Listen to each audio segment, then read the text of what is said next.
Chapter 101. Although Feng Zichen mocked him, he didn't slow down either. As his merit's spiritual aura flowed, he raised the Zichen sword and faced the attack. Although the giant formed by the Earth origin was extremely powerful and was infinitely close to Daluo Jinshan's level, it was still a hair's breadth away and was still in the Tai realm.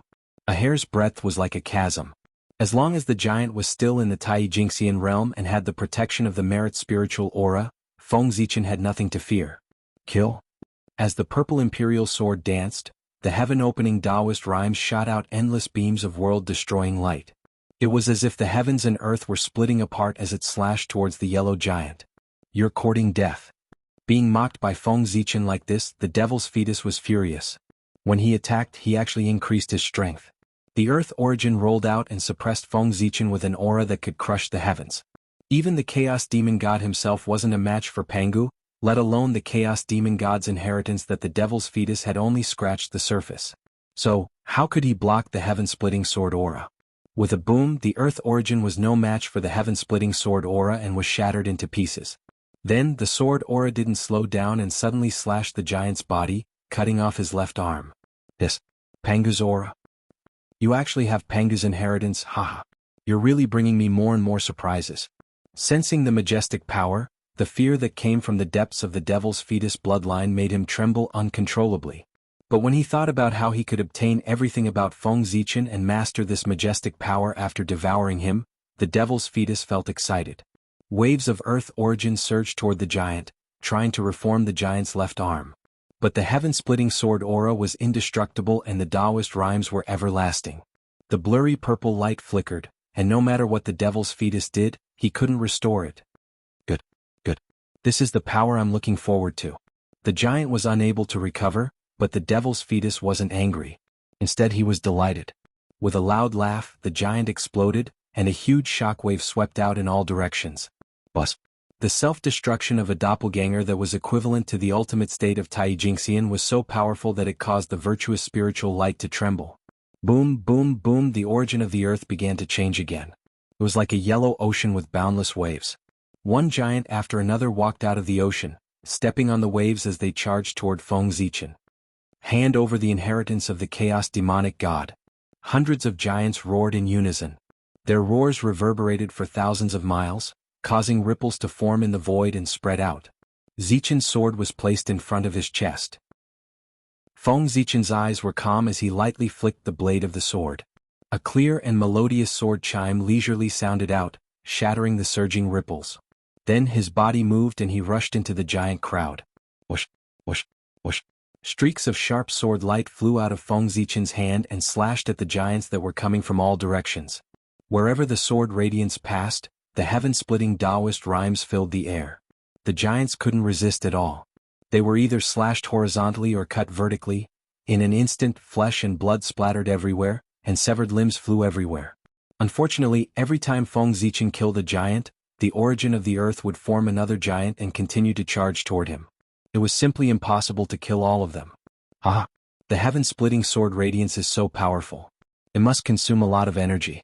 How long can you last if you keep using the heaven-splitting sword radiance like this? But I'm different. The origin of the earth here is endless. I can squander it however I want. Sooner or later, I'll exhaust you to death. You have the inheritance of the God Fiend and Pangu. You have a lot of opportunities. Your future will be incomparably bright. There's no need to fight to the death with me here. Moreover, if you accidentally die here, wouldn't it be a waste of your great opportunity? Why don't you make a copy of the inheritance of the God Fiend and Pangu and leave it here? Then I'll let you go. How about that? In the battle, the giants spoke one after another. They tried to persuade Feng Zichen to hand over the inheritance. Are you so sure that I'll lose? I don't think so. I think that the person who will die today will definitely be you. After hearing the devil's fetus's words, Feng Zichen didn't respond immediately. Instead, he crushed the giant in front of him and took the time to speak to the void leisurely. Stop trying. You won't be able to find where I am. As soon as Feng Zichen finished speaking, the giants around him had strange looks on their faces. They spoke to him in the same tone. As the saying goes, to catch bandits, first catch the ringleader. As long as he killed the devil's fetus hiding in the dark, these giants would lose their medium and become rootless duckweeds. At that time, Feng Zichen wouldn't have to do it himself. These giants would collapse on their own. However, he didn't expect the devil's fetus to be so alert. He had been hiding in the dark and didn't give himself away at all. Feng Zichen couldn't do anything about it. This devil's fetus is already so difficult to deal with even before he's born. If he's born, I'm afraid he can kill me with a flip of his hand. Fortunately, this devil's fetus was transformed from the remains of the Chaos God Fiend. If he were to take a human form, he would definitely be punished by the heavens. There would be no escape until he died. This devil's fetus hasn't taken a human form yet. I'm afraid he's not sure if he can escape the attack of the Way of Heaven. Therefore, he doesn't dare to take a human form. In this way, Feng Zichen fought with the giants while thinking of a way to defeat the enemy. Imagine, with the strength of the Chaos God Fiend, even the impurities expelled from his body could be called a treasure in the untainted land, not to mention the devil's fetus transformed from his arm. The devil's fetus's power of origin was extremely strong. It was not inferior to that of Daluo Jingxian. If he were to be born, he could save hundreds of millions of years of bitter cultivation and directly become Daluo Jingxian. But success and failure depended on this matter. As a creature completely transformed from the remains of the Chaos God Fiend, his destiny was not in the long river of destiny. Therefore, once he came to the untainted land with the appearance of Daluo Jingxian, the aura of the Chaos God Fiend on his body could no longer be concealed. It was equivalent to exposing himself to the Way of Heaven. The consequences could be imagined. In order to hide from the sight of the Way of Heaven and avoid the attack of the Way of Heaven, the devil's fetus expelled most of his power of origin from his body, causing his power to fall from that of Daluo Jingxian to that of Tai Jingxian. It was precisely because of this that Feng Zichen could fight with him in full swing. If he had come a few yuan hui earlier, the devil's fetus could still be compared to Daluo Jingxian. He could kill him with a flip of his palm. And the power of the earth here was the power of the devil's fetus that was expelled from his body. Therefore, the devil's fetus could control it so smoothly. Forget it, I won't fight anymore. You're good. Let's end it here today. Let me go back and rest. I'll visit you another day. Seeing that the giants were endless, Feng Zichen gradually became annoyed. Moreover, as time passed, he felt more and more tired when he waved the Zichen sword.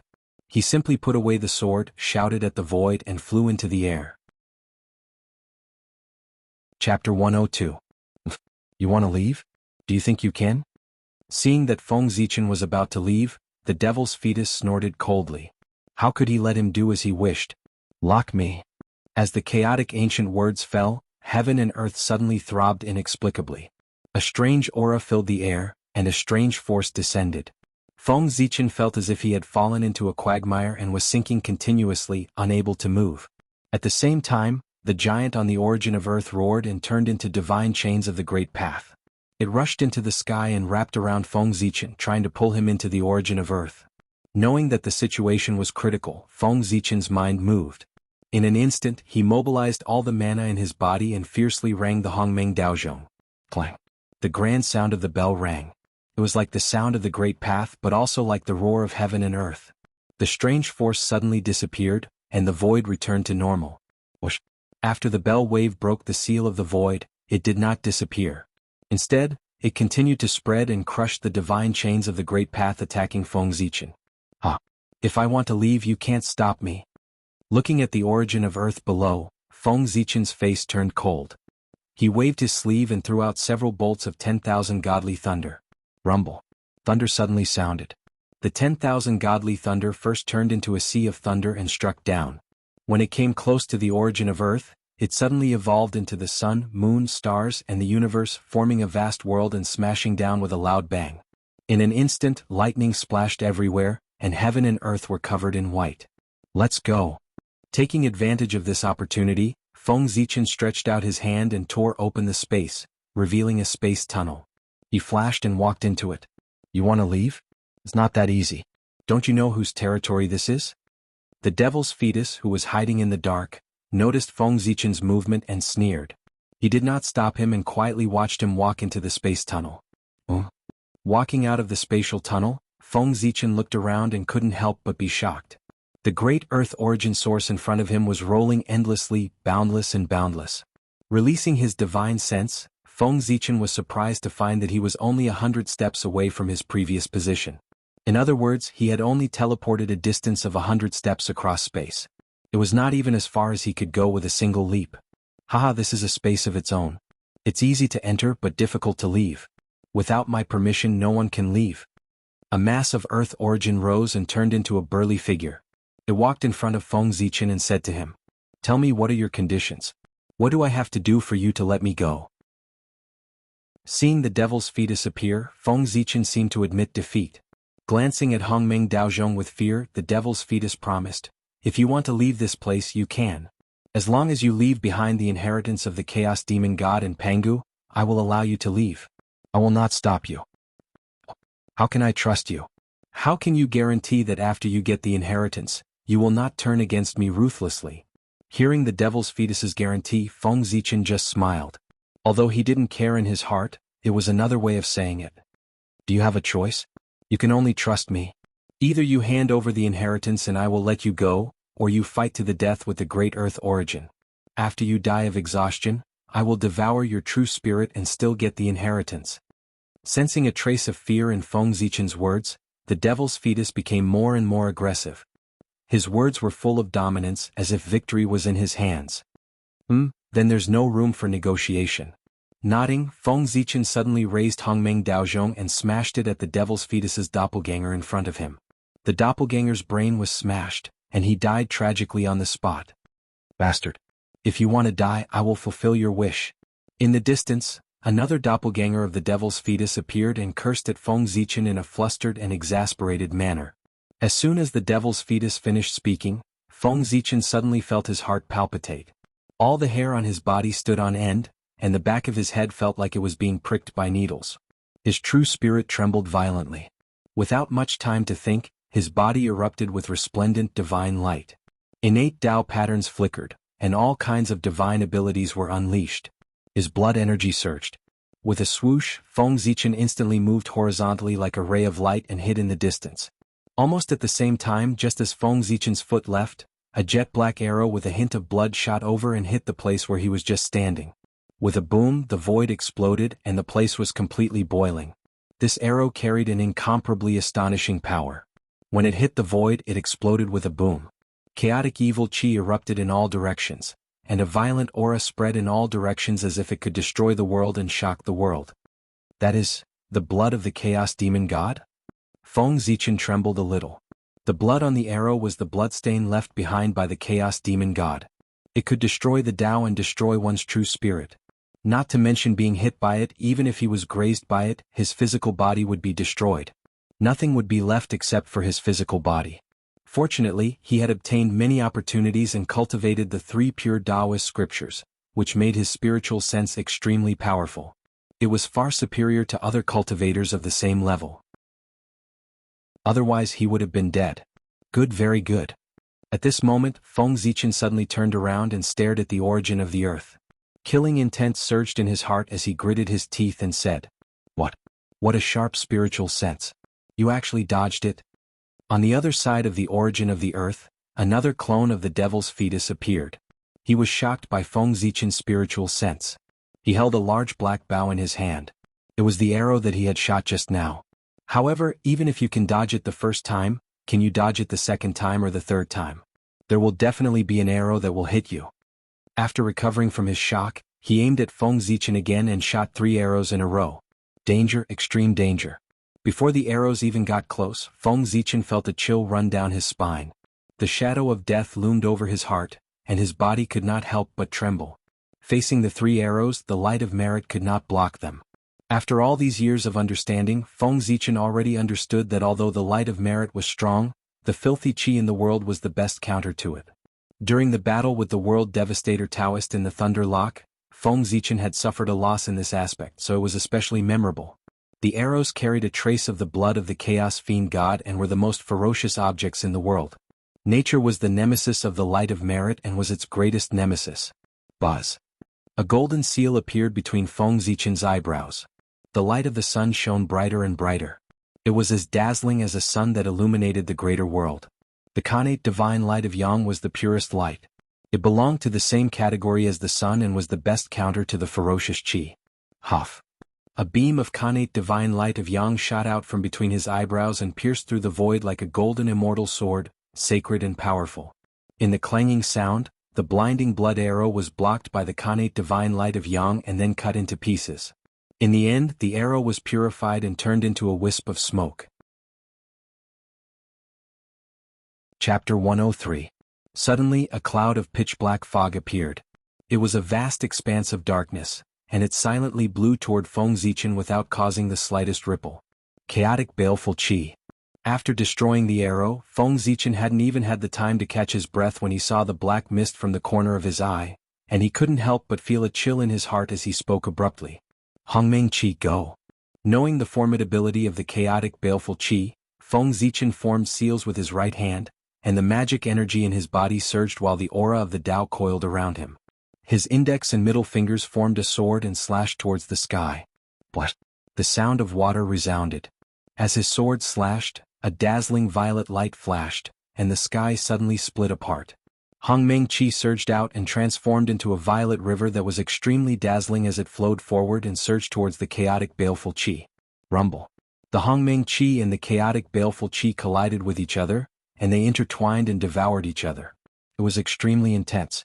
One was the qi of Genesis, and it was the origin of everything that could assimilate everything.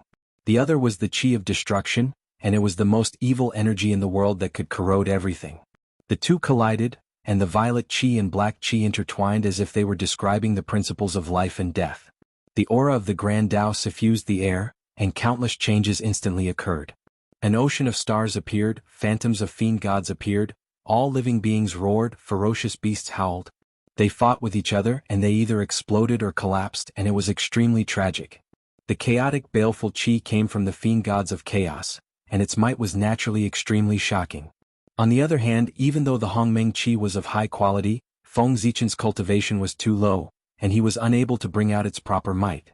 As a result, not only did the Hongmeng qi fail to gain the upper hand under the assault of the chaotic baleful qi, it gradually fell into a disadvantageous position, and it could only withdraw its strength and enter into a stalemate with the chaotic baleful qi. I underestimated you. I didn't expect you to actually have such ability. However, no matter how many abilities you have, it's useless in this place. Seeing that his two trump cards were blocked by Feng Zichen, the devil's fetus was shocked, but he didn't show it on his face. With a thought, the origin of Earth spewed out tens of thousands of rays of yellow light towards him. In midair, Feng Zichen stood with his sword in hand. Seeing the earthy yellow brilliance surging towards him, he turned around and drew a sword ring in the void where the tip of his sword passed. Whoosh whoosh. Purple light suddenly appeared, forming a ring. Boundless sword qi shot out, sweeping in all directions, slashing at the incoming yellow light, shattering it one by one. Get down here. Just as Feng Zichen was fighting with the yellow light, the devil's fetus let out a loud roar. The origin of the earth suddenly changed and evolved into a huge vortex. Rumble, rumble, rumble. After the vortex appeared, it emitted a powerful suction force that swallowed everything in all directions, sucking towards Feng Zichen in the air. What? Feng Zichen only felt a huge force assault him, as if he was carrying a mountain on his back. His body suddenly became tens of thousands of times heavier. Caught off guard, he couldn't help but fall down into the vortex. Seeing this, the devil's fetus laughed loudly and mobilized the origin power to suppress Feng Zichen. Haha, suppress for me. In an instant, the origin of Earth changed again. Huge mountains appeared, rising into the sky and falling into the vortex, blocking it and suppressing Feng Zichen. As the mountains fell one after another, the origin of Earth within the vortex became thicker and thicker. It was so heavy that it seemed like it would collapse the world, suppressing Feng Zichen to the point where he couldn't move at all. In the void, an ancient voice resounded, carrying a bewitching intent as it spoke to Feng Zichen. Fellow Taoist, I'll give you one more chance. As long as you hand over the inheritance, I'll let you go and spare your life. Just you? A coward who hides his head and shows his tail wants to kill me? Dream on. Unable to move, Feng Zichen rolled his eyes and cursed at the void. At the same time, he released his divine thought and scanned the void, trying to find the devil's fetus's real body. Unfortunately, the voice came from all directions and was erratic. Feng Zichen couldn't locate the devil's fetus. After scanning the void several times with his divine thought, he still couldn't find any trace of the devil's fetus. Obviously, the devil's fetus was very cautious. Even though Feng Zichen was suppressed and couldn't move, he still hid in the dark and refused to show himself. I was going to spare your life, but since you don't know what's good for you and want to die, I'll fulfill your wish. Innate earth elemental formation refine. Although he could still obtain Feng Zichen's inheritance if he killed and devoured him, it would inevitably be incomplete. In the end, it wouldn't be as complete as the one he had voluntarily handed over. But Feng Zichen's mouth was extremely foul, calling him a coward. This infuriated the devil's fetus and he couldn't care less. He immediately activated the formation to refine Feng Zichen to death. Rumble. The earthen yellow light surged and attacked Feng Zichen. It entered his body through his pores and flowed to his limbs and bones, constantly changing the structure of his body and petrifying him. In just a few moments, this boundless energy washed over Feng Zichen's skin and turned it into stone. So this formation is the legendary innate earth elemental formation. No wonder it was able to trap me and make me unable to break free. That devil's fetus was formed from the arm of the earth demon god, so it's understandable that he could control this formation. But I didn't expect him to be so patient. He waited until now to use this formation to catch me off guard. If I hadn't planned to run, he probably wouldn't have even used this formation. He would have continued to hide it and kept it as a trump card to deal a fatal blow at a critical moment. This demon is very scheming. From the devil's fetus's words, Feng Zichen understood that he was being suppressed by the innate earth elemental formation. The giant whirlpool, the countless mountains on his body, and the earthen yellow light surging into his body were all evolved from this formation. The innate earth elemental formation was the embodiment of the earth elemental Tao. It was born from the heavens and earth and was the highest formation of this Tao.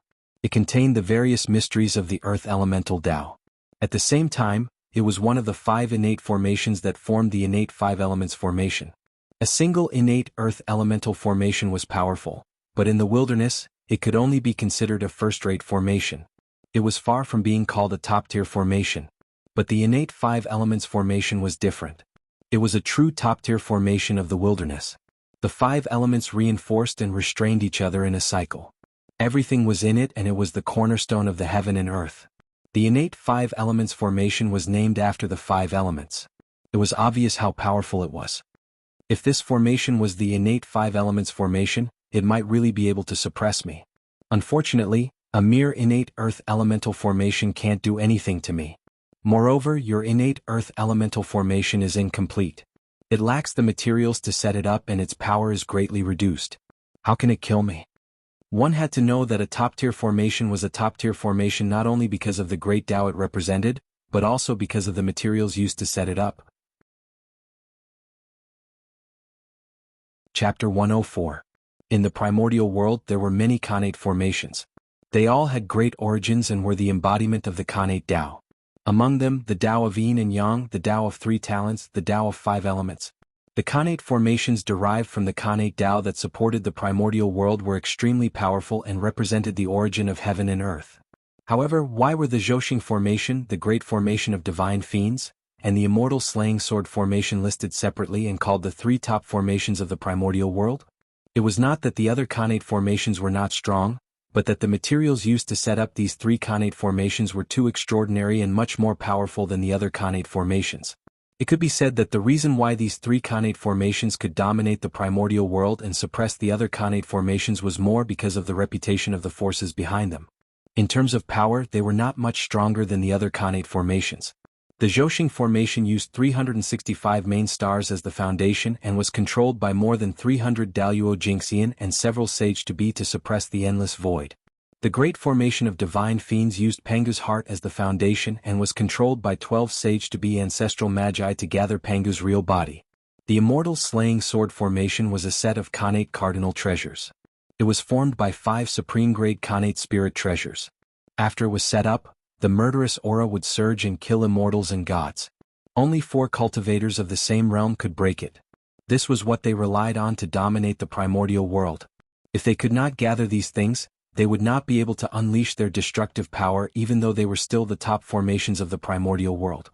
Compared to the other Khanate formations, they would no longer have any advantages. They were on the same level and could not live up to the name of the 3 top formations of the primordial world. The Khanate earth element formation set up by the devil's fetus was only a set of formations. Although it was powerful, it lacked a main object so it could not unleash its full power. Therefore, although this formation could suppress Feng Zichen, it was not powerful enough to kill him. Haha, I'm afraid your formation won't be able to kill me. Looking at his gradually petrifying skin, Feng Zichen did not panic at all.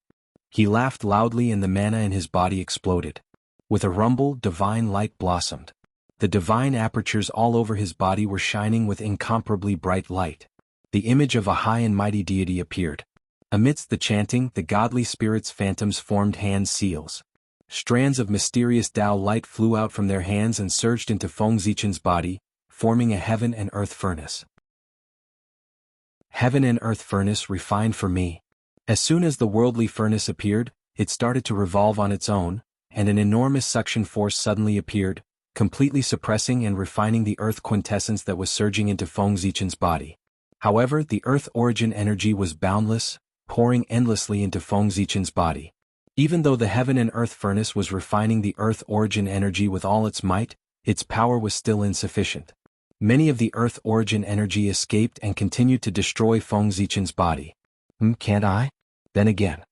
Sensing that the heaven and earth furnace could not resist the earth quintessence, Feng Zichen frowned slightly. The 5 qi in his chest surged out and strengthened the furnace. In an instant, 5-colored brilliance shone, and the heaven and earth furnace rumbled. The 5 elemental sacred beasts' phantoms appeared on the furnace, and its power multiplied. The speed of refining the earth quintessence also increased. It's useful. Again. The heaven and earth furnace's transformation made Feng Zichen happy. He continued to cast his skills to strengthen the furnace. Whoosh. The innate 5 elements divine light swept out and enveloped the heaven and earth furnace. As the 5-colored light spread out, a terrifying aura spread out. The laws of heaven and earth appeared, and the earth quintessence in Feng Zichen's body was completely absorbed. Boom. The 10,000 elephant divine lightning and innate extreme yang divine light blasted out at the same time, turning into raging flames. The majestic power distorted the void and burned fiercely towards the heaven and earth furnace, helping it refine the earth quintessence. Under the support of various great skills, the heaven and earth furnace underwent a shocking change. An aura that could refine the heaven and earth rose from its body, twisting the Tao and shattering the laws. The heaven and earth furnace trembled for a moment and broke through the innate earth quintessence array's blockade. It flew out of Feng Zichen's body and floated above his head, spinning. Suddenly, a huge suction force was released, twisting the surrounding void and causing it to collapse, forming a huge spatial vortex. Ah! Fellow cultivator, you used the earth quintessence array to suppress me. Now an eye for an eye. Take this. Amidst his laughter, Feng Zichen stood up and broke away from the suppression of the innate earth quintessence array. Rumble. As if the Milky Way was descending, the earth quintessence in the surroundings rushed madly towards the vortex and was absorbed and refined by the heaven and earth furnace. In the blink of an eye, an unknown amount of earth quintessence was refined by it. At the same time, a yellow light rose from Feng Zichen's body. The light was warm and incomparably heavy, and it emitted an aura that could bear all things. It was the earth quintessence refined by the heaven and earth furnace. Suddenly obtaining so much earth quintessence and under the impact of the earth quintessence Tao, Feng Zichen couldn't help but feel uncomfortable with his current strength. After all, he mainly cultivated the Tao of stars, not the Tao of earth. A large amount of earth quintessence surged into his body and began to change his body continuously, transforming him into an innate earth quintessence Tao body. New innate Tao patterns were born on his bones, and the aura of earth filled the air. Oh no! Changing his Tao body was equivalent to changing his Tao foundation. How could Feng Zichen tolerate this? As his expression changed drastically, a yellow Tao seal appeared in his body. It was shaped like a huge mountain, holding up the sky and filling the air with vicissitudes of life. It was the seal of Mount Buzhou. As the backbone of Pangu, the pillar of the Eldritch world, connecting heaven and earth, Mount Buzhou contained the most earth quintessence in the Eldritch world. It could be said to be the most profound Eldritch world. As soon as the seal appeared, the earth quintessence seemed to have found its source and rushed towards it impatiently, causing the seal of Mount Buzhou to become clearer. Its divine aura became stronger and its Tao rhythm became more profound. As a result, the pressure on Feng Zichen's body suddenly disappeared. His entire body felt lighter, and the transformation of his body stopped abruptly. From Feng Zichen's escape to him condensing the Buzhou Tao seal and so on, a series of things happened in a short period of time. What? How did you escape? At this moment, the devil's fetus finally realized what had happened. His expression changed drastically and he was shocked. However, he didn't have time to think about how Feng Zichen had escaped. Oh no, earth quintessence pearl, suppress. Large amounts of earth quintessence were being refined by the heaven and earth furnace, causing the devil's fetus to feel heartache. At that moment he couldn't care less about hiding his tracks. He walked out from a void somewhere and personally took charge of the innate earth quintessence array. Above the earth quintessence, a yellow cocoon of light appeared. Innate Tao patterns circled around it, and it emitted an aura that was different from the eldritch world. On top of the cocoon of light, a yellow pearl rose up. The mysteries of the earth flowed around it, and it was surrounded by a gentle light, illuminating the surroundings. Chapter 105. In mid-air, the earthly spirit pearl glowed faintly, and thousands of rays of light shone down. Suddenly the origin of earth condensed and turned into a huge piece of land. It was ancient and boundless, and no matter how much the heaven and earth furnace absorbed, it couldn't move it at all. This is the Khanate spiritual treasure earthly spirit pearl. Feng Zichen mumbled as he put away the heaven and earth furnace. After this pearl appeared, the chaos pearl in his body suddenly became restless and sent out a wave of excitement. It wanted to fly out of his body and devour the pearl. Obviously, this was the Khanate spiritual treasure, one of the 4 spirit pearls, the earthly spirit pearl. Moreover, after so many years of nourishment from the origin of earth, the earthly spirit pearl's grade had improved a lot. It had evolved from a superior grade Khanate spiritual treasure to a supreme grade 1. It was much stronger than the other 3 pearls. Don't worry. It won't fly away when it's in your hands. It'll be yours in a while. After calming down the restless chaos pearl, Feng Zichen looked at the devil's fetus and said, "Hey, you're finally here. Yo, fellow Taoist, you're finally willing to come out. You don't intend to continue hiding with me? Kill." The devil's fetus didn't reply. It was obvious that it had lost its patience. It spoke coldly, and its murderous intent was directed at Feng Zichen. Boom. The Khanate earth elemental formation was activated. Huge mountains rose into the sky like sharp swords, piercing towards Feng Zichen. At the same time, the boundless power of the earth rolled in, extremely heavy and mighty. Everywhere it passed, the great Tao rumbled, the void collapsed, and the divine chains of laws clanged as if they were about to break. It was a scene of the end of the universe. You think I'm afraid of you? Chaos array open for me. Feng Zichen waved his sleeves and a cloud appeared above his head. The chaos pearl fell, and in a flash of gray light, the Khanate Tao diagrams spread out one by one, forming a divine diagram of the great Tao. The chaos array was activated. Another supreme grade Khanate numinous treasure. Inside the Khanate earth elemental formation, Devil's fetus was stunned speechless when he sensed the power of the chaos bead. In the next moment, the 2 formations collided fiercely, forming a terrifying shockwave. Chaotic chi in the origin of the earth splashed out, and the laws of heaven and earth were shattered. The void had long since ceased to exist. The power of the chaos formation was stronger than the Khanate earth formation in the first place. In addition, there was a superior grade Khanate spiritual treasure in the Khanate 5 elements ring. As such, how could the innate earth elemental grand formation be a match for the primal chaos grand formation? It didn't take long for the innate earth elemental grand formation to be beaten back by the primal chaos grand formation, shrinking into a ball and defending with all its might. The devil's fetus was hiding in the array formation. Seeing that the array formation was constantly shaking under the impact of the chaos chi and was in danger of shattering at any moment, he felt a shadow of death looming over his heart, causing him to be filled with fear. No. I can't hide anymore. The power of this array formation is too strong. It won't be long before it breaks through the innate earth elemental grand formation and devours me. Under the threat of death, the devil's fetus's voice trembled. He knew that if he continued to hide he would definitely die. Thus, he steeled his heart and decided to fight it out with Feng Zichen. You forced me to do this. Explode. With a furious roar, the devil's fetus brazenly detonated the innate earth elemental grand formation. Violent energy instantly spread out, rumbling and exploding the entire primal chaos grand formation. Taking advantage of this opportunity, the devil's fetus controlled the earthly spirit pearl and the origin of the earth, frantically fleeing underground. Even now he was still a little confused. A moment ago he clearly had the upper hand, firmly suppressing Feng Zichen in the origin of the earth, and the inheritance was within reach. But in the next moment, everything changed. In the blink of an eye, the situation was reversed. He was the one being beaten back by Feng Zichen. The great advantage he had was gone, and he could only flee for his life. Where do you think you're going? Stay here for me? Seeing that the devil's fetus was about to leave, how could Feng Zichen allow it? Not to mention the previous enmity, he had to make him stay for the earthly spirit pearl. As soon as his voice fell, the 5 Qis in Feng Zichen's body gathered, and the 5 Emperor's great palm rumbled out. With a whistling sound, it slammed towards the devil's fetus.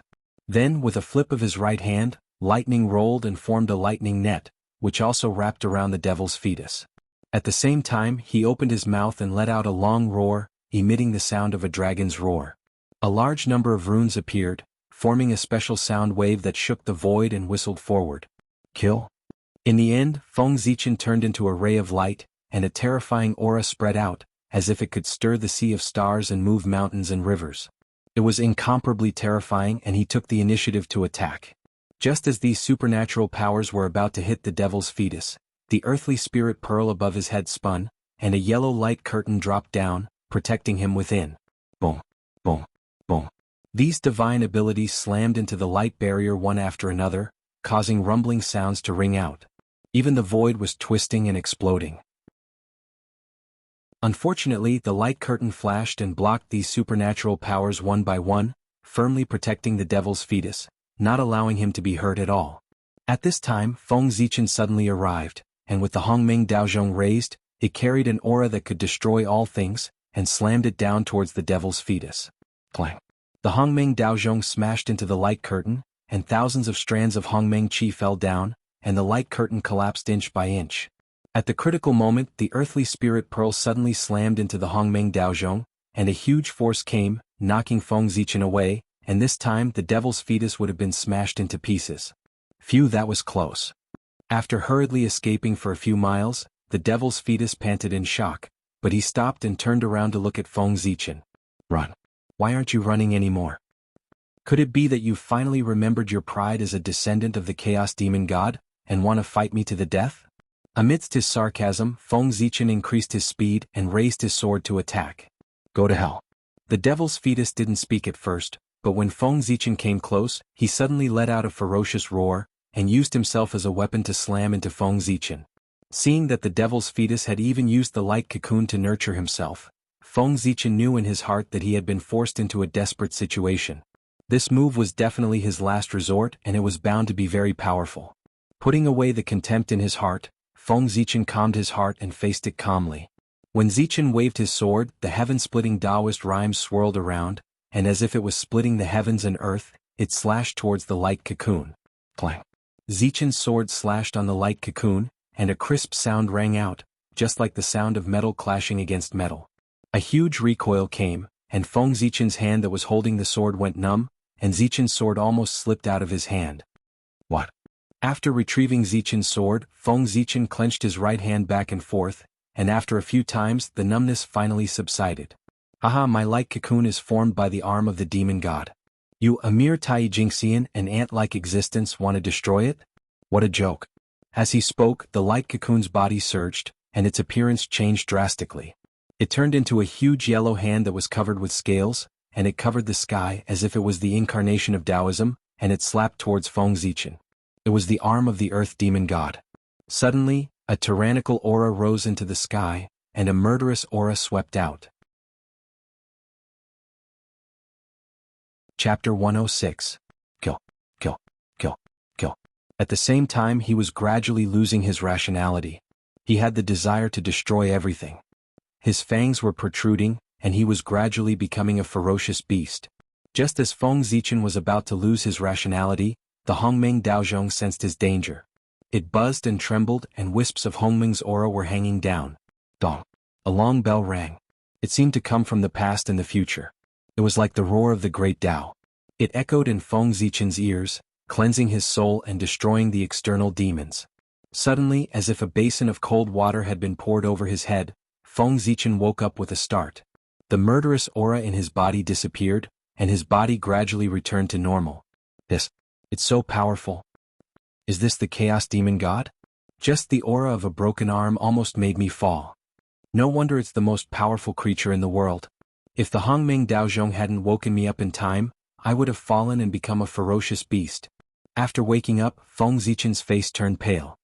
His forehead was covered with cold sweat, and his face was full of fear. This was the closest he had ever been to death. He had almost died. What a great treasure. The devil's fetus, who had witnessed all this, couldn't help but praise the Hongmeng Daozhong. But it's mine now. After that, he suddenly made a move and brazenly grabbed towards the primordial Dao Bell, and he revealed an intent to obtain it. The devil's fetus's demon god arm was only a few feet long, but in Feng Zichen's eyes, it was so huge that it covered the sky and the sun. It seemed to fill the entire void, and it grabbed at him as if it could shrink the sky and the earth. The lines on his palm contained the truth of the great Tao, which was the manifestation of the great Tao of earth. He was the master of the great Tao, the source of the great Tao of earth. Boom, boom, boom, the giant hand came closer and closer. The aura of the great Tao filled the air, enveloping the surroundings. It was as if it had completely occupied Feng Zichen's mind, causing him to see nothing but the giant hand. The shadow of death came and there was no way to avoid it. Retreat. Feng Zichen did not dodge, nor was he able to dodge. He poured all of his mana into the Hongmeng Daozhong and used all of his strength to activate its power. He blasted it out and collided with the giant hand. Bang! Amidst the shocking explosion, the two of them collided violently and were both sent flying. Terrifying energy spread out in all directions, forming a destructive storm that destroyed everything. It was as if the end of the world had arrived. Not good. Seeing the destructive storm blowing towards him, Feng Zichen was horrified. He didn't have time to call back Hongmeng Daozhong. His figure flashed as he hid inside the chaos bead. After an unknown amount of time, the destructive storm gradually subsided, and the void regained its tranquility. Is it over? Inside the chaos bead, Feng Zichen secretly sent out a strand of divine consciousness. He scanned the surroundings for a moment, and only walked out when he saw that there was no danger. In the distance, sensing Feng Zichen's aura, a purple light flashed, and the Hongmeng Daozhong wobbled back to his side. It kept circling around as if expressing its dissatisfaction with him for abandoning it. Where's the devil's fetus? Suddenly Feng Zichen had a thought. He raised the Hongmeng Daozhong and knocked it above his head. Almost at the same time, the demonic god's arm suddenly appeared above his head and slammed down. With a boom, the demonic god's arm was repelled by the Hongmeng Daozhong. A huge recoil came and Feng Zichen's internal organs were shattered. With a cry, he opened his mouth and spat out a large mouthful of blood. He had suffered serious injuries. Ah, I see. After being injured by the devil's fetus, Feng Zichen was not worried. Instead he was overjoyed. As if he had figured something out, he pointed at Feng Zichen and laughed. No wonder you didn't dare to use this move at the start. So it's because you don't know how much power this move has left. The earth demonic god's arm had been chopped off by Pangu, and its origin had already fallen greatly.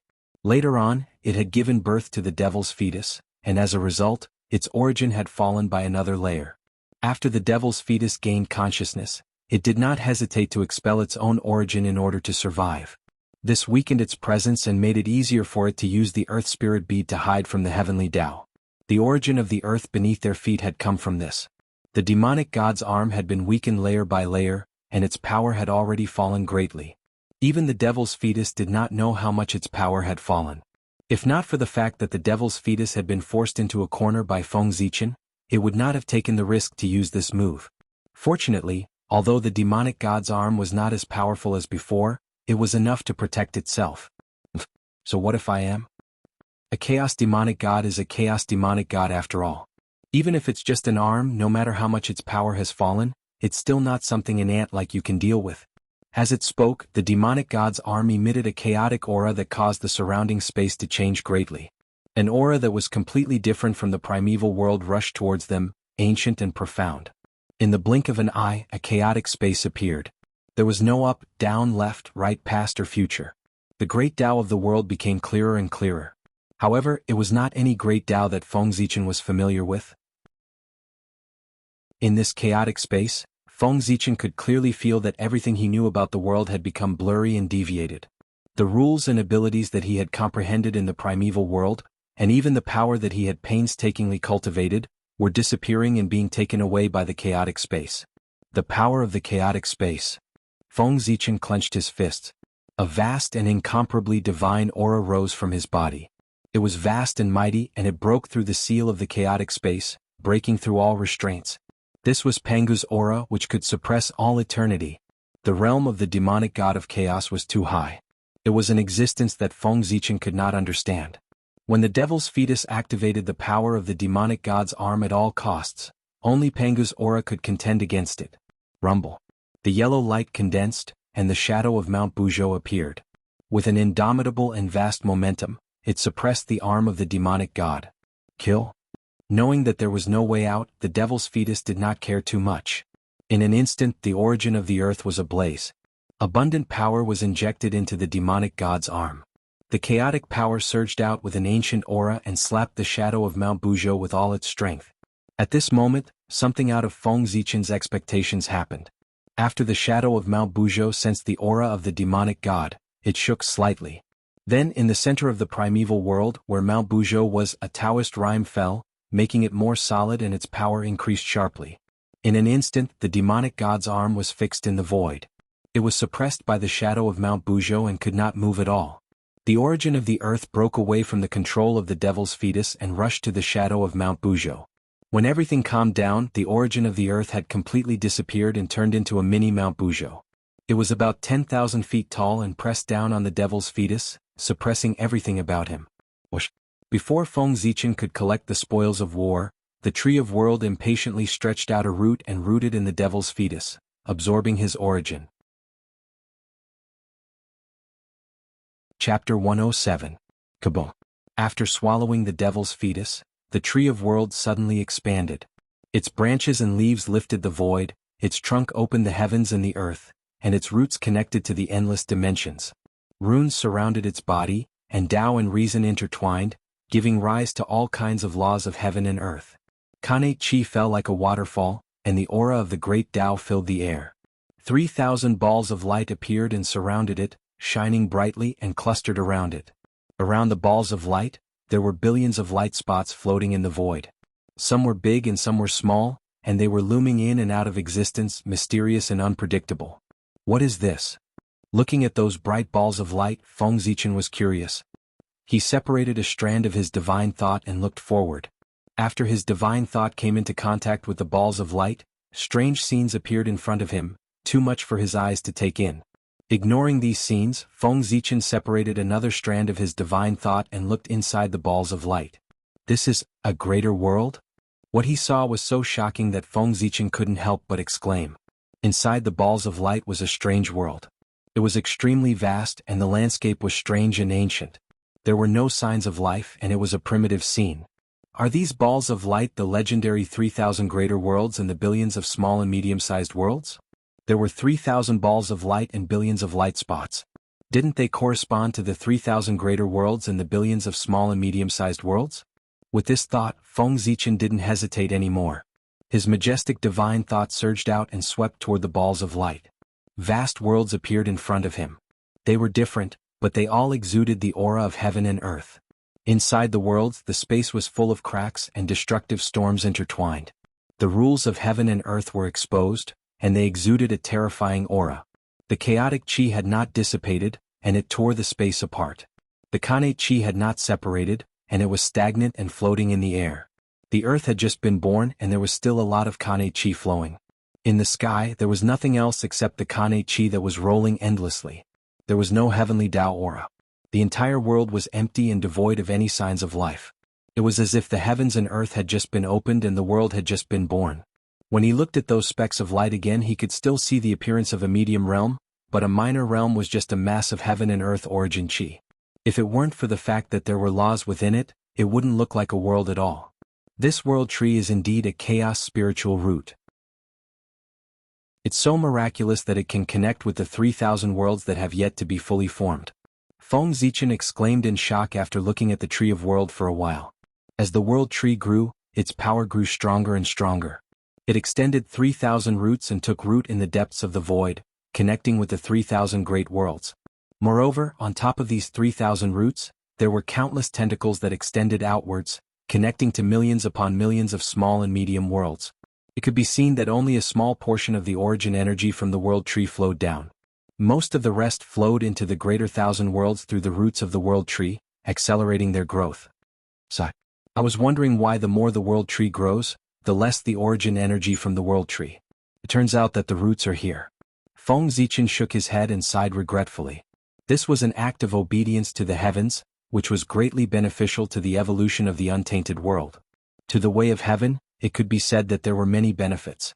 If Feng Zichen dared to be greedy for the origin energy of the world, the way of heaven would not let him off easily. With a thought, Feng Zichen stepped forward, intending to follow the roots of the world tree into the newly born greater thousand worlds to look for opportunities.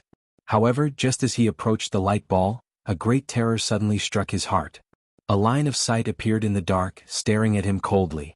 It was as if he dared to take another step forward, the power of thunder would descend and kill him. This is the way of heaven. The will of death approached him, causing Feng Zichen to involuntarily stop in his tracks.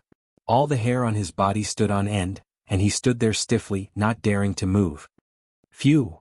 After standing quietly for a moment and sensing that the way of heaven's line of sight had disappeared, Feng Zichen hurriedly retreated until he was far enough away from the light ball. Only then did he relax and let out a long breath. The way of heaven actually values the 3,000 great worlds so much that it did not hesitate to leave behind a trace of its gaze and pay attention to this place at all times. How terrifying! It seems that I can't go to the 3,000 great worlds now. Looking at the light ball in the distance, Feng Zichen's face was filled with fear. Facing the majesty of the way of heaven, that feeling of not being able to control oneself was not good. So, I've done all the dirty and tiring work. Now that there are benefits, you kick me away. This table manners are too ugly. Feng Zichen could not help but complain as he took out the chaos bead and stored the world tree that had stopped growing. He had paid so much to grow the world tree. It was not easy for him to see some gains, but the way of heaven did not even let him touch it. Naturally, Feng Zichen was dissatisfied. However, no matter how dissatisfied he was, he did not dare to show it on his face, for fear of angering the way of heaven. The higher one's cultivation was, the more they understood how terrifying the way of heaven was. Feng Zichen came to the front of Mount Buzhou formed by the earth origin and waved his hand fiercely. Come. Rumble. The mini Mount Buzhou began to collapse, turning into streaks of yellow flowing light that flowed into Feng Zichen's body and converged into a Taoist seal. In an instant, a mighty force rose from his body, shaking the mountains and rivers for thousands of miles. What a powerful divine power! Sensing the power contained in the Mount Buzhou Taoist seal, Feng Zichen was shocked. For some reason, the strand of Mount Buzhou's origin did not leave after suppressing the devil's fetus. Instead, it merged with the Mount Buzhou Taoist seal.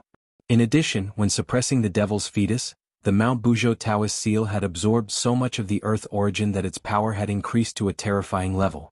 As for how powerful it was, Feng Zichen could not describe it because with his current strength, he could not activate this divine power at all.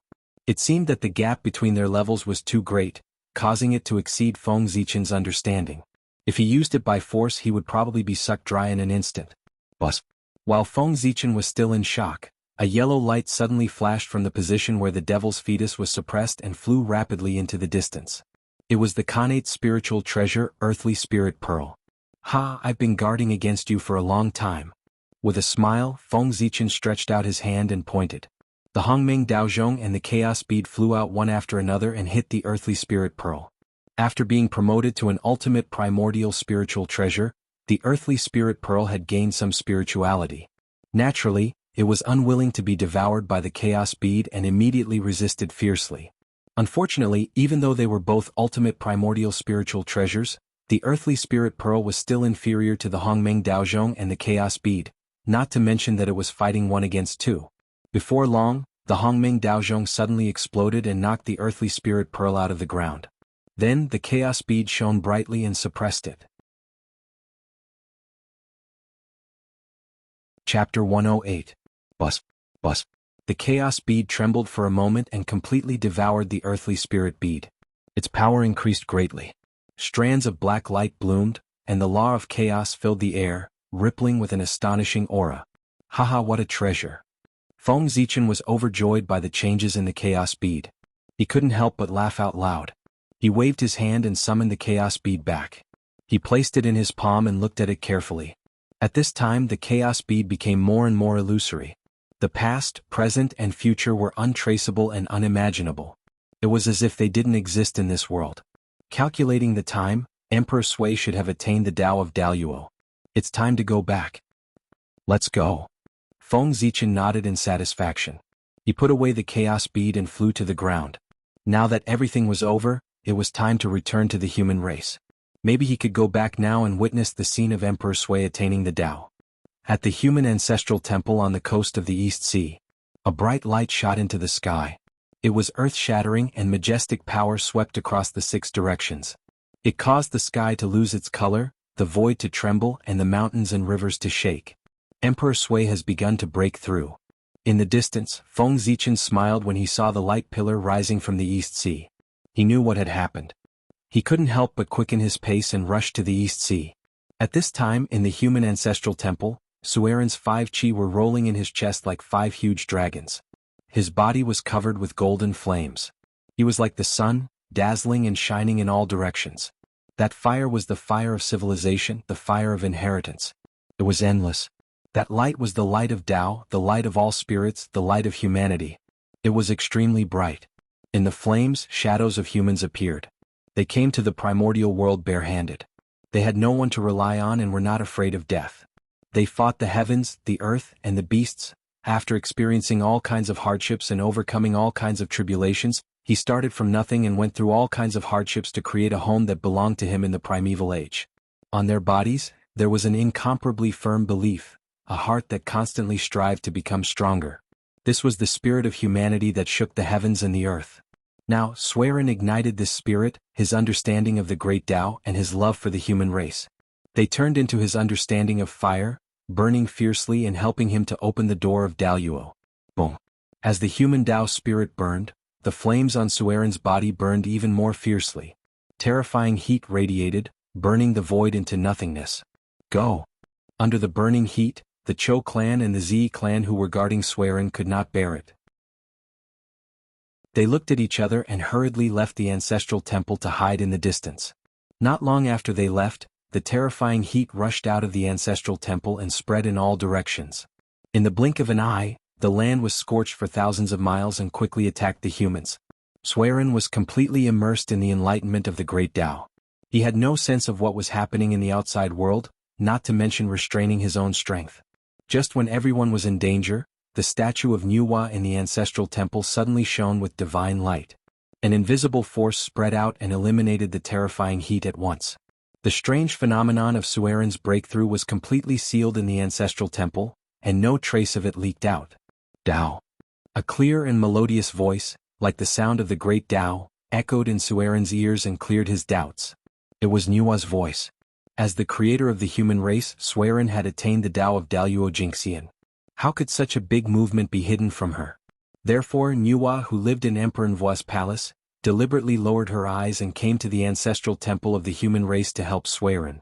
With Nuwa's help, Sueren vaguely perceived a strange space that inexplicably attracted his mind and tried to pull him into it.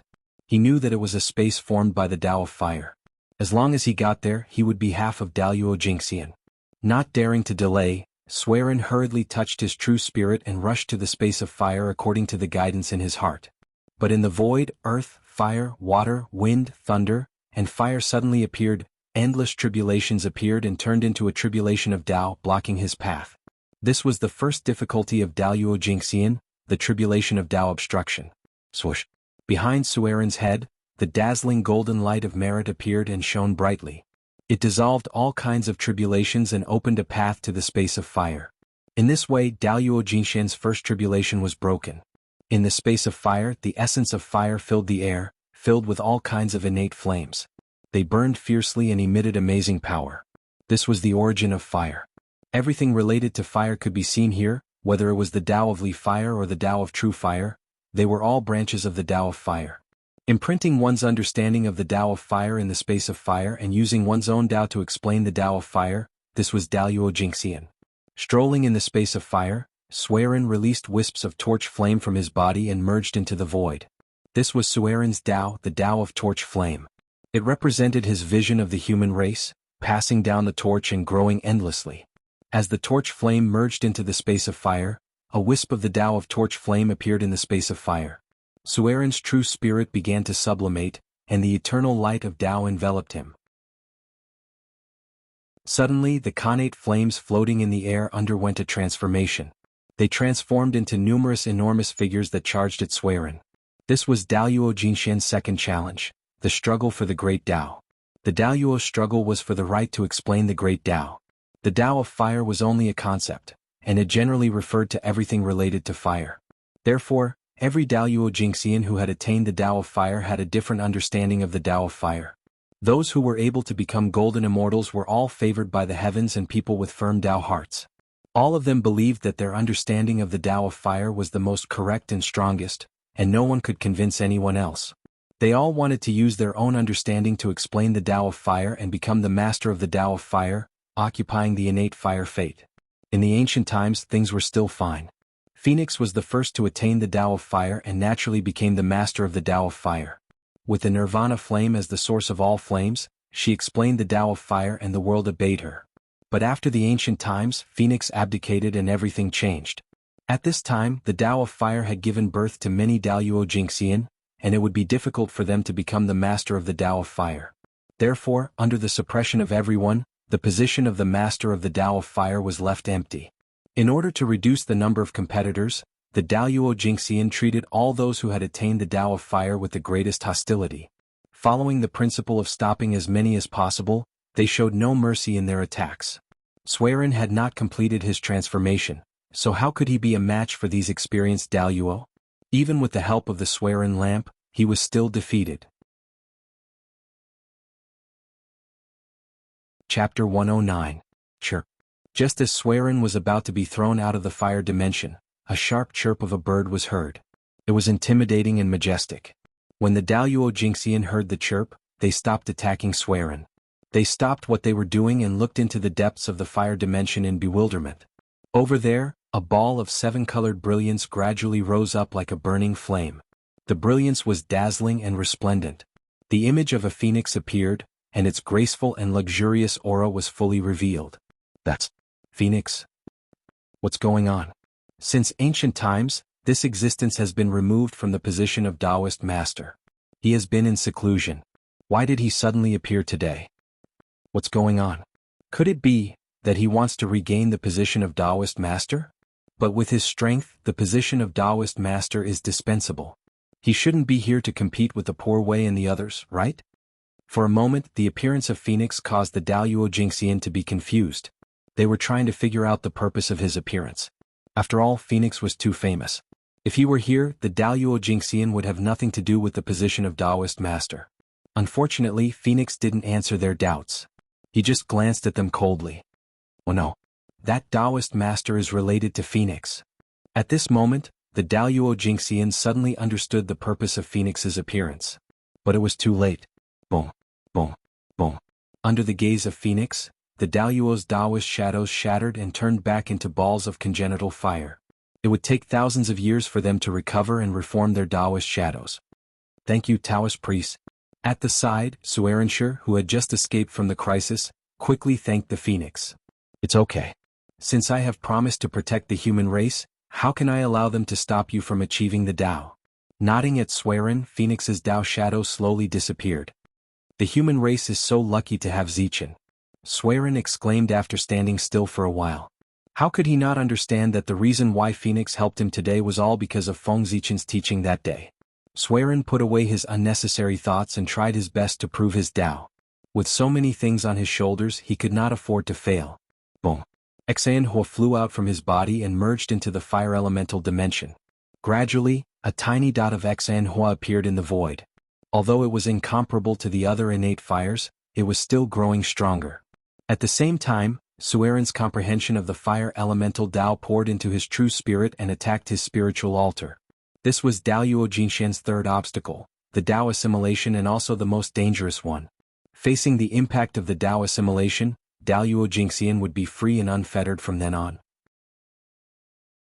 But if he couldn't, his spiritual altar would shatter and his consciousness would be erased by the Tao assimilation, becoming a part of the Tao of heaven and earth. This obstacle was filled with both opportunities and dangers. It was the most dangerous one. But that was only for others. For someone like Suiren, who had great merits, this obstacle was only a fortuitous encounter and not a dangerous one. The golden light of merits in his body shone brightly and covered his spiritual altar. No matter how the Tao assimilation attacked him, it would protect his mind and allow him to digest the Tao assimilation. 100 years later, in the fire elemental dimension, Xanhua had completely transformed into Suiren's appearance. This meant that there was a new branch of the Tao of Xianhua in the fire elemental dimension. Then, Sueren's figure suddenly disappeared and returned to his mortal body. Dazzling Tao light rose from his body, exuding an immortal and indestructible aura. His majestic aura swept out in all directions and shook the heavens and earth. At this moment, the human race had their own Daluo Jingxian, Sueren. Whoosh! The river of fate appeared. In the misty river, the light that represented Sueren turned into a Xianhua and leaped out of the water, transcending above it and disappearing. The river of destiny has appeared again. Is a new Daluo Jingxian born? Is it the monster race? Or the witch race? Sensing the birth of a new Daluo Jingxian, the mighty figures who were sitting quietly revealed a slight fluctuation. They looked towards the river of destiny to see who had transcended the river of destiny and become their friend. The new Daluo Jingxian is a human. It's only been a few 100,000 years since Nuwa created humans. A new Daluo Jingxian was born in the human race? How can his cultivation speed be so fast? As expected of a saint's creation. He's really extraordinary. Discovering that the new Daluo Jingxian was a human, the mighty figures could not help but be curious. What kind of power could allow an acquired creation to ascend to the realm of Daluo in just a few 100,000 years? With that thought in mind, the Taoist hearts of these mighty figures began to ripple. They could no longer maintain their composure and they all looked at the humans in shock. In the palace of Empress Hua, Nuwa was displeased to see the mighty figures peeping at the human race so unscrupulously. She could not help but snort coldly. Suddenly, the gazes that were looking at the human race were shattered. The mighty figures smiled embarrassedly but did not dare to peep at the human race again.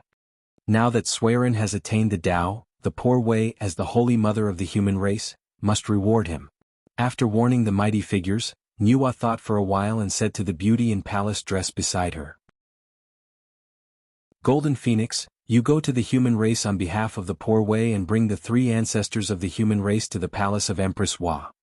Over the years, the human race has developed well under their governance. The poor Wei certainly has to express her gratitude. The beauty in palace dress nodded and bowed to Nuwa. As you command, Your Highness. After that, she turned and walked out of the palace of Empress Hua, turned into a golden phoenix, and flew towards the untainted land.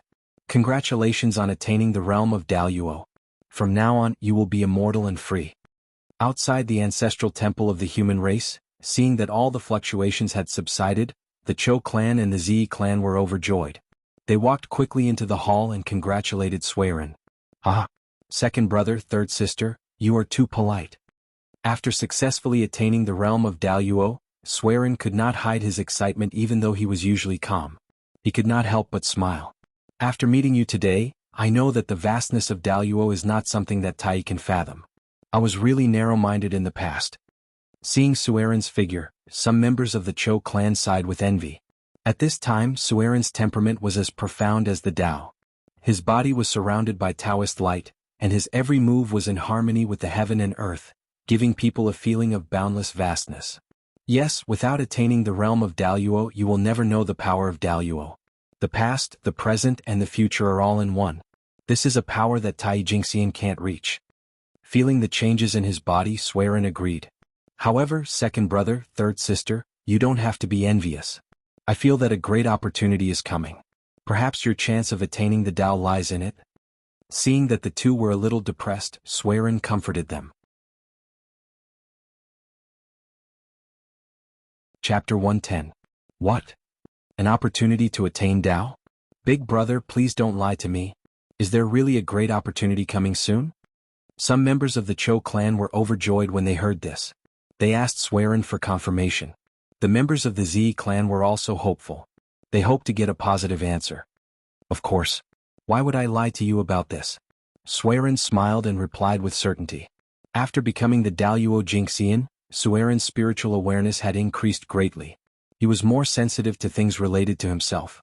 Therefore, he sensed it the moment Nuwa gave the order. He knew that an opportunity was coming. Emperor Sui, congratulations.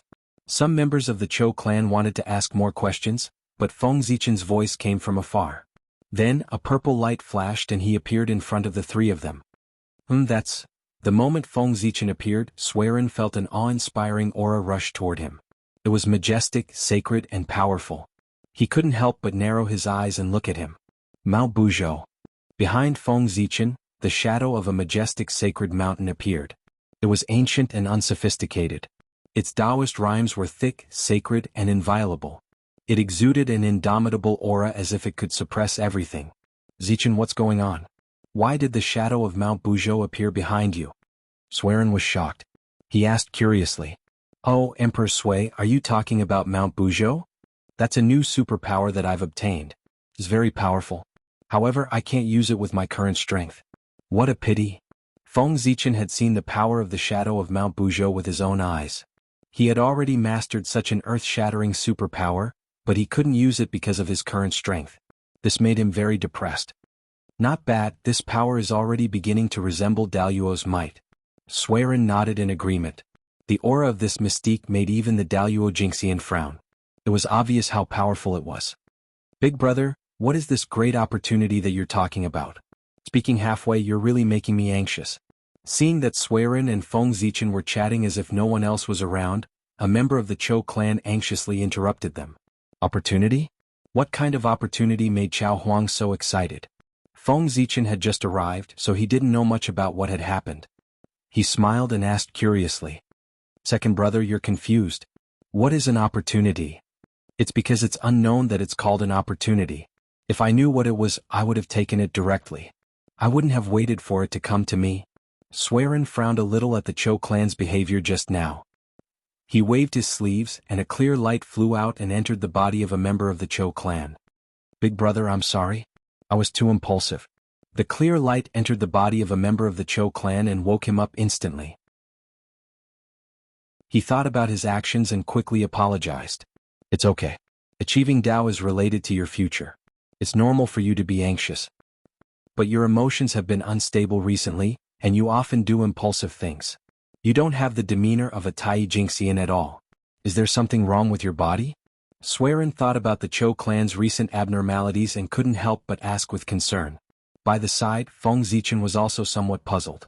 Logically speaking, primordial unity golden immortals should not be disturbed by their emotions and should not be trapped by their emotions.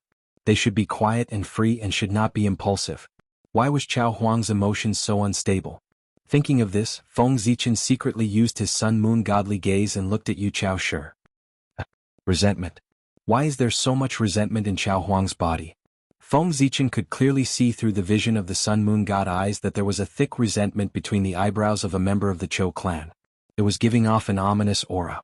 Affected by this resentment, a member of the Chou clan's spiritual altar was covered in dust and his true spirit was dim. This caused him to lose his mind and be easily swayed by his emotions. But this doesn't make sense. Chao Huang's body is protected by the golden light of merit, which can repel all evil. Moreover, the golden light of merit is the best at restraining this kind of filthy aura. Usually, before these grievances can even get close to the Nest Emperor, they would be destroyed by the virtue qi emitted from his body. They wouldn't be able to get close to him. But what's going on with this resentment? How did it go around the golden light of merit and entangle itself with Chao Huang? Feng Zichen closed his eyes and used the crepe myrtle divination technique. He silently calculated in his heart and traced the origin of the resentment. After a while, he opened his eyes and looked at the Chou clan with a complicated expression. He quietly looked away, but there was nothing he could do about it. All right, second brother, third sister, you can go back first. It's been hard on you these past few days. Go back and have a good rest. Suerenshi's mouth twitched when he saw Yu Chao Shi's bitter smile. Yes. The Z clan responded and pulled the Chou clan away. Zichen, you've noticed as well, right? After the two of them had walked far away, Swearin spoke with a worried expression. His tone was filled with worry. Yes. Feng Zichen nodded and continued, but judging from Chao Huang's current situation, we can't help much. He can only rely on himself to overcome it. The resentment came from the human immortals who had died at the hands of the ferocious beasts. They blamed Feng Zichen and the others for driving them out of the East Sea and causing them to live in a precarious state. They blamed Feng Zichen and the others for not helping them and allowing them to die tragically at the hands of the ferocious beasts. Because of all these reasons, their resentment didn't dissipate after their deaths. It turned into a monstrous resentment and attacked Feng Zichen and the others. However, Feng Zichen and the others were protected by the aura of virtue. Before the resentment could reach them, it was purified by the aura of virtue. It didn't even cause a splash. However, the Chou clan was different. He cultivated the Tao of protection and took it as his duty to protect the human race. He couldn't tolerate any harm to the human race. In the past, the Chou clan built a nest and gave the human race a place to live. They didn't have to be threatened by the wind and rain or bullied by the ferocious beasts. Seeing the happy faces of his clansmen, a member of the Chou clan was enlightened and found his future path. He wanted to protect his clansmen and everything they had created. Therefore, when the ferocious beasts broke out and caused a large number of deaths, a member of the Chou clan fell into deep self-blame. When the resentment surged, not only did he not purify it, but he also suppressed the aura of virtue and allowed it to enter his body. He planned to punish himself in this way in an attempt to eliminate the resentment of his clansmen. Yes, this kind of thing can only be understood by oneself. No matter how much outsiders say it's useless.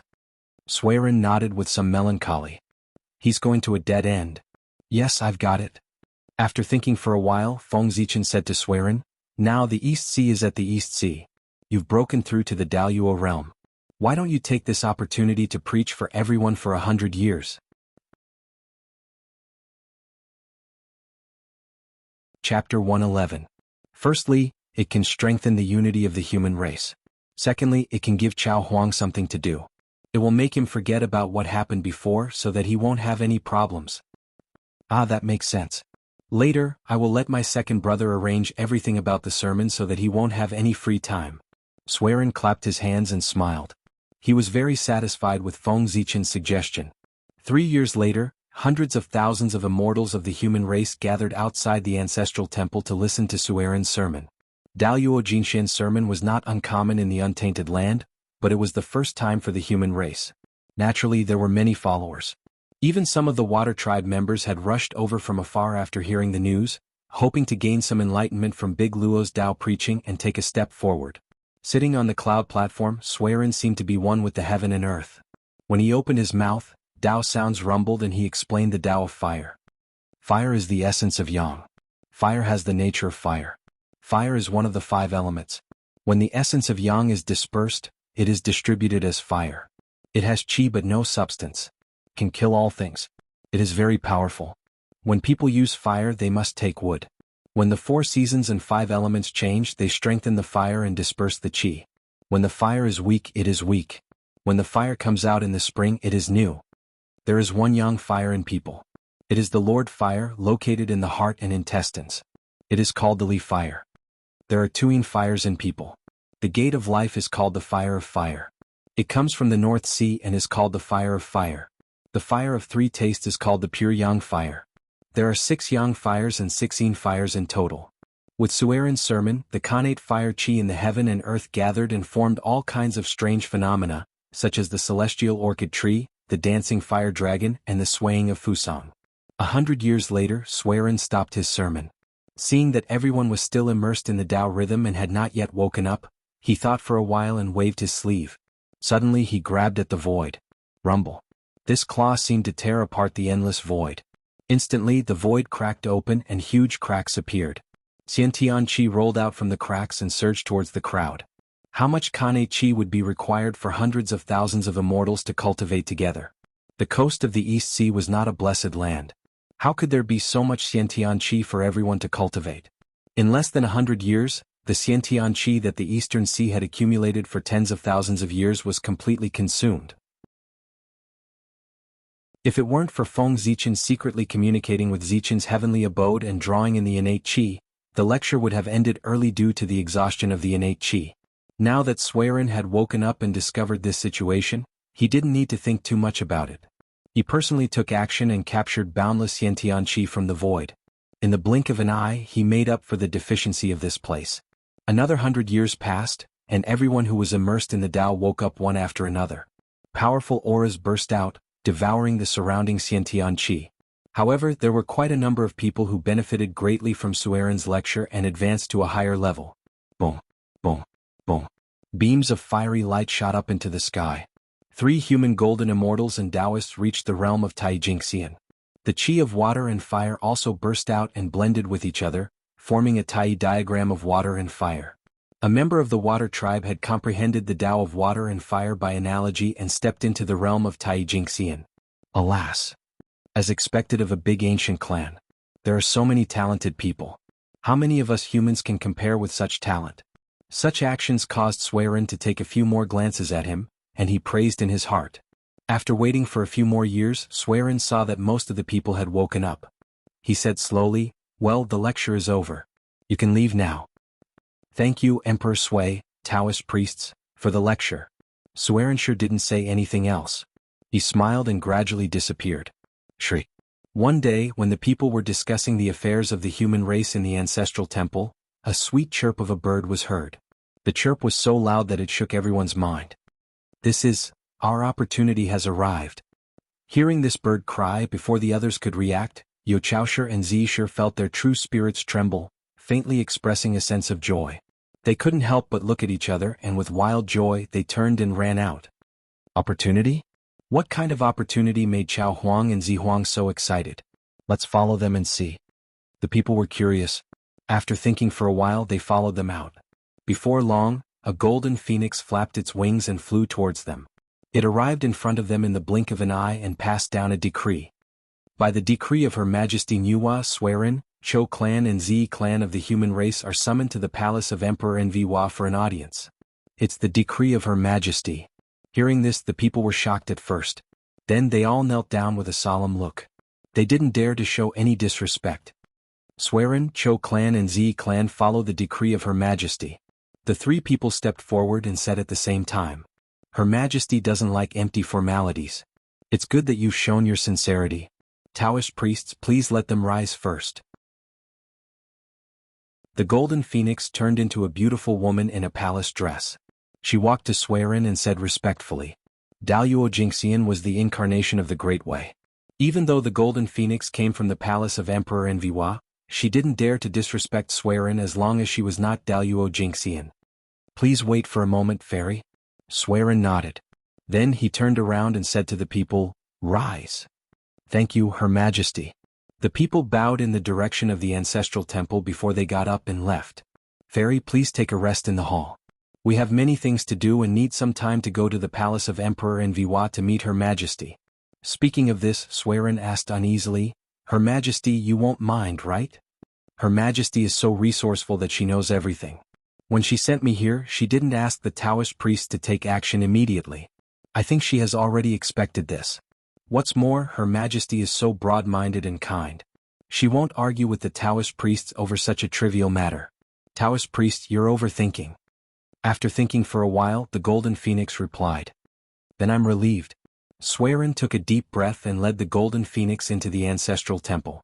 In the ancestral temple, the golden phoenix looked at Swearin curiously and said, "Taoist priest, if you have something to do, just go ahead. Don't worry about me." It took Swearin more than 100,000 years to reach the level of Daluo Jingxian. Except for the innate sages, he was the most powerful innate living being. Therefore, many living beings in untainted land were curious about him.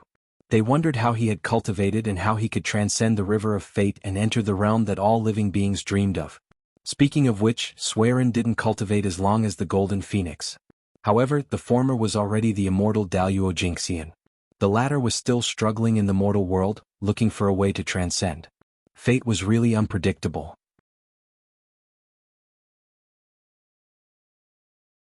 Chapter 112. In that case, I'll take my leave now. By the way, if you're bored here, you can go out for a walk and see how the human tribe is doing now. With that, Swearin smiled apologetically, got up and left the hall. "Second brother, go get some red jujubes, the best of the best. Sister, this is the innate enlightenment tea that Zichen gave me. Go and make a pot of it. When I get the red dates, send them in together." As soon as he left the hall, Swearin hurriedly ordered the Cho clan and the Zi clan behind him. "Brother, this is..." The members of the Zi clan frowned and asked in confusion. "It's the first time that Her Majesty sent someone to the human tribe. We can't be impolite. If we neglect her, Her Majesty will be displeased. Besides, since she was sent here by Her Majesty, she must be someone close to Her Majesty. Now that we've established a good relationship with her, we'll have a way to ask Her Majesty's palace for help in the future." After sealing the surrounding void, Swearin explained to the two of them, "Brother, after you get the red dates, give them to sister and ask her to send them in. Then, I'll have to trouble you to summon the leaders of all clans and the elders to the conference hall for a discussion. Sister, please take care of this fairy. Don't let the clansmen offend her." Speaking of this, Swearin looked displeased. After all, this fairy is so beautiful. Some of the clansmen are really bad and hard to get rid of. It's inevitable that they'll act rudely. The human tribe had a large population and Swearin couldn't take care of all of them. It was inevitable that some of them would be born with bad habits. If they accidentally offended the Golden Phoenix, it would be a small matter. However, if Nuwa heard about it, she would be displeased with the human tribe. Then they would be in big trouble. I understand. As the leader of the Z clan who was responsible for educating the clansmen, he naturally knew the character of his clansmen. After serving the immortal tea and spirit fruits, the representative of the Z clan said to the Golden Phoenix with a smile, "The human race has just been born and its foundation is shallow. We are unable to bring out anything good to entertain you, fellow Taoist. Please forgive us." Fellow Taoist, you must be joking. From afar, Golden Phoenix could sense the primordial spiritium emanating from the Taoist tea and red date. He thought that it was just the Z clan's humble words and didn't take it seriously. Receiving the jade cup, the Golden Phoenix took a sip. He felt a cool and refreshing air flow through his body, cleansing his mind and body, and allowing him to comprehend the Tao. This is. Looking at the Taoist tea in her hand, Jin Huang's expression changed for the first time. She was shocked. Within the jade cup, a green tea leaf floated on the surface of the water. Its markings seemed to be interwoven from the Tao, and its entire body was covered in natural talisman markings and emanated the aura of the Grand Tao, causing it to be extremely profound. I didn't expect the human race to have such a treasure. I forgot myself. Putting down the jade cup, the Golden Phoenix said to the Z clan, "Such a treasure is rare even in the palace of Empress Enviwa. The human race has a good opportunity." Fellow Taoist, you've misunderstood. Although this tea is good, it doesn't belong to the human race, the representative of the Z clan explained with a smile. This tea is called the Primordial Enlightenment Tea. It is a top-grade primordial spiritual root. It is the treasure of Taoist Xianqing, the leader of Mount Sanxian of the East Sea. Zichen is a good friend of his. He specially asked for some tea leaves from him and gave them to my elder brother. Usually my big brother treasures these tea leaves. Even if it's my second brother and I, it's extremely difficult to get some enlightenment tea leaves from him. If it weren't for the hospitality, I'm afraid he wouldn't have taken them out so easily. Today I've benefited from you." Saying this, the Z clan laughed. "Taoist priest, you're too polite." The Golden Phoenix also smiled and asked doubtfully, "What's the background of Taoist Xianqing? His name seems to be related to the Taoist priests of the Three Pure Ones, but why haven't I heard of him?" "It's normal that you haven't heard of him. He's a primordial fiend god nurtured by the nine heavens' clear chi. It's only been tens of thousands of years since he was born. Therefore his name isn't prominent in the untainted land." Speaking of his relationship with the Taoist priests of the Three Pure Ones, I've heard Zichen mention it before. I vaguely remember that before the chaos of the ferocious beasts, he was taken in as a disciple by the Taoist priests of the Shangqing clan who traveled the East Sea and was taken to Mount Kunlun. Because of this, Zichen couldn't get any more primordial enlightenment tea from him. That's why my elder brother became more and more anxious about the tea leaves in his hands. Taken in as a disciple by the Taoist priests of the Shangqing clan? After a moment of silence, the Golden Phoenix said with some envy, "The Taoist priests of the Shangqing clan are the future saints. It's really a great opportunity for the Taoist priest of the Xianqing clan to be his disciple." She knew her own family well. Although she could often receive guidance from Nuwa, she didn't have an official status after all. Therefore she couldn't be considered as a disciple of the Nuwa. Therefore she was quite envious of the real disciples of the saints. Fellow Taoist, how many members of the Zichen clan are there in the human race? I wonder if the Zichen clan you're talking about is the same as the Zichen clan I know. The Golden Phoenix seemed to have thought of something and asked the Z clan. "Zichen? Fellow Taoist, are you talking about Zichen?" The Z clan was a bit confused. Why did he mention Feng Zichen out of the blue? Could it be that they knew each other? However, they didn't hear Zichen mention that he knew someone from the palace of Empress Hua. That's right. If there isn't a second Zichen in the human race, then the person you're talking about should be the same person as me, the Golden Phoenix said with certainty. The Zichen clan is our chosen successor. After we abdicate, he will be the leader of the human race. Naturally, there can only be one. What? Do you know him? Why don't I call him over? Seeing that the Golden Phoenix seemed to really know Feng Zichen, the Z clan suggested. I don't know him, but the Empress often mentions this name. Therefore I'm a bit curious. I want to know who he is and why the Empress pays so much attention to him, the Golden Phoenix said with some confusion while shaking his head. Not only did the Nuwa praise him, but even the Phoenix ancestor also spoke highly of him. This made the Golden Phoenix curious. What ability did this Feng Zichen have to be praised by two supreme existences? When Zichen was young, he was indeed favored by the Empress and received her teachings. However, I didn't expect that the Empress would still pay attention to him after so many years, the Zi clan said thoughtfully as they thought of Feng Zichen's fortuitous encounter when he was young. There's such a thing? Fellow Taoist, can you take me to see fellow Zichen?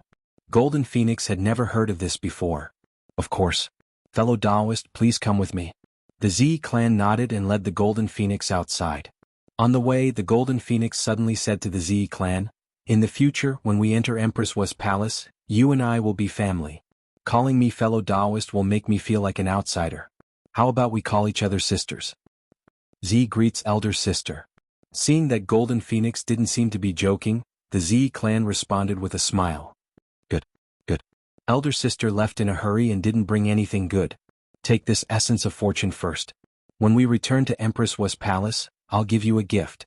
Golden Phoenix happily took out a piece of essence of fortune and stuffed it into the Zi clan's hands. Thank you, elder sister.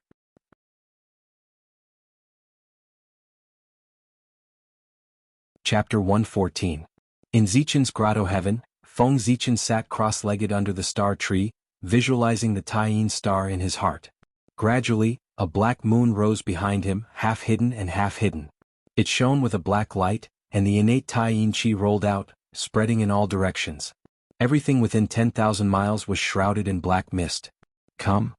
With a command, the star tree trembled violently, and the Taiyin star's shadow appeared like a mirror, swaying in the wind, and palaces, streaks of silver light fell from the sky, turning into Taiyin origin qi and fusing into the black moon behind Feng Zichen, making it even darker.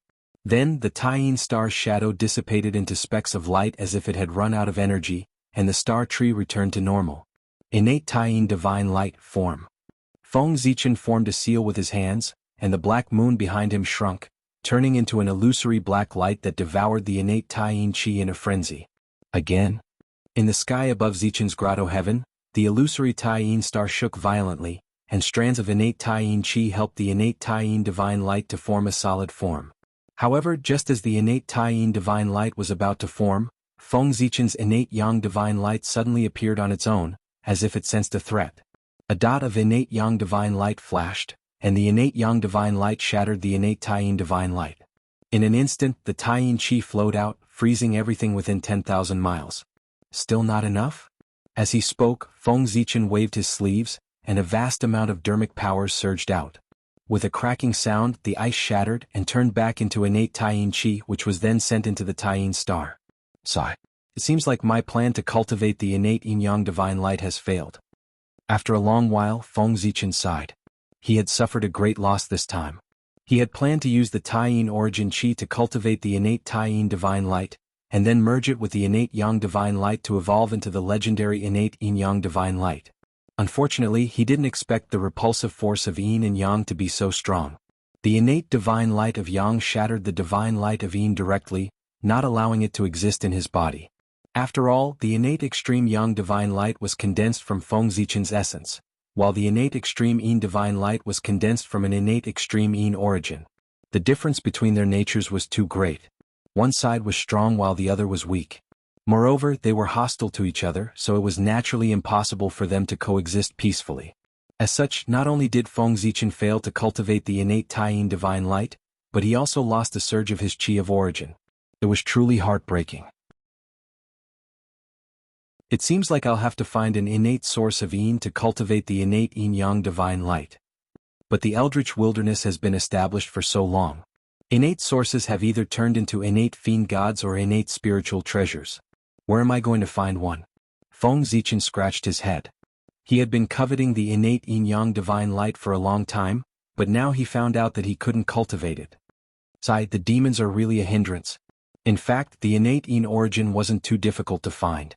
At the very least, the innate yin origin wasn't lacking in the Taiyin star. However, that was the demon's territory after all. Now, Feng Zichen didn't even dare to use the starlight, let alone steal the innate yin origin from the Taiyin star. it was fine when he was in the golden immortal realm. The starlight he used was scattered on the eldritch wilderness, so the demons couldn't discover it. But after he became a Taijingxian, he could use the power of the Zhouxing origin. If he used it once or twice, it would be fine.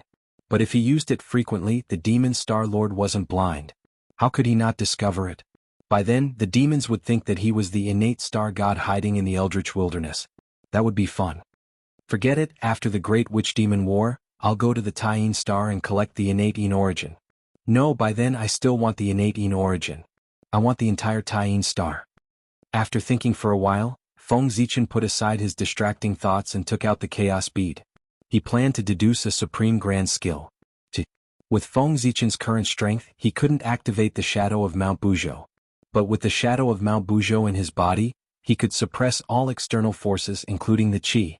As soon as the innate evil qi rushed into his body before it could do any damage, the Buzhou mountain's shadow trembled slightly, and a suppressive force came from it, pressing the innate evil qi into a ball, stopping it from moving. Great. Innate 5 elemental divine light, innate yang divine light, 10,000 elephant divine lightning. Go. Feng Zichen's arcane energy surged out madly as he cast all kinds of skills onto the heaven and earth furnace. Above the heaven and earth furnace, there were the roars of sacred beasts, thunder rumbling and divine light flashing, causing its power to increase exponentially. The refining power surged and swept towards the connate baleful aura with all its might. Under the suppression of the shadow of Mount Buzhou, the innate evil qi couldn't resist at all.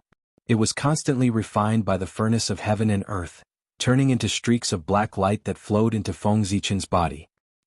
He understood that this was because his body was too weak and could not withstand the power of the innate baleful qi, causing his physical body to be damaged and sending him intense pain. In Feng Zichen's sea of consciousness, an illusory figure of a deity with a blurry face appeared. His aura was incomparably majestic, and a purple-black evil spirit flowed on his body. As the strongest chaos demon god, Pangu naturally had an innate baleful aura. However, it was not called Chaos Baleful Aura, but Duqian Divine Baleful Aura. As the innate evil qi circulated, strands of evil qi fused into his flesh and blood, constantly strengthening his body. Slowly, the sharp pain began to lessen until it disappeared completely.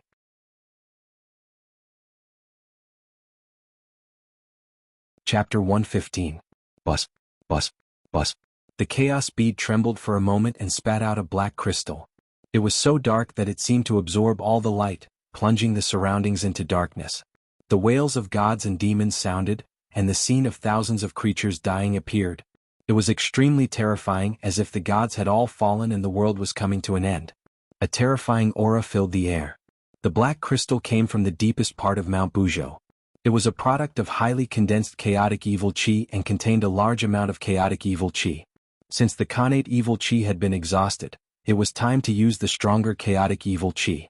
This time, Feng Zichen went all out and was determined to cultivate the divine evil qi. Heaven and earth furnace, go.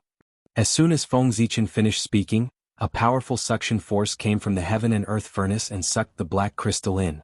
Attacked, the black crystal exploded, releasing wisps of chaotic evil qi that crashed into the heaven and earth furnace with boundless power. Crack, crack. The chaotic evil qi was so powerful that it cracked the heaven and earth furnace with just one hit. It was full of cracks and would shatter at any time. Rumble. Sensing the existence of the chaotic evil qi, the phantom of Mount Buzhou emitted a deeper Taoist rhyme, revealing a vast and ancient aura. Vast divine power suddenly pressed down and suppressed the chaotic evil qi. With a flash of divine light, the cracks on the heaven and earth furnace disappeared, and refining power surged out toward the chaotic evil qi. Unfortunately, even though it was suppressed by the phantom of Mount Buzhou, the chaotic evil qi was still extremely powerful. Compared to it, the refining power of the heaven and earth furnace was too weak and couldn't shake it at all. Feng Zichen wasn't surprised by this. If he could easily refine the chaotic evil qi, how could he live up to its name? Break. Raising the Hongmeng Daozhong, Feng Zichen struck it hard. A loud bell rang and a power that could destroy all things broke the black crystal into pieces. At the same time, the Tree of Worlds spat out a stream of origin energy of heaven and earth, which turned into blazing flames and burned toward the heaven and earth furnace. The chaotic evil qi was refined, and a trace of purple-black evil qi gradually appeared on Feng Zichen's body. Outside Zichen's cave, the members of the Zi clan cast a spell, opened a passage and pulled the golden phoenix inside. Sister, this is the place. Zichen is cultivating in seclusion inside. Is this a high-grade grotto heaven? Walking into Zichen's grotto heaven, the rich Xiantian qi gushed out, shocking the golden phoenix. The two of them entered Zichen's grotto heaven and continued walking. Not long after, they saw Feng Zichen sitting on the ground with his eyes closed. His body was surrounded by a thin layer of dark purple evil qi. As for the star tree, although it was rooted in Zichen's cave, its real body was in the endless void. Besides Feng Zichen, no one could see it. The star tree was related to the fate of Zhouxing. If outsiders knew that the tree was in the hands of the human race, it would definitely attract many powerful figures to fight for it. With Feng Zichen's strength, he would not be able to keep it. It's so powerful. Just by looking at the dark purple evil qi, the golden phoenix felt as if her eyes had been pricked by needles. At the same time, she felt a sense of extreme danger, which made her shudder. Feng Zichen opened his eyes, and a purplish-black light flashed. A terrifying aura spread out, causing the surrounding temperature to plummet. Coldine qi filled the air. Nice to meet you, Zihuang. Standing up, Feng Zichen first greeted the Zi clan, and then asked in confusion, "May I know who this fairy is?" "This is the golden phoenix of Emperor Nvua's palace. I have something to discuss with you. Also, the evil qi here is so strong. Zichen, what are you doing?" The surrounding cold qi made the Zi clan feel uncomfortable. She could not help but frown and ask, "This is a great divine sense that I have just cultivated. I'm not familiar with it yet, so it caused the qi to leak out. It's not a big deal." Shaking his head, Feng Zichen did not explain too much. Using evil qi to cultivate a divine sense would inevitably offend cultivators, even if the divine sense originated from Pangu. "May I know why you are looking for me?" Feng Zichen turned around and asked the golden phoenix. "His Majesty Zhu Huang asked me to give you this as a gift to thank you." With that, the golden phoenix took out a phoenix feather and handed it to Feng Zichen. "His Majesty Zhu Huang and Her Majesty Nua both praise you.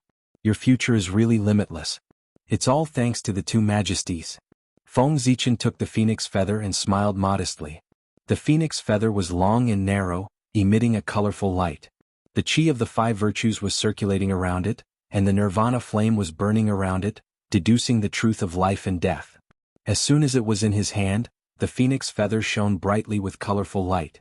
Innate talismans emerged and turned into a Kanate Dao scripture, which fell into Feng Zichen's heart.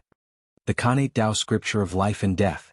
This was a Dao scripture of life and death which directly evolved from the Dao of life and death. It explained the truth of life and death. If one could fully comprehend it, he could become Daoyuo Jingxian. This is too precious. At this time, Feng Zichen realized how extraordinary this item was. Not to mention the Kanate Dao scripture of life and death, this phoenix feather was also an extraordinary treasure. It was not inferior to ordinary Kanate spiritual treasures. Judging by its power, it was probably Zhu Huang's tail feather. My friend, this phoenix feather is the tail feather of His Majesty Zhu Huang when he transformed into the vermilion bird. It is extremely precious and contains part of His Majesty Zhu Huang's origin. Countless people in the Phoenix clan yearn for it but can't get it. His Majesty Zhu Huang gave it to you, which shows how much His Majesty values you. After that, the golden phoenix looked at Feng Zichen curiously. He wondered what he did for Zhu Huang that made Zhu Huang give this item to him. One must know that there were only 9 phoenix feather in the entire Phoenix clan. However, although the golden phoenix was curious, he did not ask Feng Zichen about it rashly. It was better to know less about the affairs of the Almighty, lest trouble come knocking on his door one day. I'll accept it shamelessly. After thinking for a while, Feng Zichen put away Zhu Huang's phoenix feather. After all, for Zhu Huang, no matter how precious this item was, it was not as important as freedom. Fairy, this is the first time you've come to the human clan. I suppose you don't know much about the human clan. How about I show you around and show you the sights of the human clan? Feng Zichen suggested after looking around. Thank you, my friend. The golden phoenix thought for a while and nodded. It would be bad if she did not know anything about the human clan when the Nua asked her about it after returning to Emperor Nvua's palace. Fairy, you're too polite. If you can put in a few good words for the human clan in front of Her Majesty, Zichen will be very grateful. Feng Zichen waved his hand and said, "You're such an interesting person. The human clan was created by Her Majesty and is equivalent to Her Majesty's child. Her Majesty cares a lot about the human clan. There's no need for me to put in a good word for them. The Golden Phoenix could not help but laugh after hearing Feng Zichen's words.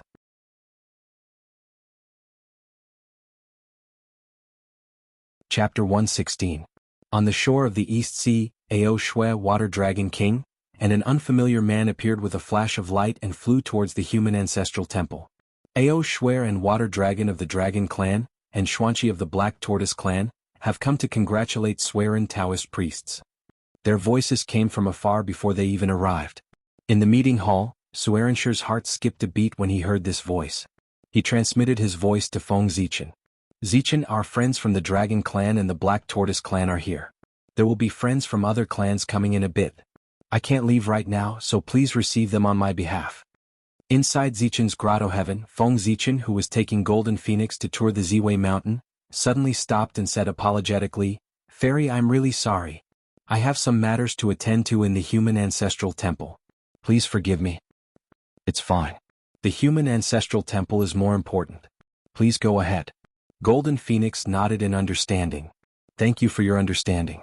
With a smile, Feng Zichen took a step forward and arrived outside Zichen's grotto heaven. With another step he arrived in front of Ao Shui and the others. "Ao Shui, Dragon Lord, long time no see." Feng Zichen was very happy to see old friends. He couldn't help but quickly walk up and greet the two. Noticing the unfamiliar man beside the two, Feng Zichen asked, "How should I address you, fellow Taoist?" "This is Xuanqi of the Black Tortoise Clan. He came with us to congratulate fellow Taoist Suiran." Seeing the confusion in his eyes, Water Dragon King stepped forward and introduced him. "Greetings, fellow Taoist Zichen. I've heard of your name for many years. It's a pleasure to finally meet you today."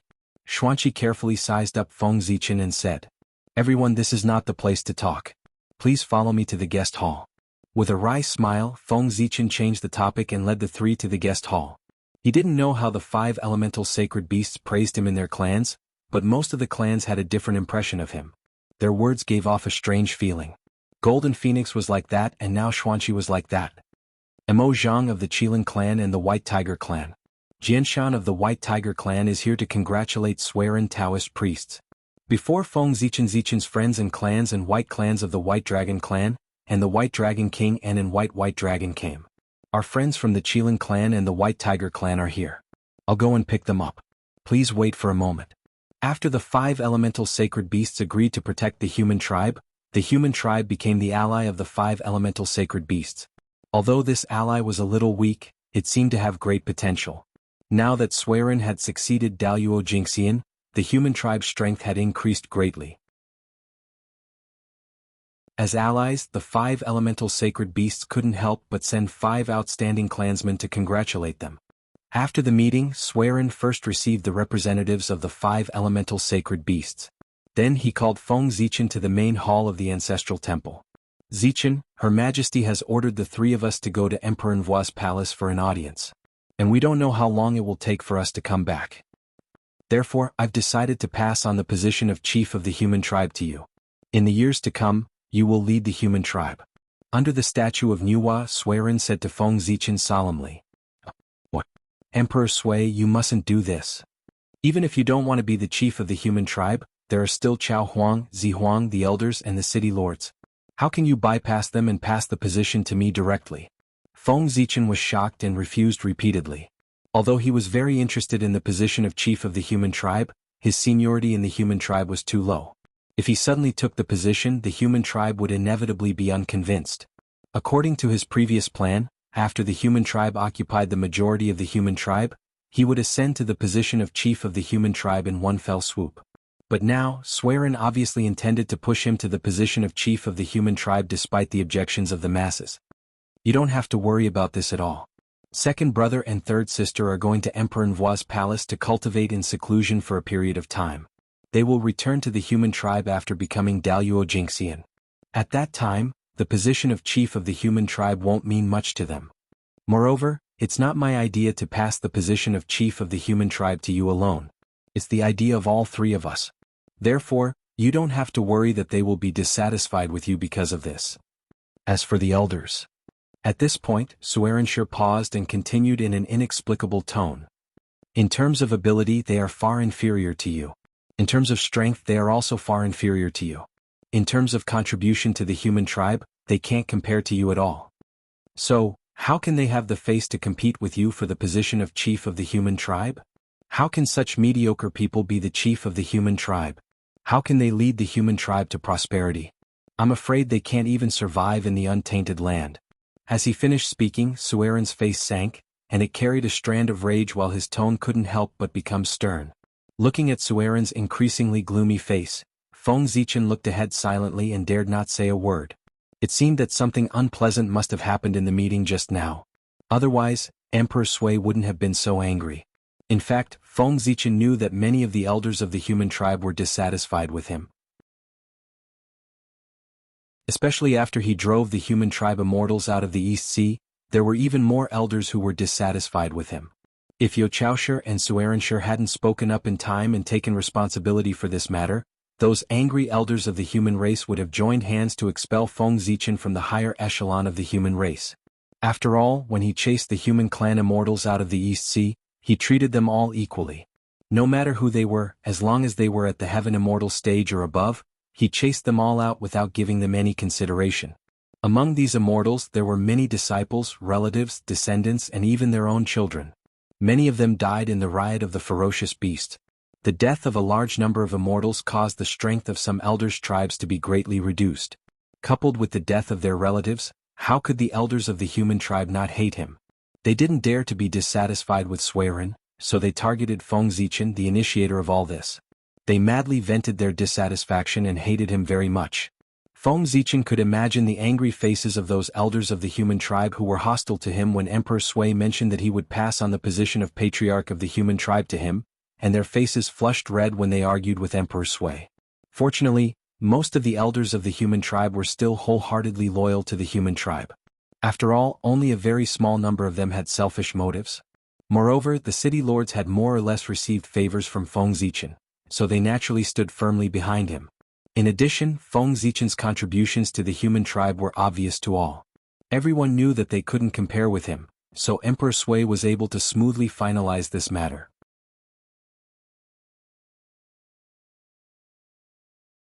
Chapter 117. Of course, if Emperor Sui insisted, with his prestige in the human tribe, he could settle this matter, but it would inevitably hurt the harmony of the human tribe, and leave a hidden danger for Feng Zichen to govern the human tribe in the future. Zichen, go and prepare. Later, under the witness of everyone, I will pass on the position of patriarch to you, so that I can go to Emperor Envoi's palace with peace of mind. After a while, Suerinshire calmed down and said to Feng Zichen, don't worry. Yes, Emperor Sui, don't worry. I will lead the human tribe to prosperity and live up to your expectations.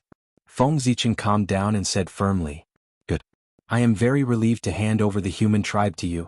Suerin nodded and left to gather the people.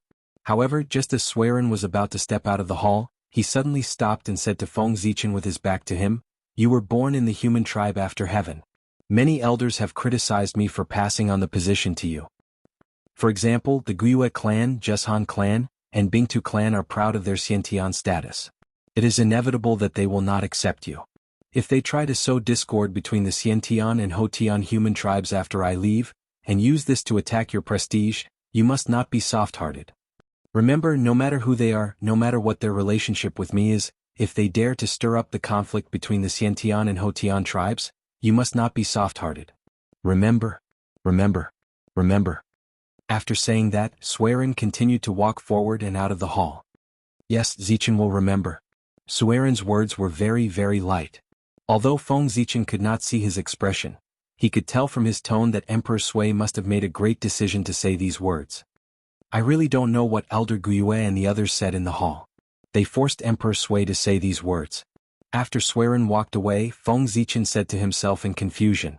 What did he mean by not being soft-hearted? It meant that when it was time for him to kill, he had to kill without mercy. They were old companions who had lived and eaten together ever since they were born.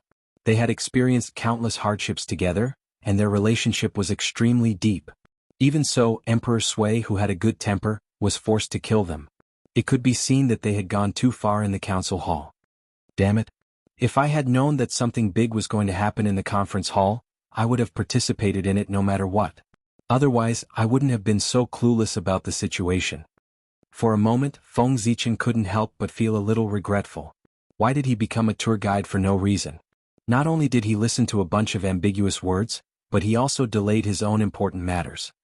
However, although Emperor Sui said so, if I really dared to kill them, the Xiantian human race might rebel. It seems that I have to think of a way to drive them out. Feng Zichen thought as he rubbed his head. 3 days later, Suiren and the other two walked into the ancestral temple with the elders of the human race and many city lords. Under the witness of the representatives of the 5 races, they held the coronation ceremony for Feng Zichen. Zichen, from today onwards, I entrust the human race to you. You are the new leader of the human race. You are responsible for the future of hundreds of millions of people. You have a great responsibility. In the future, don't be impulsive when you do things. Think more, observe more, be generous and be impartial. Suiren gave Feng Zichen the fir wood that represented the human race's inheritance to Feng Zichen. Then he told Feng Zichen about his experience in governing the human race. Yes, Zichen, I will remember everything. I will not let Emperor Sui down. Feng Zichen took note and promised Emperor Sui.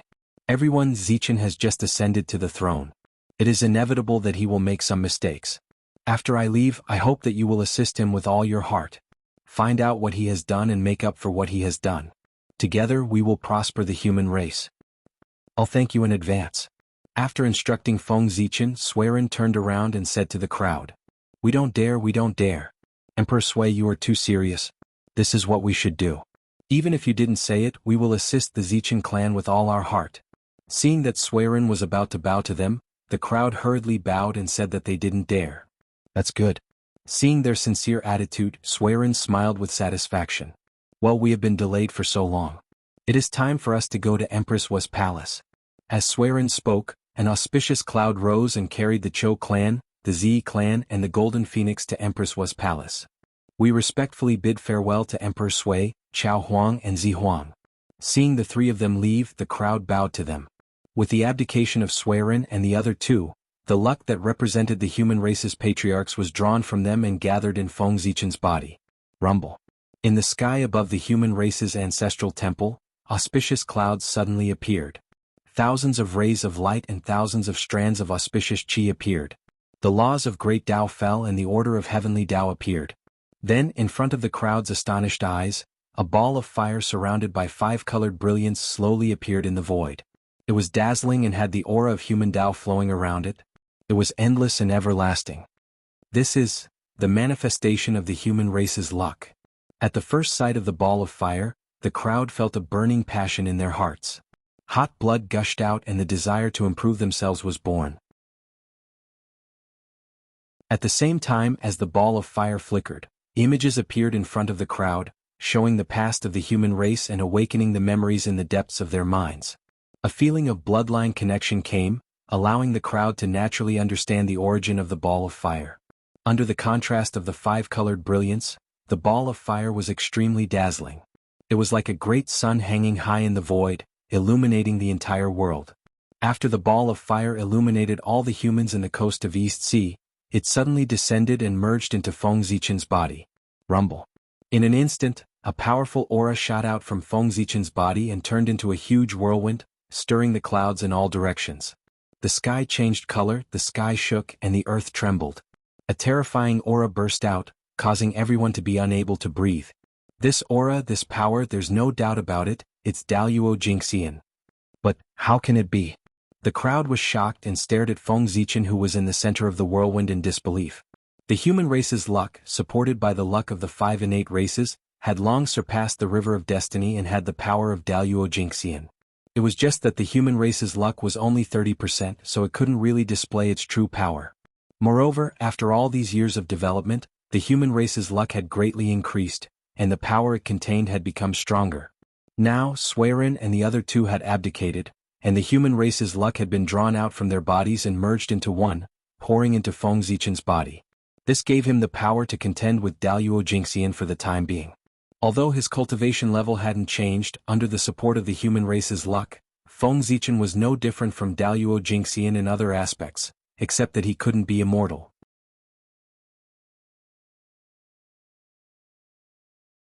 Chapter 118. In Emperor Nvua's palace, Nua frowned and gently stroked the void when she sensed the change in the human clan's fate. In an instant, the secrets of heaven seemed to be covered by a layer of gauze, blurred and unfathomable. An invisible aura appeared and enveloped the entire coast of the East Sea, completely concealing the Daluo Jinxian's aura on Feng Zichen. Who is it? In the untainted land, a strange Daluo Jinxian's aura suddenly appeared. Although this aura disappeared in a flash, the powerful figure's spiritual senses were so sharp that they detected it the moment it appeared. It's gone? After scanning the untainted land for a moment, the powerful figures did not discover the existence of a new Daluo Jinxian. Puzzled, they began to calculate silently in their hearts. It's gone? In the eyes of the powerful figures, the secrets of heaven were normal and the long river of destiny was quiet. There was no new Daluo Jinxian born, as if the strand of Daluo's aura just now was an illusion. Immediately, the powerful figures understood that a higher-level existence had taken action to conceal the secrets of heaven so that they could not pry into it.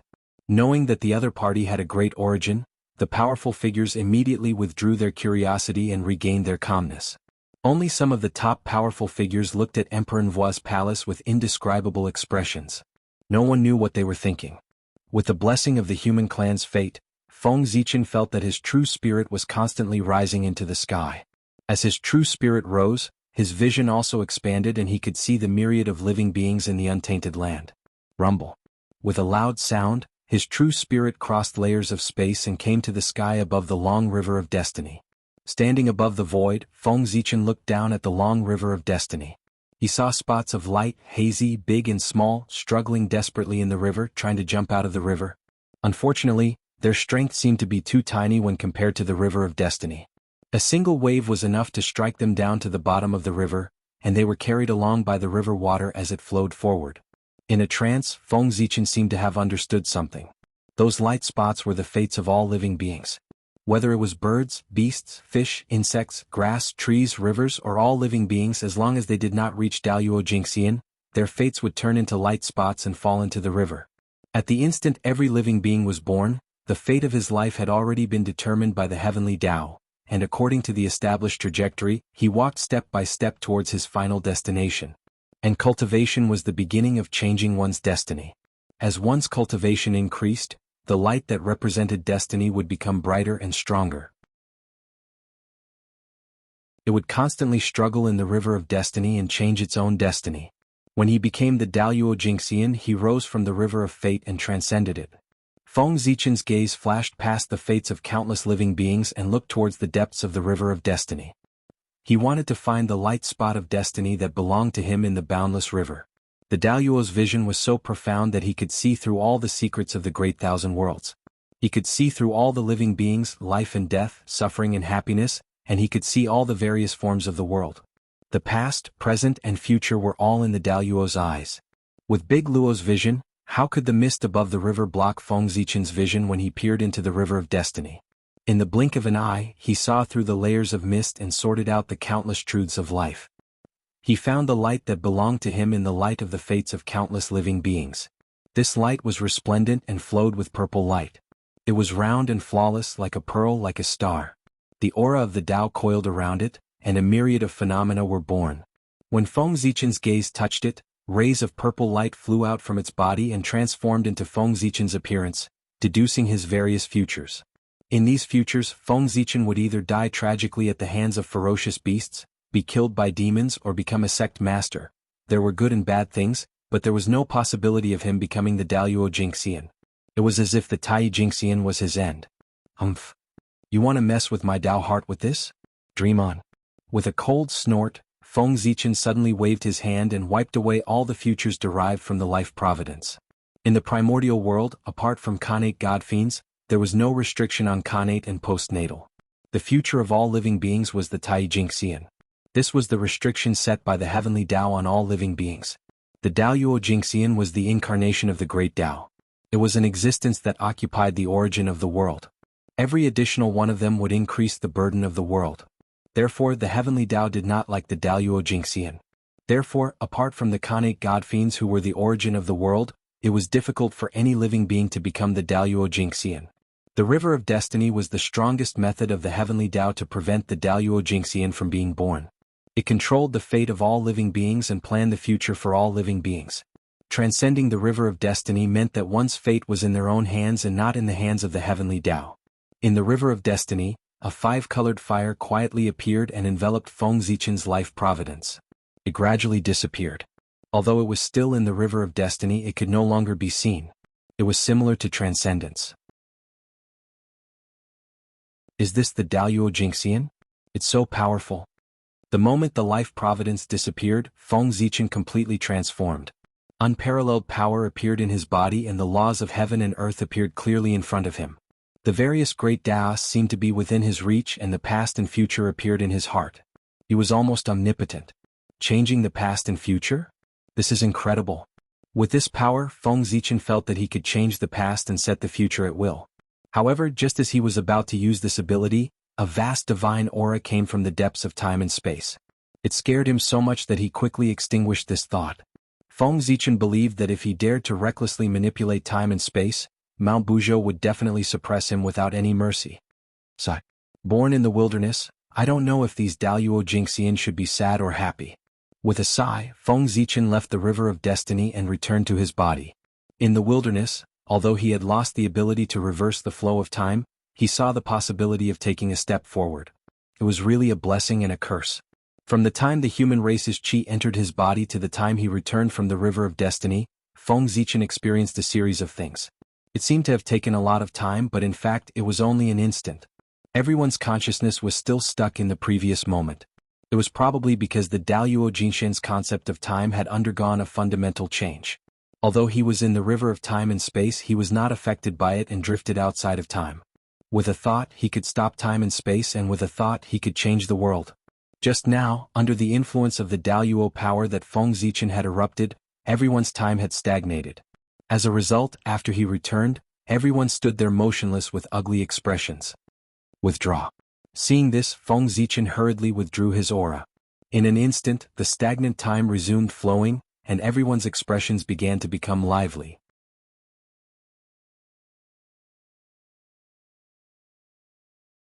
Chapter 119. Cough cough. Cough cough. After everyone regained consciousness, they first let out a series of violent coughs. Then they began to pant heavily, letting out heavy breathing sounds. My fellow cultivators, I'm really sorry. This happened so suddenly that it was completely out of my expectations. I didn't expect to disturb all of you. It's really Zichen's fault. Zichen apologizes to all of you here. I hope you can forgive me. Feng Zichen quickly apologized. He knew that everyone had lost their composure because of the Daluo's aura. It's okay, we're fine. Water Dragon King had the highest cultivation among all of them. He was half a step away from Daluo Jingxian. Therefore he was the first to recover. He waved his hand and said to Feng Zichen, "Everyone, please rest assured." After a while, everyone recovered and said that they were fine. They told Feng Zichen not to worry. Phew. I'm relieved. Seeing that no one was injured, Feng Zichen heaved a sigh of relief. Obviously, those that were sent to the human race by the five-element sacred beasts were all outstanding geniuses of their respective races. Perhaps they were unable to go against a golden immortal, but it was more than sufficient for them to protect themselves under the might of a golden immortal. After all, with their status, they would not lack connate spiritual treasures. As for the human tribe, this was the human tribe's ancestral temple, where the Nuwa was worshipped. If this aura did not come from Feng Zichen, it would not even cause a ripple. My fellow cultivator, your luck is really enviable. Water Dragon King sighed with envy when he sensed that Feng Zichen's aura was not inferior to Daluo Jingxian's. What's there to be envious of about Dragon Lord? Dragon Lord's aura is only half a step away from Daluo Jingxian. I'm afraid that the next time we meet, I'll have to call you Dragon Sovereign. Feng Zichen joked with a smile. You can't compare, you can't compare. You have the fortune of the human race. In the future, your cultivation will advance by leaps and bounds. Maybe when you become a Daluo Jingxian, I'll still be struggling in Tai Jingxian. After all, to me, the difference of half a step is like a natural chasm. As for you, Daluo Jingxian is already within reach. You just lack the accumulation. Hearing Feng Zichen's teasing, Water Dragon King smiled helplessly. He was not as lucky as Feng Zichen, who had the fortune of the human race assisting him in his cultivation. Dragon Lord, you're underestimating yourself.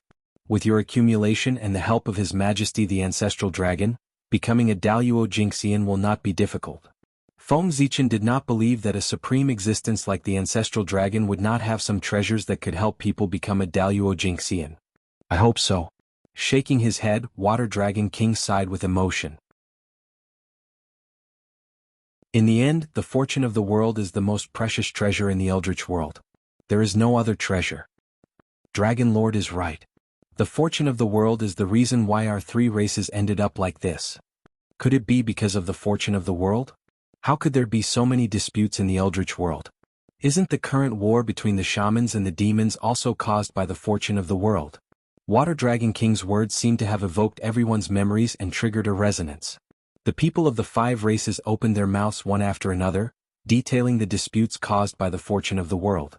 Among the people of the ancestral temple, except for the people of the human race present who had less experience and shallow knowledge, the people of the ancestral temple were all the outstanding people of the 5 races.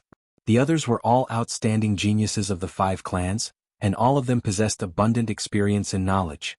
Coupled with their family's knowledge, they were naturally extremely clear about the uses of the karmic luck of the heavens and the earth. Feng Zichen also nodded, agreeing with this statement. Not to mention that because he had obtained the fortune of the human race, he directly possessed strength comparable to Daluo Jingxian. The reason why Suiren and the other 2 could improve so quickly was because of the fortune of the human race in their bodies. With great fortune, one could do everything according to one's wishes. When one went out, one would encounter treasures and turn misfortune into good fortune. With the fortune of the world, one could increase one's strength, deepen one's connection with the world, and speed up one's cultivation. If the fortune of the world was thick enough, one could directly peek into the origin of the world and cultivate in the sea of the great Tao. The heavenly Tao would be open to one, and there would be no more secrets in the world. It was because of this that the saints of the later generations did not care about their pride and carried out various schemes just to obtain more fortune of the world and speed up their comprehension of the divine Tao in order to advance to a higher realm. In the untainted world, the most ancient way to become a saint was related to the fortune of the world. Countless people yearned for it. According to ancient legends, if someone could unify the untainted world, there was no need for the Hongmeng purple qi. With the boundless fortune, one could directly condense the sage position and become an indestructible and untainted saint. It was also because of this that the ancestor dragon Phoenix and Qilin ancestors wanted to dominate the untainted world. They were instigated by the demon ancestor Rahu and triggered the calamity of the dragon Han. Di Jun also established the heavenly court because of this. He wanted to unify the untainted world, gather the boundless fortune, and become a saint. Unfortunately, this action angered the witch race and triggered the calamity of the shamans.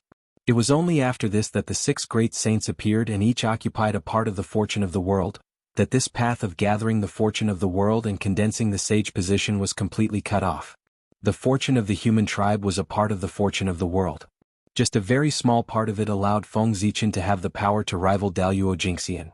How powerful was the heavenly emperor Di Jun, who was at the center of the world and possessed the fortune of the demon tribe, Zhouxing, and the boundless fortune of the untainted world.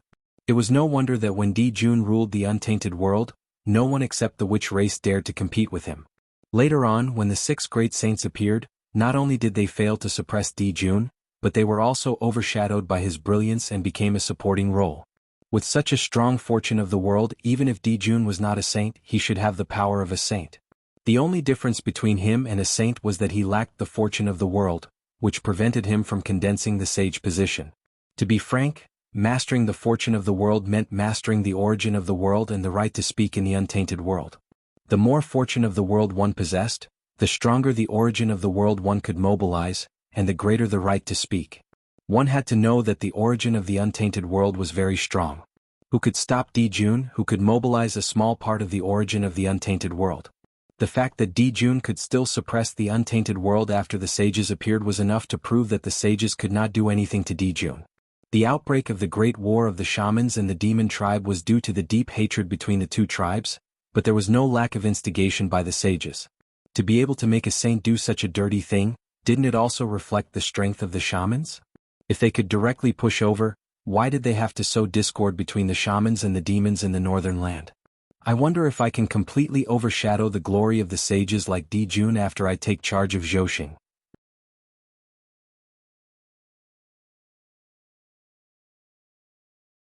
Chapter 120. Feng Zichen was able to guess Di Jun's strength based on his own situation. He couldn't help but feel a sense of pride rising in his heart, as if he was a real man.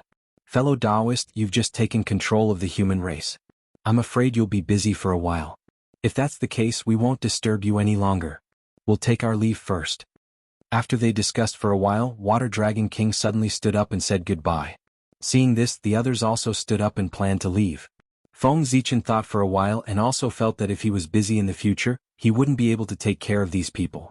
Therefore he didn't ask them to stay. Then I won't ask you to stay any longer. When you return, please send my greetings to the emperors. When I'm free, I'll definitely pay them a visit.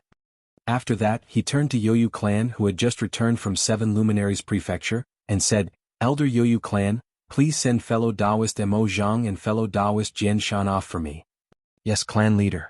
Yoyu clan leader answered, then stepped forward and said to Mo Zhang and Jian Shan, fellow Taoists, please follow me. Ah, you're too polite. Many people of the Beast clan are very interested in you.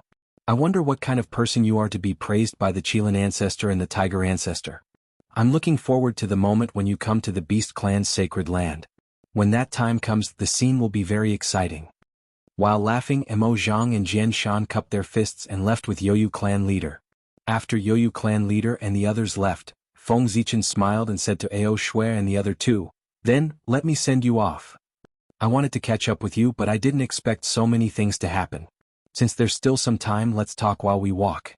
Ao Shui and the other two nodded and followed Feng Zichen out. Feng Zichen had been in the untainted land for so many years, and Ao Shui was his only friend. Naturally, they were very close. Now that the two of them had been separated for so many years and had finally met each other, they were about to be separated again before they even had the chance to speak. It was inevitable that they would feel a little upset. Fellow Taoist, please stop here. On the shore of the East Sea, the Water Dragon King was just about to leave when he suddenly stopped and said to Feng Zichen with a solemn expression, fellow Taoist, you've temporarily ascended to the zenith heaven golden immortal realm with the providence of the human race. Although there are many benefits, this power is ultimately an external force. There are many restrictions and there are many hidden dangers. The method of using the providence of heaven and earth to raise one's strength originated from the ancient times. It was because of this that the 3 races obtained great benefits and were able to suppress the group of Khanate godfiends and dominate the primordial world. As such, the 3 races had a deep understanding of the pros and cons of the heaven and earth providence. And Water Dragon King, as the legitimate successor of the dragon race, naturally knew some secrets that ordinary people didn't know. Therefore, when he saw that Feng Zichen was using the human clan's providence to raise his cultivation, he was afraid that Feng Zichen would not be aware of the dangers involved and would be led astray. Fellow Taoist, please enlighten me. As this matter concerned himself, Feng Zichen couldn't help but become serious. He cupped his hands to the Water Dragon King and humbly asked for advice. His understanding of the providence of heaven and earth was only from the fragmented memories of the later generations.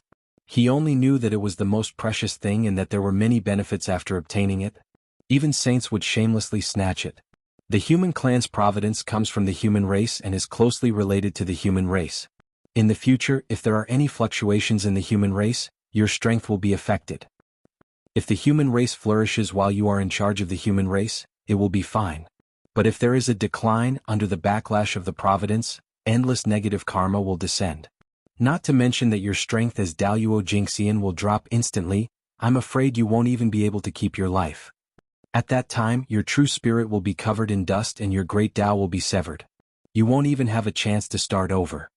Hearing the Water Dragon King's frightening words, Ao Shui couldn't help but reveal a worried expression and looked at Feng Zichen worriedly.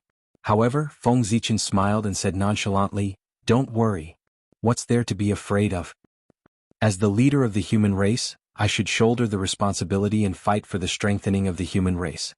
Being connected to the human clan's providence can show my determination to strengthen the human race and make the people trust me more. It will increase the cohesion of the people. This is actually a good thing. Moreover, with this pressure, it will constantly urge me to move forward and not slack off at all. There were gains and losses.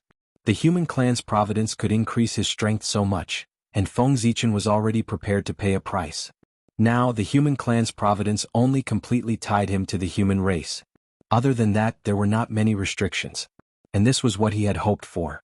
Such a price was equivalent to nothing to him. In fact, it would bring him many benefits. When Feng Zichen said these words, a fearless spirit emerged from his body.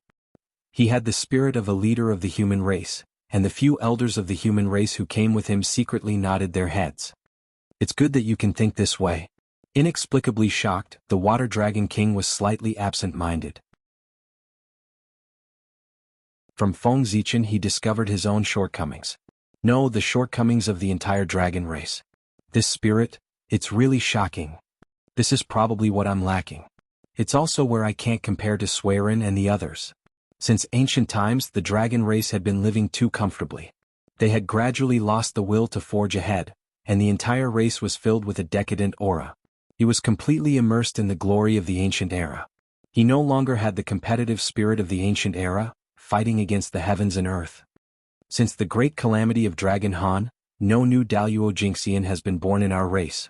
I originally thought that it was because the heavens had deliberately suppressed us, but now it seems that this is not entirely the case.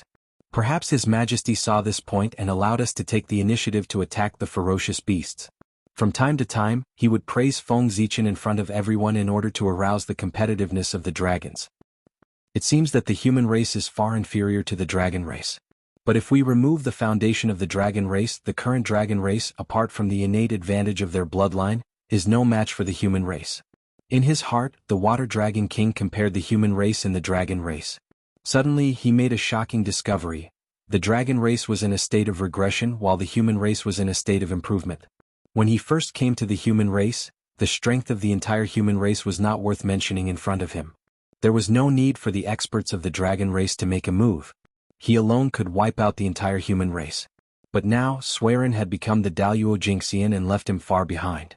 The Chou clan and the Zi clan had also found their own Daluo opportunities, but he had no clue about advancing. If Feng Zichen was a genius that he could not compare to, even the Youyu clan who lived in the East Sea for a long time, was gradually catching up to his realm. There were also several human city lords who had shown talent that was not inferior to his.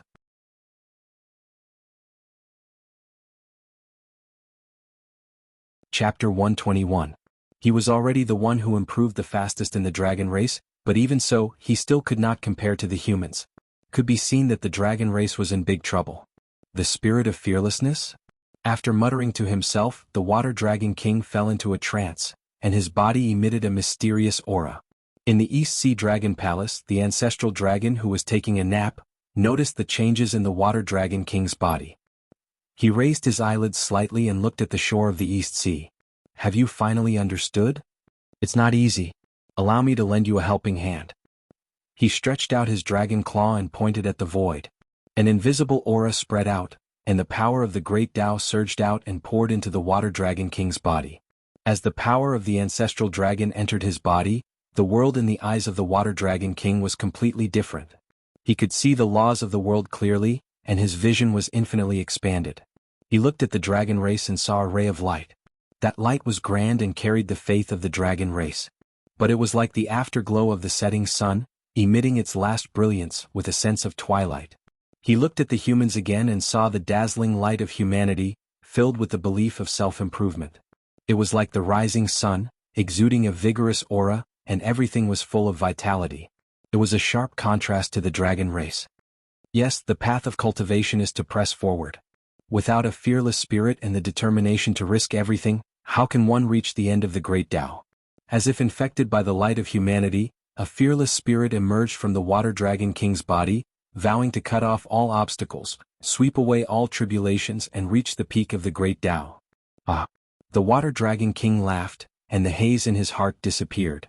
The dust in his soul was cleared, and he felt as clear as a mirror. Rumble. With a rumble, the barrier that had troubled him for many years shattered. His aura suddenly soared, and a powerful force distorted the void, evolving into a vast and endless river that emitted the aura of the great Tao. No one in the world was weaker than water, and no one could defeat the strong. It was not easy. The weak defeated the strong, and the soft defeated the hard. No one in the world did not know this. Goodness is like water. Water benefits all living things and does not compete. It treats the evils of the masses and is close to the Tao.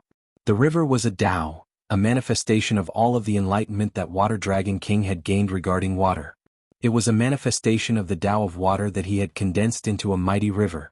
Just a moment ago, Water Dragon King had severed all his confusion and strengthened his conviction to prove his Tao. With an indomitable determination, his Tao heart had been sublimated in an instant. He had thoroughly understood his own Tao path and understood the true essence of Daoyuo. At that moment, all of his comprehension, all of his accumulation, all of it erupted, turning into a huge power that pushed him to an even higher level. Thank you, fellow Taoist. I didn't expect that my Daoyuo opportunity would be here. After a long while, Water Dragon King came back to his senses and sighed. Congratulations, Dragon Lord. The Daoyuo is in sight. Just now, I said that the next time we meet, I'm afraid I'll have to call you Dragon Sovereign. Look, it hasn't been that long. Didn't it come true? After Water Dragon King had completely calmed down, Feng Zichen congratulated him with a smile on his face. Water Dragon King's body was surrounded by Tao aura and the aura of the Great Tao. There was a sense of transcendence, similar to Sueren's performance in the Eternal Lamp Hall. This was clearly a precursor to proving the Daoyuo Jingxian. Fellow Taoist, now that my breakthrough is imminent, I need to immediately return to the Dragon Clan's sacred land to cultivate in seclusion. I won't be able to accompany you to catch up. Water Dragon King cupped his hands and said apologetically. It's fine. There will be plenty of time to catch up in the future. Right now, Dragon Lord's breakthrough is more important. Feng Zichen waved his hand and said indifferently. By the way, fellow Taoist, I'll give you a piece of advice regarding the destiny of the human race. You must not forget it. Before Water Dragon King left, he seemed to have thought of something. With a little fear, he said in a warning tone, Fellow Taoist, you can use the destiny of the human race to cultivate. This is no problem. But fellow Taoist, you must guard your heart. You must not succumb to temptation and refine the destiny of the human race into your body and turn it into your own cultivation. Once you succumb to temptation and refine the destiny of the human race, although this will directly allow you to truly step into the realm of the Daoyuo Jingxian, it will leave behind a huge hidden danger for your future. If one day in the future the destiny of the human race suddenly plummets, even if you are the Daoyuo Jingxian, you will die. Not eternal sleep but true death. What? Isn't the Daoyuo immortal? How can he die? This time, Feng Zichen was really shocked and exclaimed repeatedly. It's true. I saw it with my own eyes. In ancient times, countless experts of the water race could not resist the temptation of the destiny of heaven and earth. They chose to refine the destiny of heaven and earth and stepped into the realm of the Daoyuo Jingxian. At this point, a look of fear appeared on the water dragon god's face, as if he had thought of something terrifying. He trembled as he spoke. He said in a trembling voice, after the war between the three races, the destiny of the dragon race plummeted, and many experts of the dragon race were madly devoured. On that day, the sky above the East Sea was dark. Endless negative karma filled the air, and the dragons wailed incessantly. The experts who relied on refining the destiny of the human race to become the Daoyuo Jingxian were constantly wailing. Their great Tao was constantly collapsing and merging with the origin of heaven and earth. Their bodies were dissipating and turning into streams of Kanei Qi. Their true spirits were completely lost in the great Tao and became a part of it. In the end, there was no longer their aura in heaven and earth. Even their Tao had disappeared. Their true spirits sank into the great Tao forever. They did not think or think, and there was no possibility of them appearing in the world. In this way, it was even more terrifying than falling into eternal sleep. It was truly death. Hiss. The backlash of destiny is so strong. After listening to Water Dragon King's narration, Feng Zichen felt his scalp tingle. This subverted his understanding of destiny. In this way, it was even more terrifying than death. Even Xuanqi and Ao Shui were shocked. They were born after ancient times, and they only knew a little about many ancient legends. This was the first time they had heard of such a secret. That's right. Under the backlash of destiny, no one can resist it except for the saints. Water Dragon King nodded and revealed another secret. Even His Majesty the Ancestral Dragon, who controlled almost 20% of the destiny of the primordial world, did not dare to refine it. He only used it to cultivate. From this, we can see the drawbacks of refining destiny. Back then, His Majesty the Ancestral Dragon had explicitly prohibited the clansmen of the Scaled Clan from refining the destiny of heaven and earth. Unfortunately, in the face of a shortcut, how many people could resist the temptation? One clansman after another took the risk of disobeying His Majesty's orders to refine the destiny and step into the Daoyuo realm.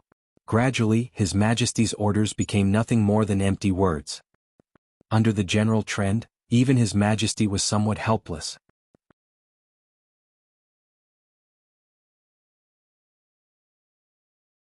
Chapter 122. Fellow Taoist, with your talent, becoming a Daluo Jingxian won't be a difficult task. Remember, be careful when using the luck of the human race. Don't rely on it too much, lest you go astray and affect your own future. In the end, we cultivators belong to ourselves. We can't rely on external forces. On the shore of the East Sea, the Water Dragon King thought of the fate of the dragon race's Daluo Jingxian and warned Feng Zichen earnestly. He was afraid that Feng Zichen wouldn't be able to resist the temptation of power and end up in such a miserable state. Thank you, Dragon Lord, for your warning. Zichen knows what's important. I won't joke about my own path. After tidying up his clothes, Feng Zichen bowed to the Water Dragon King. Such a secret was a clan secret.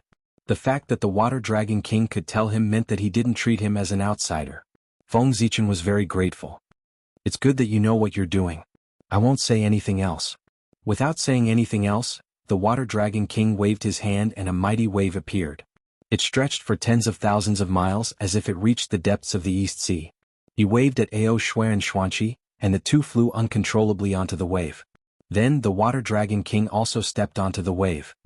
Fellow Taoist, we've been delayed for so long. It's time for us to go back.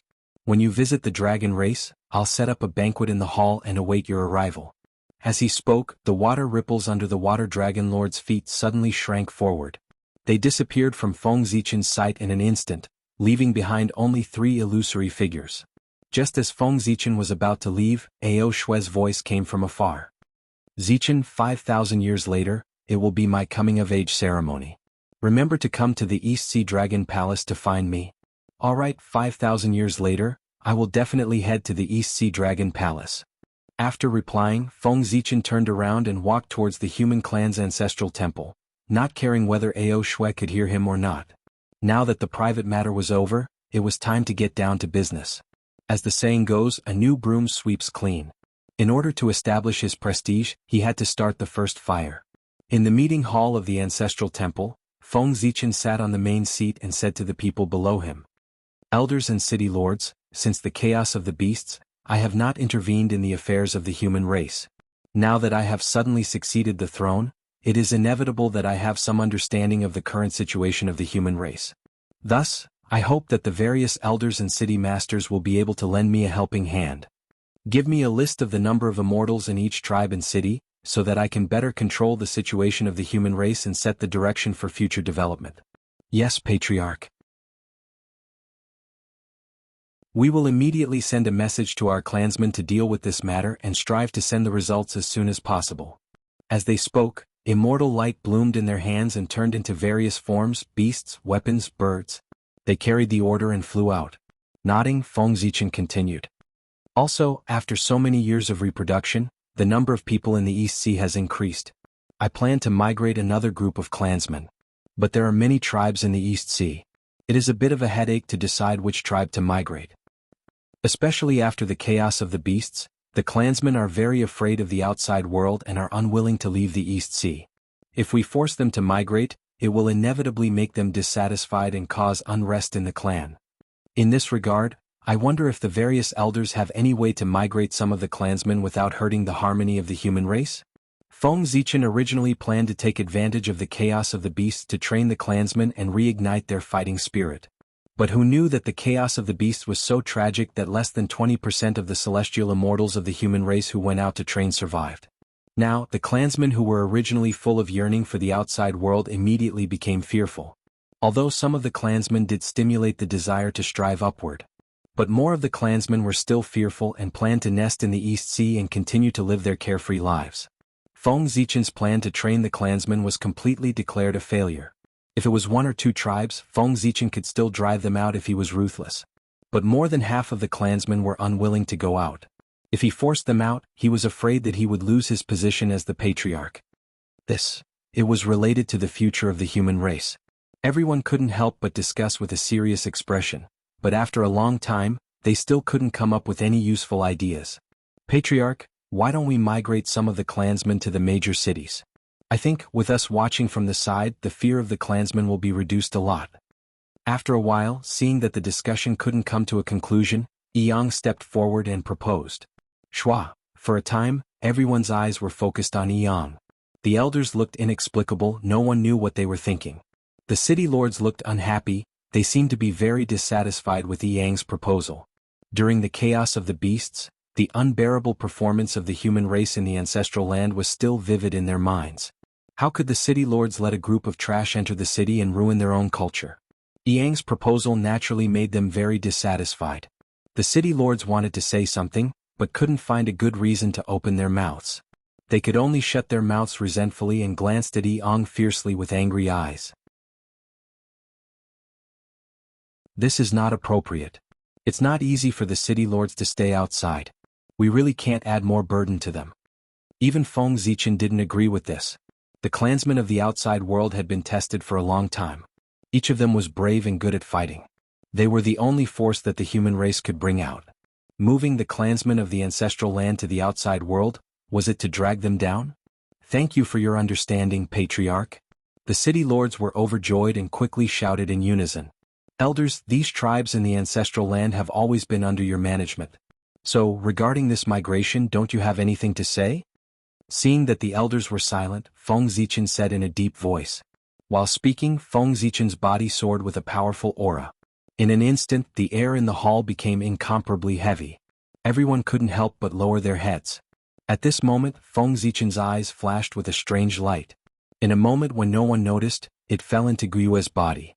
In a trance, Guiyue involuntarily stood up and said loudly, "As the elders of the human race, we should set an example.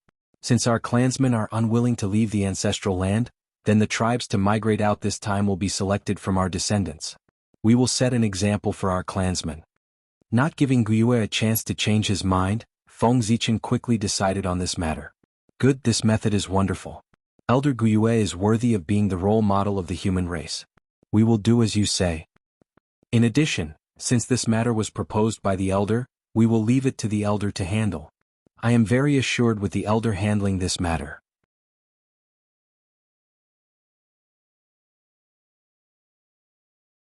Chapter 123. After so many years of development, the human race had gradually evolved into various classes.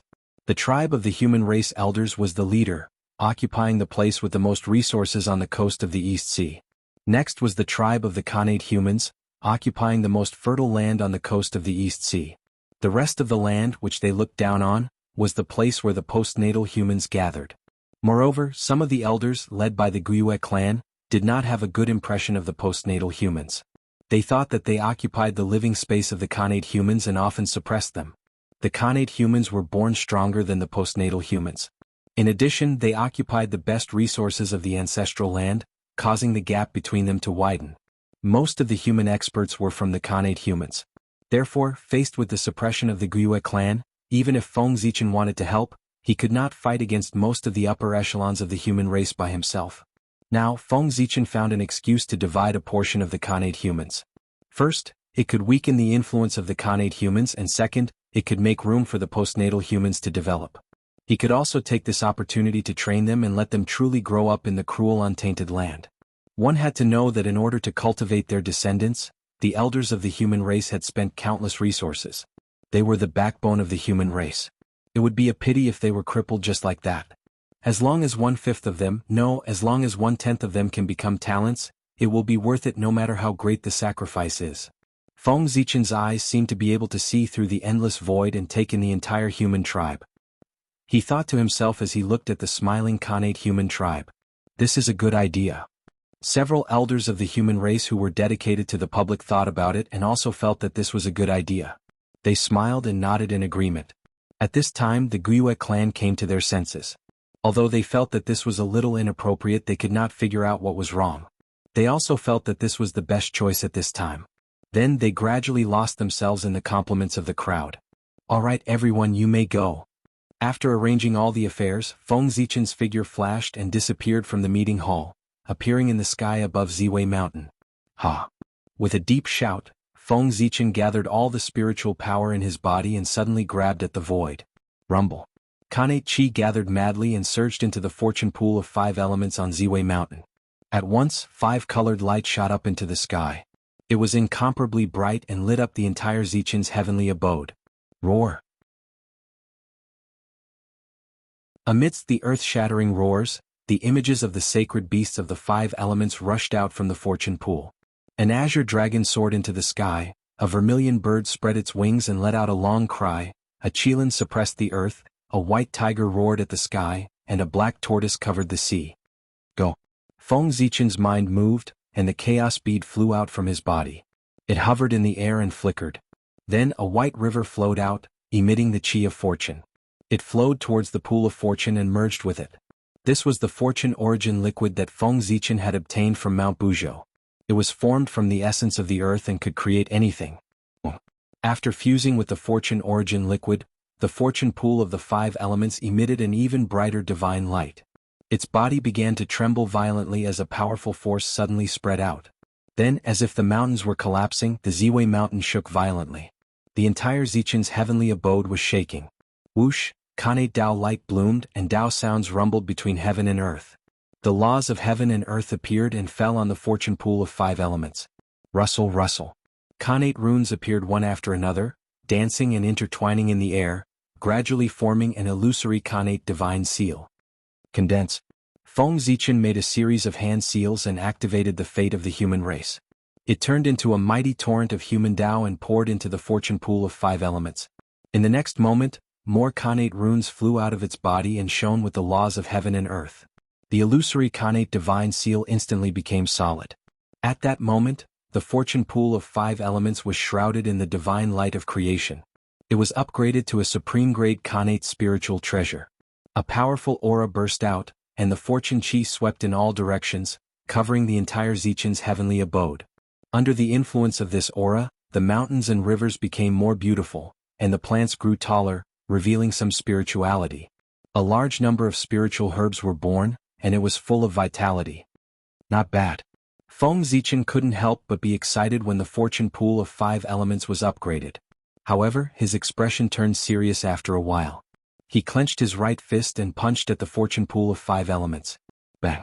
In the shocking explosion, the fortune origin liquid in the fortune pool of 5 elements spurted out, turning into water droplets of various sizes. They all floated in the air, exuding the fortune chi like stars. At that moment, Daoyuo Jinxian's aura gushed out of Feng Zichen's body without restraint, forming a huge storm that was extremely terrifying. The void was first distorted, then shattered and finally disappeared completely. Heaven and earth were vast, and only the fortune origin liquid floated there quietly. Fortune origin manipulation rise. Feng Zichen's expression turned serious, and the divine light of creation appeared on his body. He drew a Kanate Dao pattern in the air stroke by stroke and a supreme power appeared. This was the supreme divine power, fortune origin manipulation. It was also the number 1 divine power in the heavenly 36 transformations. It was a divine power of creation and it was the supreme Dharma power. It could manipulate heaven and earth, and it could change the laws of heaven and earth and transfer everything in the world. Back then, Goddess Nuwa had relied on this divine power of creation to create the entire human race. It was truly a supreme divine power. As the Dao seal was completed, all the Kanate chi in Zichen's heavenly abode surged towards it and was devoured by the Dao seal. In the end, the essence chi in the entire heavenly abode decreased by more than 10 times. Go! Feng Zichen waved his sleeve and sent the Dao seal flying towards the fortune origin liquid floating in the air. As the Dao seal flashed, an invisible power appeared. It seemed to be able to create things out of thin air, manipulate yin and yang and change heaven and earth. Brr, brr, brr. The fortune origin liquid flashed and turned into spiritual beasts of different shapes and sizes. There were birds, beasts and scales. As soon as they were born, they roared loudly and flew towards Zichen's heavenly abode. The chaos demon god used Kanate evil chi and various Kanate chi to create the ferocious beasts. Based on this principle, Feng Zichen used the supreme divine power of fortune origin manipulation to create the spiritual beasts in front of him with the fortune origin liquid as the core and Kanate chi as the body. Of course, Feng Zichen's realm was far below the chaos demon gods, and his understanding of the Tao of fortune was not as good as Goddess Nuwa's. Therefore, the spiritual beasts he created only had physical forms, but no breath of life and no true spirit. They were just a bunch of marks and were far from being a race.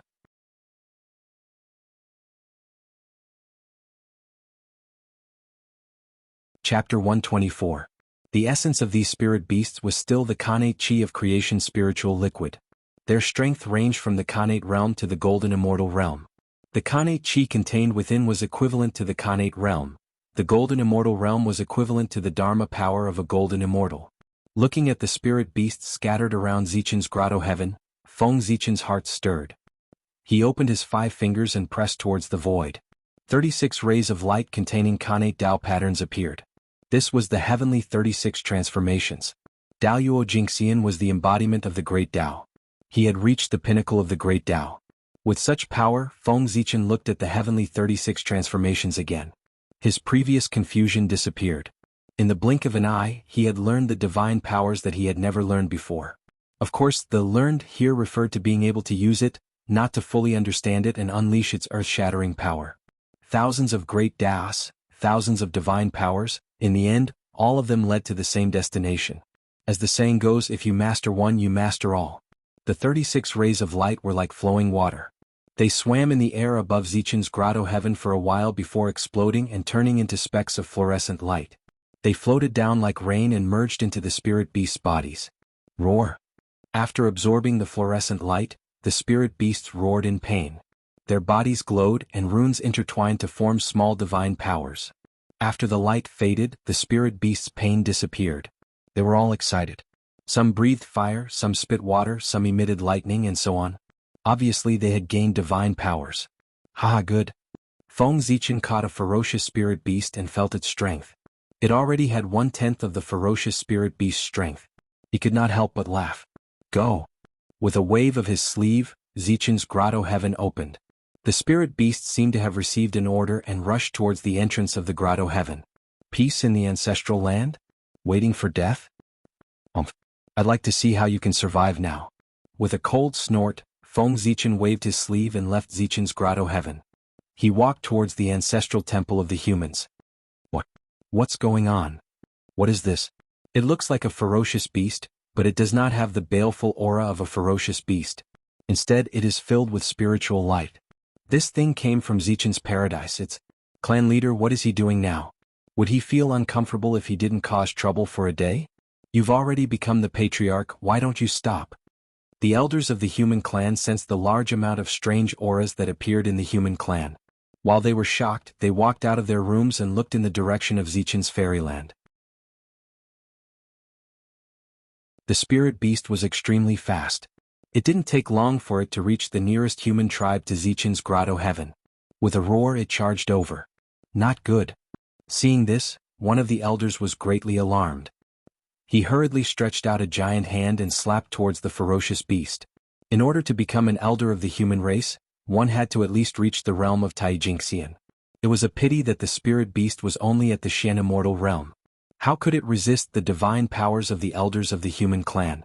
With just one blow, the spirit beast was smashed into pieces. It turned into Khanate chi and dissipated, leaving behind a drop of spiritual liquid of creation shining with colorful brilliance.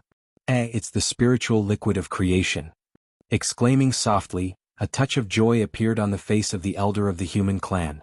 Obviously, he recognized the origin of the spiritual liquid of creation. He hurriedly stretched out his hand to grab it and was about to put it into his bag. That monster was transformed from the spiritual liquid of creation. This is good stuff. Seeing this, the rest of the people were tempted. They hurriedly attacked the other spirit beasts. Freeze! At this moment, Feng Zichen's voice came. The void suddenly froze. The people felt that they could no longer move. Their connection with heaven and earth was cut off. The divine powers that they had used disappeared quietly. Is this Daoyuo Jingxian? He is indeed an existence that the Tai Jingxian cannot touch. At this moment, many of the elders of the human clan felt the greatness of Daoyuo Jingxian for the first time. A sense of powerlessness surged in their hearts. Elders, don't attack. I have great use for this spirit beast. I can't let you kill it. A ripple appeared in the void. Feng Zichen walked out from it. At the same time, the void resumed its flow. The shackles on the elders were also lifted. Spirit beast? Is this beast called a spirit beast? Why have I never heard of it? As soon as he could move, Guiyue asked doubtfully. It's normal that you haven't heard of it. This is the first time this beast appeared in the untainted land. It is not a living creature but a form of Kane Chi. I created it to train the human clan. Feng Zichen smiled and explained. Another form of Kane Chi? Guiyue nodded doubtfully. Suddenly he reacted and said loudly, train the human clan? Is this how you train the human clan? You didn't even say a word and directly sent an army of spirit beasts to attack the human clan? Aren't you afraid that our clansmen will be killed by these spirit beasts? Elder, please don't worry. You are so anxious that you are confused. This place is protected by the boundary set by the goddess. Our clansmen will not be in danger. However, as soon as he finished speaking, a scream was heard. A human was killed by a spirit beast. You. Seeing this scene, the elders' faces changed wildly. They pointed at Feng Zichen and were speechless. Don't panic. This person is fine. Elders, take a look. Feng Zichen said and pointed in the direction of the corpse. A white light flashed and the wounds on the man's body were healed. His broken body recovered and he got up from the ground. How could it be? Seeing that the man was resurrected, the crowd did not relax. Instead, their pupils shrank and they exclaimed in disbelief. What about his cultivation? The man was in the heavenly immortal realm before he died, but after he was resurrected, his cultivation fell directly to the acquired realm. Thousands of years of hard work was lost in a day. At this moment, the man suddenly showed a look of horror. Obviously, he had discovered his situation. However, before he had time to think, the spirit beast came over and killed him. After a while, he was resurrected and killed again. Until one of the elders could not stand it anymore and killed the spirit beast, he was saved. However, his cultivation could not be recovered. After a while, Guiyue asked Feng Zichen, Patriarch, what is going on? What about his cultivation? It's like what you saw. He was killed by the spirit beast. Although he won't die, he can't keep his cultivation. If you want to continue to live forever, you have to cultivate again. Feng Zichen curled his lips and said the cruelest words in the most indifferent tone. But this is too cruel. Thousands of years of hard work turned into flowing water in a day. How many people can bear it? This is worse than death.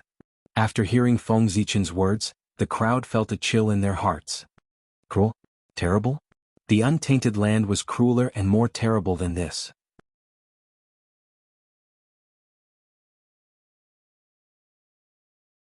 Chapter 125. The ancestors' land is too safe without the slightest danger. That's why they are so dispirited and have no desire to improve themselves. Aren't they unwilling to leave the ancestors' land? Then let's do as they wish and let them stay. I'd like to see if they can still be as indifferent as before now that the ancestors' land is no longer safe with the threat of the spirit beasts.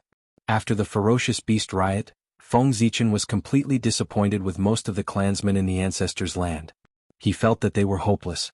If he wanted to motivate them, he would have to use extreme means. He didn't believe that in the face of something more terrible than death, these clansmen could still maintain the idea of muddling along and waiting for death without making any changes. But the human clan elder wanted to say something, but Feng Zichen waved his hand and interrupted impatiently, No buts. The tragedy of the ferocious beast riot is still in front of us. You elders haven't learned your lesson yet. Do you want it to happen again? Then we'll do as the patriarch says. Thinking of the past, everyone was speechless for a moment. After a while they made up their minds and said, It's good that the elders can understand. Seeming to realize that his tone was a little harsh, Feng Zichen eased up a little. He tried to use a gentle tone and patiently explained to everyone, Every spirit beast here contains a drop of spiritual liquid of fortune in its body. Depending on its cultivation, the amount of spiritual liquid of fortune in it is different. The higher the cultivation, the more spiritual liquid of fortune in it. After the clansmen kill the spirit beasts, they can take the spiritual liquid of fortune in it to cleanse their muscles and marrow to improve their physique and strengthen their origin. In this way, it can not only serve to sharpen the clansmen, but also allow them to obtain opportunities. It's killing two birds with one stone. If they are unfortunately killed and lose their cultivation, they can start over. It can make up for their foundation. With the previous experience, they may be able to take a step forward. Patriarch is right. Everyone rolled their eyes and said in unison, Cultivating from scratch was never a problem. The problem was the sudden loss of strength. If he couldn't adapt to this feeling, he couldn't even enter a meditative state, let alone cultivate. However, everyone only thought about it in their hearts and did not say it aloud to expose Feng Zichen. For the human race, the advantages outweighed the disadvantages. Thus, some sacrifices were acceptable.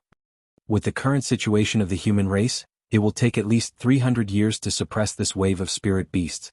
Glancing at the current situation of the human race, Feng Zichen made some calculations in his mind, then turned to the elders and suggested, "Let's do it. Elders, why don't you stay with me in the ancestral temple during this period of time? Let's see how many of our human children can stand out in this tide of spirit beasts." Good. Everyone nodded and followed Feng Zichen to the ancestral shrine. "Come, elders, take a look." Inside the ancestral shrine, Feng Zichen waved his sleeves and a huge light screen appeared, displaying the scene of the human race in front of everyone. I haven't been in charge of the human race for a long time, so I don't know much about the current talents of the human race. Elders, please introduce them to me. Pointing at the light screen, Feng Zichen said to everyone with a smile. "Patriarch, you must be joking. In front of you, who can be called a talent?" An elder smiled and said. He was not flattering Feng Zichen. Everyone present had watched him grow up, so they naturally understood Feng Zichen's talent very well. It was truly rarely seen in their lives, and it would not be an exaggeration to say that it was unparalleled since ancient times. Although there aren't any talents like you, there are still a few good juniors who have a trace of your demeanor when you were young. Another elder stroked his beard and said with a smile. "Well, who are they? Elders, please introduce them to me." Feng Zichen's eyes lit up and he said to everyone with interest. "Taking advantage of this opportunity, I plan to select a few outstanding people and accept them as my disciples to inherit the Fiend God orthodoxy. After all, the Fiend God orthodoxy has been passed down in the human race for so many years, but I haven't accepted any disciples yet. It's not appropriate to show that I am the orthodox one." "Oh, Patriarch, are you going to accept disciples?" Xuantingshi suddenly stood up, walked quickly to Feng Zichen, pointed at a figure on the light screen and said, "That's right. Patriarch, please take a look. This person is called Tree. He is the most outstanding member of our younger generation. Although he is far from being as outstanding as you, he can be called a rare talent. His understanding of the Tao of wood is far beyond ordinary people. He has touched a trace of the mysteries of creation and has a bright future. Patriarch, please take a look and see if this person is qualified to be your disciple." Feng Zichen looked at the light screen and saw a burly man surrounded by green light. With a wave of his hand, vines drilled out from the ground and wrapped around a spirit beast, strangling it to death. "Not bad." Feng Zichen nodded and praised. When this person attacked, there was a trace of creation chi mixed in the green light. Obviously, he had awakened the creation bloodline. Moreover, he was only a little over 1,000 years old and had already reached the heavenly immortal realm. It was really rare among his peers. "Patriarch, although Tree is talented, he has awakened the creation bloodline, which is not compatible with your attribute. Look at my tribe Mang. He has awakened the star bloodline and practiced the Zhousing sword art.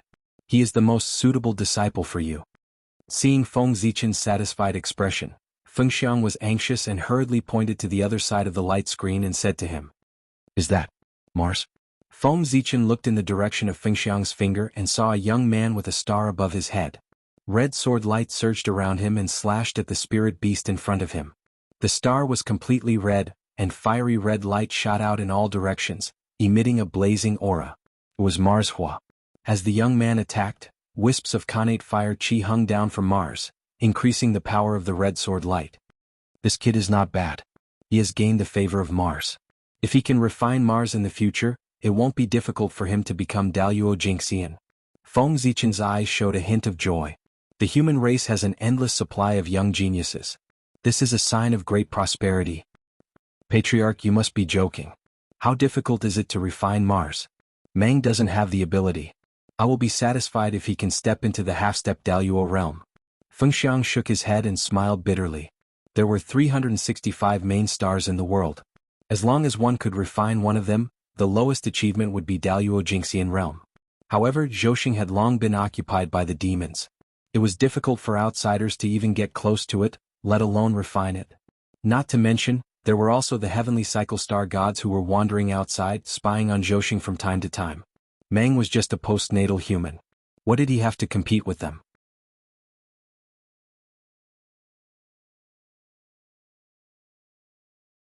Chapter 126. Elder, you don't have to belittle yourself. Who can tell what will happen in the future? Being able to gain the favor of Mars was a sign of fate. Perhaps in the future, Ray would soar to the skies and become a grand heavenly immortal. Clan leader, although my tribe has awakened the bloodline of the great earth, his talent is outstanding. He has comprehended the essence of creation from the myriad things in the great earth swamp. Do you think he can inherit your orthodoxy? Chief, the successor of the hidden mountain tribe Wanshan, was born with great strength. He has a deep understanding of the way of the earth. Do you think he can be your successor? Chief, what do you think of my tribe you? She has also awakened the bloodline of the stars. One after another, voices came into Feng Zichen's ears. It was very noisy, but he didn't get tired of it. Instead, he smiled and said to the crowd, "Elders, don't be anxious. There's still a lot of time left. I'll look at them one by one. I won't miss anyone." With so many geniuses emerging in the human race, there were already signs of prosperity. Moreover, when the elders recommended their clansmen, except for a few people, most of them didn't care about who was first or last. They just talked about talent, which showed that they didn't have any prejudice against the human race. This was a good thing. How could Feng Zichen not be happy? Time flew. In the blink of an eye, 100 years had passed. Which one should I choose?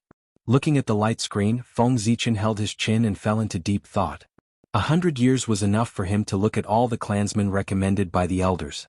To be honest, these clansmen were excellent enough. They could be called the best among their peers. Even in the spirit beast tide, their performance was remarkable. However, they lacked a certain aura. They didn't have the great spirit of being invincible.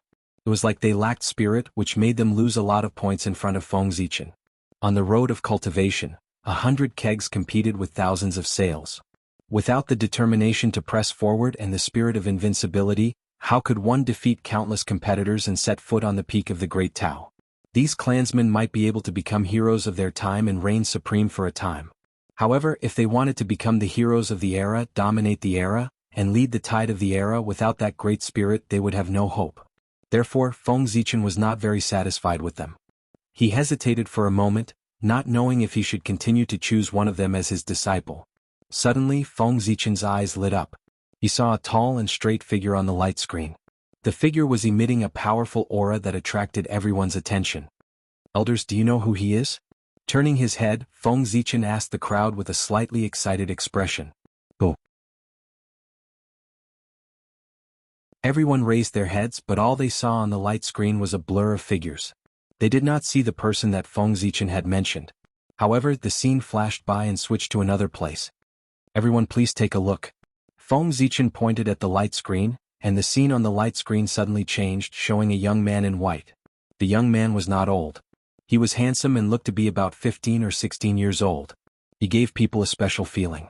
It was as if no matter where he was the center of everyone's attention. He was outstanding and attracted everyone's attention inexplicably. Behind the young man, a Dharma form with a dragon's head and a human's body appeared. The Dharma form was suffused with Taoist rhymes, and there was a vast sun above his head that shone brightly. The Tao of Sun? Khanate Taoist phenomenon? This young man is not simple. Who is he? I didn't expect that there would be such a talent in the human race. Why haven't I heard of him before? Seeing the young man in white, the elders were surprised. Apparently they did not know him. At this moment, the young man in the light screen moved. He clenched his fist and his whole body was glowing. An invisible force surged out. Although he was still in the Khanate realm, he gave people a feeling that he was invincible. With a boom, the young man raised his fist and attacked a spirit beast in the spirit refinement realm. With just one punch, the spirit beast was blown to pieces. Elders, don't you know this young man? At this moment, Feng Zichen became more and more curious about the young man's origin. Judging from the purity of the young man's Khanate chi, he should be a Khanate human. Moreover, the Dharma form with a dragon's head and a human's body is Emperor Sui's Dharma form. Judging from this, he should be a descendant of the Feng clan. What? Patriarch, you can't even recognize a descendant of the Feng clan? Guiyue Shi suddenly said to Feng Zichen after observing the young man for a long time. Ahem. I've been traveling all year round, so I'm not very familiar with the people of the Feng clan. I'm sorry that I've made a fool of myself, Feng Zichen explained with an awkward smile. Seeing that no one recognized the young man, Feng Xiangshi suggested, since no one can recognize him, why don't we call him over and ask him? There's no hurry. Let's wait and see. It won't be too late to call him over after the spirit beast wave ends. Feng Zichen waved his hand and stopped Feng Xiangshi, who was about to call him over. Seeing the young man's performance, Feng Zichen was not in a hurry to see him. He wanted to see how the young man would perform in the future and whether he could bring him more surprises. Boom. At this moment, the scene on the light screen changed again. A shocking murderous aura was transmitted over. Who is this young man? What a fierce aura. The figure of a young man in black appeared on the light screen. His body was surrounded by a scarlet light, and he was fighting fiercely with a spirit beast. His moves were bold and carried a majestic aura. He was unusually fierce. In just a few moves he tore the spirit beast into pieces. Tearing a spirit beast apart? This young man is so fierce. Who is he? Why have I never heard of him? This is so strange. Where did these two young men of the human clan come from? Glancing at the black rogue young man and then at the white rogue young man, the elders were puzzled by the sudden appearance of these two human sky prides. That's the 7 kill star. In Feng Zichen's eyes, there was a dark red star shining above the young man in black's head. It was shining brightly and exuded a strong connate murderous aura. That was where the young man's murderous aura came from. No wonder he has such a strong murderous aura at such a young age. It turns out that he is favored by the 7 kill star. The 7 kill star was an austere star. It symbolized bravery and was in charge of killing. It was the manifestation of the way of killing in the starry sky. It was also an important star in the Ziwei galaxy. Stop guessing. The bone age of these two people is less than 100 years old. Obviously they were born 100 years ago. It's normal that we haven't heard of them. After all, we have been in the ancestral temple for more than 100 years. At that time they should not have been born or had just been born. Seeing the doubts in the elder's eyes, Feng Zichen explained. No wonder we've never heard of these two people before. The elders nodded as if they were suddenly enlightened.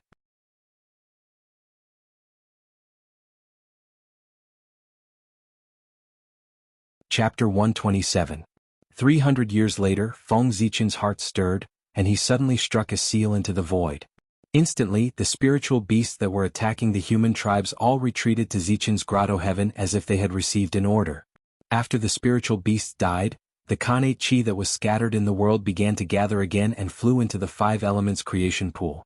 Once the new creation spiritual liquid was born, the spiritual beasts could appear in the world again. After doing all this, Feng Zichen walked out and said to the crowd, "Elders, this is the end of the spiritual beast wave. It's time for us to go out and take a look." However, just as he reached the entrance of the main hall, he seemed to have thought of something and stopped abruptly. He continued to speak to the crowd. In addition, every 100 years, there will be a small wave of spiritual beasts attacking. Every 1,000 years, there will be a large wave of spiritual beasts attacking. The small wave of spiritual beasts is specially prepared for the people who have not reached the immortal path. Therefore, when the time comes, I hope that you can restrain your subordinates and not let the immortals who have achieved the heavenly immortal path help the people to survive this disaster. As for the large wave of spiritual beasts, the scale will be the same as this one. I have prepared it for the people of the ancestral land. When the time comes, please stay in the ancestral temple. At this point, Feng Zichen's tone suddenly turned cold and he warned the crowd, "If I find out that anyone has violated this order and attacked without permission, don't blame me for being ruthless." Yes, we understand. This matter concerned the future of the human tribe. Everyone knew the severity of the matter and would not go against Feng Zichen's order and attack without permission. Standing outside the ancestral temple, Feng Zichen looked out and saw the entire human tribe. Not bad. It's a little better than what I expected. In this wave of spiritual beasts, many people were killed by the spiritual beasts and lost their cultivation. However, more people obtained opportunities and used the creation spiritual liquid to cleanse their bodies and strengthen their foundations. At the end of the day, Feng Zichen's main purpose of creating spirit beasts was to give his people an opportunity, but they had to rely on their own abilities to obtain the opportunity. The strength of spirit beasts was far inferior to that of ferocious beasts.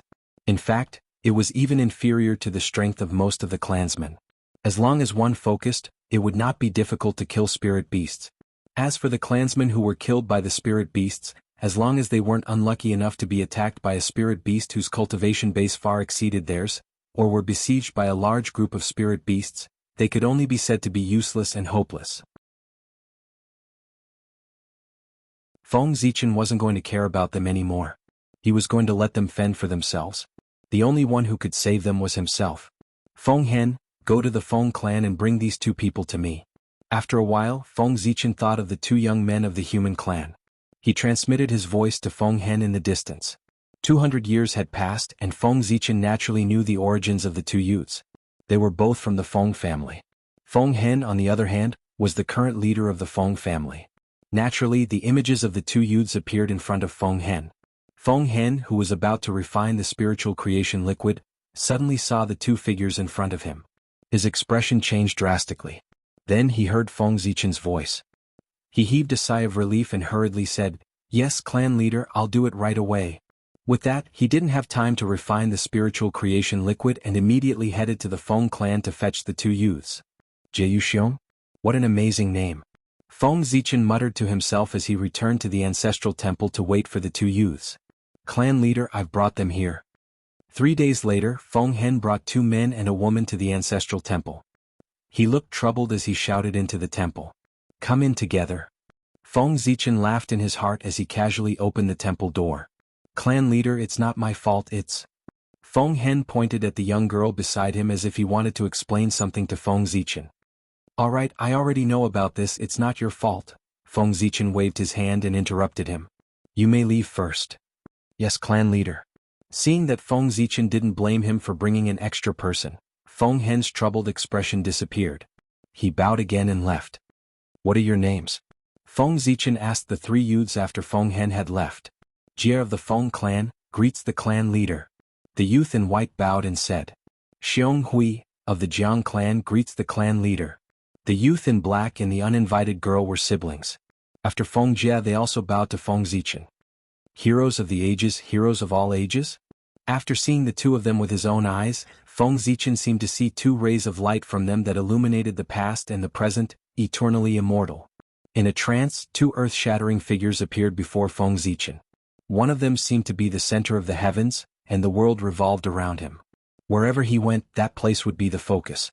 He was dazzling and emitted endless light that covered all other light in the world. One of them was peerlessly domineering, and his heroic spirit soared to the heavens.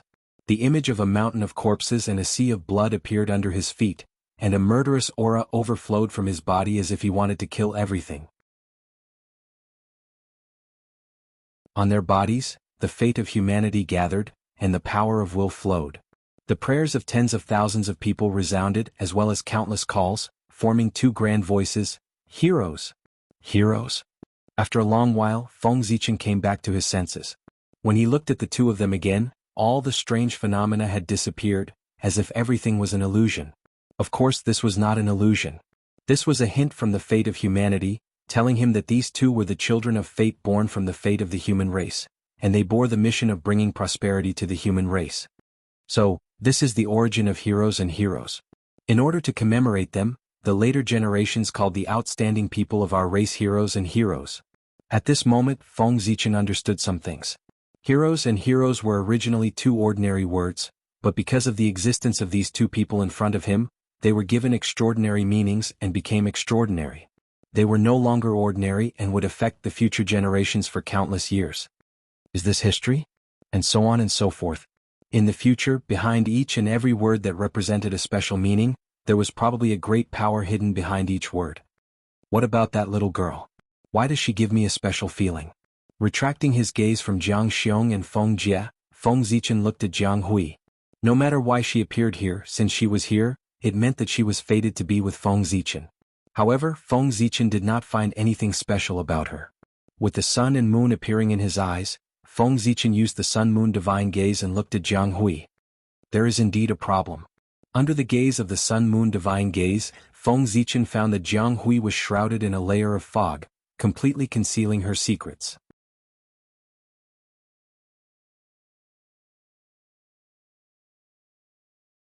Chapter 128. Open. In a split second, time and space froze as 2 godly rays shot out from Feng Zichen's eyes, shattering the mist that shrouded Jiang Hui. An indescribable radiance emerged. It was extremely dazzling, as if there were thousands of colors flowing around. It was the light of wisdom. It could enlighten all living beings, enlighten all living beings, enlighten all living beings, enlighten all Daos, and explain the truth of heaven and earth. The light of wisdom. After seeing the truth behind the mist, a bigger question appeared in Feng Zichen's mind. Jiang Hui is just an ordinary human, how can she have the light of wisdom? The light of wisdom was a product of the Tao of wisdom, it contained the mysteries of wisdom. It was as mysterious as the Tao of destiny, it was controlled by the heavenly Tao and was forbidden from prying into it. I'd like to see who you are. Curious about Jiang Hui's background, Feng Zichen took a deep look at her. Dazzling purple light shot out from his body, forming a river of stars.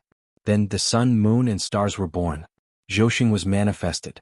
A purple star rose slowly, it suppressed the endless space and ruled over Zhoxing. It was the ruler of the stars. Ziwei Star. Turn. The innate Tao language sounded, and under the lead of Ziwei Star, Zhoxing started to turn according to an unknown trajectory. A huge power came, following the light of wisdom on Jiang Hui, it chased after the past, trying to see through the secrets of the past. Is that an innate spiritual treasure? Strange and bizarre images flashed in front of Feng Zichen's eyes, and in the end, he saw a gem shining with the light of wisdom being bombarded by the destructive lightning. The power of the heavenly Tao. Looking at the destructive lightning, Feng Zichen felt a chill down his spine. Without thinking, he knew that this was the power of the heavenly Tao. The heavenly Tao was destroying an innate spiritual treasure. How unbelievable was that? Amidst the rumbling of thunder, the wisdom gem shattered, and an innate inextinguishable spiritual light surrounded by chaotic baleful aura appeared. More than half of its body had already turned pitch black. Clearly, this innate spiritual treasure derived from the Tao of wisdom had been corrupted by the Chaos Demon God. Judging from the heavenly Tao's hatred for the Chaos Demon God, it would not allow such a thing to exist. In just a short moment, the connate indestructible spirit light that had been corroded by the chaotic baleful qi was shattered and obliterated by the heavenly Tao. It could not be said that it was completely obliterated. A small part of the innate indestructible divine light that had not been eroded was unexpectedly preserved. After wandering in the untainted land for countless years, it somehow fell into the body of a woman of the human tribe and gave birth to two divine fetuses. This was the origin of Jiang Xiong and Jiang Hui.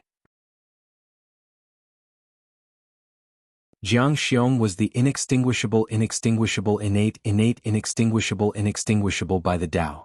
Jiang Hui was formed from the wisdom Tao of the innate indestructible divine light. Thus, she was extremely intelligent and was naturally close to the Tao. Jiang was the heavenly Tao, was the heavenly Tao. Was the heavenly spiritual innate. Is the heavens? He, time and the time. Were the time, were the time and time and time and were time and time and time and were time. Are you all willing to acknowledge me as your master? After staring at the three for a while, Feng Zichen said slowly under their anxious gazes. Disciples Feng Jie Jiang Xiong and Jiang Hui pay our respects to master. Overjoyed, they hurriedly bowed. Feng Zichen was a legend in the human tribe. It was the dream of many humans to be his disciple. The three of them were pleasantly surprised, but they also found it hard to believe. How could they refuse to accept him? Very good, get up. There are not many rules in my sect. You don't need to be too restrained. As he spoke, a gentle force came and lifted the three of them up from the ground. As my disciples, you should take it as your duty to make the human tribe prosper. You can't deceive your master, destroy your ancestors, kill your fellow disciples, humiliate your fellow disciples, or kill your fellow disciples. Anyone who disobeys will be severely punished. Do you understand? After the three of them got up, Feng Zichen said solemnly, Yes, master. We will bear it in mind and dare not disobey you. They said in unison. It's good that you understand. Feng Zichen nodded and waved his sleeves. 3 balls of light appeared in the air. Each of them was wrapped in a spiritual treasure. There was a mirror, a sword, and a hairpin. Feng Jie, I'll give you this bright sun divine mirror. For your protection. Feng Zichen pointed at one of the balls of light. A golden mirror flew out, exuding pure qi of the sun. It was engraved with dragon patterns and fell into Feng Jie's hand. This mirror was formed by the ancestral dragon's reverse scale and the sun spirit. Although it's only a lower grade innate spiritual treasure now, it has unlimited potential. If you can find a young divine item in the future, you can integrate it into the bright sun divine mirror to upgrade the grade of this mirror. Feng Zichen continued when he saw Feng Jie take the bright sun divine mirror. Thank you, master. At this time, Feng Jie recovered from the pleasant surprise and hurriedly thanked Feng Zichen. Jiang Xiong, I'll give you the 7-kill sword. I hope you can make good use of it. Feng Zichen waved his hand and turned to Jiang Xiong. As soon as he finished speaking, the temperature in the hall dropped a few degrees. A reddish-gold long sword appeared slowly, exuding a strong innate murderous qi. As the cold light flickered, it was surrounded by innate metal qi, making it even sharper. This sword was made from the claws of the white tiger and integrated with the 7-kill star. It's a killing weapon. You should make good use of it. Like the bright sun divine mirror, it's also a lower-grade innate spiritual treasure. If you find a metal elemental item in the future or obtain the origin of the 7-kill star, you can upgrade the grade of this treasure. Thank you, Master. I promise that this sword will never be stained with human blood. Jiang Xiong took the 7-kill sword carefully and promised Feng Zichen. What a strong murderous spirit. I'll have to enlighten him in the future. He wouldn't attack the human race, which meant that he wouldn't have any qualms about using this sword against anyone other than the human race. Jiang Hui, this is the 5 Virtues Divine Phoenix hairpin. Take it and use it to protect yourself. Feng Zichen put Jiang Xiong's matter aside and said to Jiang Hui, this treasure was made from the tail feathers of the phoenix ancestor. It can open up yin and yang, define the 5 elements and operate the 5 virtues. In the future, if you can find a corresponding innate spiritual item, you can upgrade the grade of this treasure. Not long after the phoenix ancestor gave Feng Zichen her plucked tail feathers, the other 5 elemental sacred beasts sent their origin objects over one after another. This was the reason why he gave his disciple a present. Otherwise, Feng Zichen wouldn't have been able to find 3 innate spiritual treasures, even if they were lower grade. Thank you, Master. Jiang Hui took the 5 Virtues Divine Phoenix hairpin and smiled sweetly.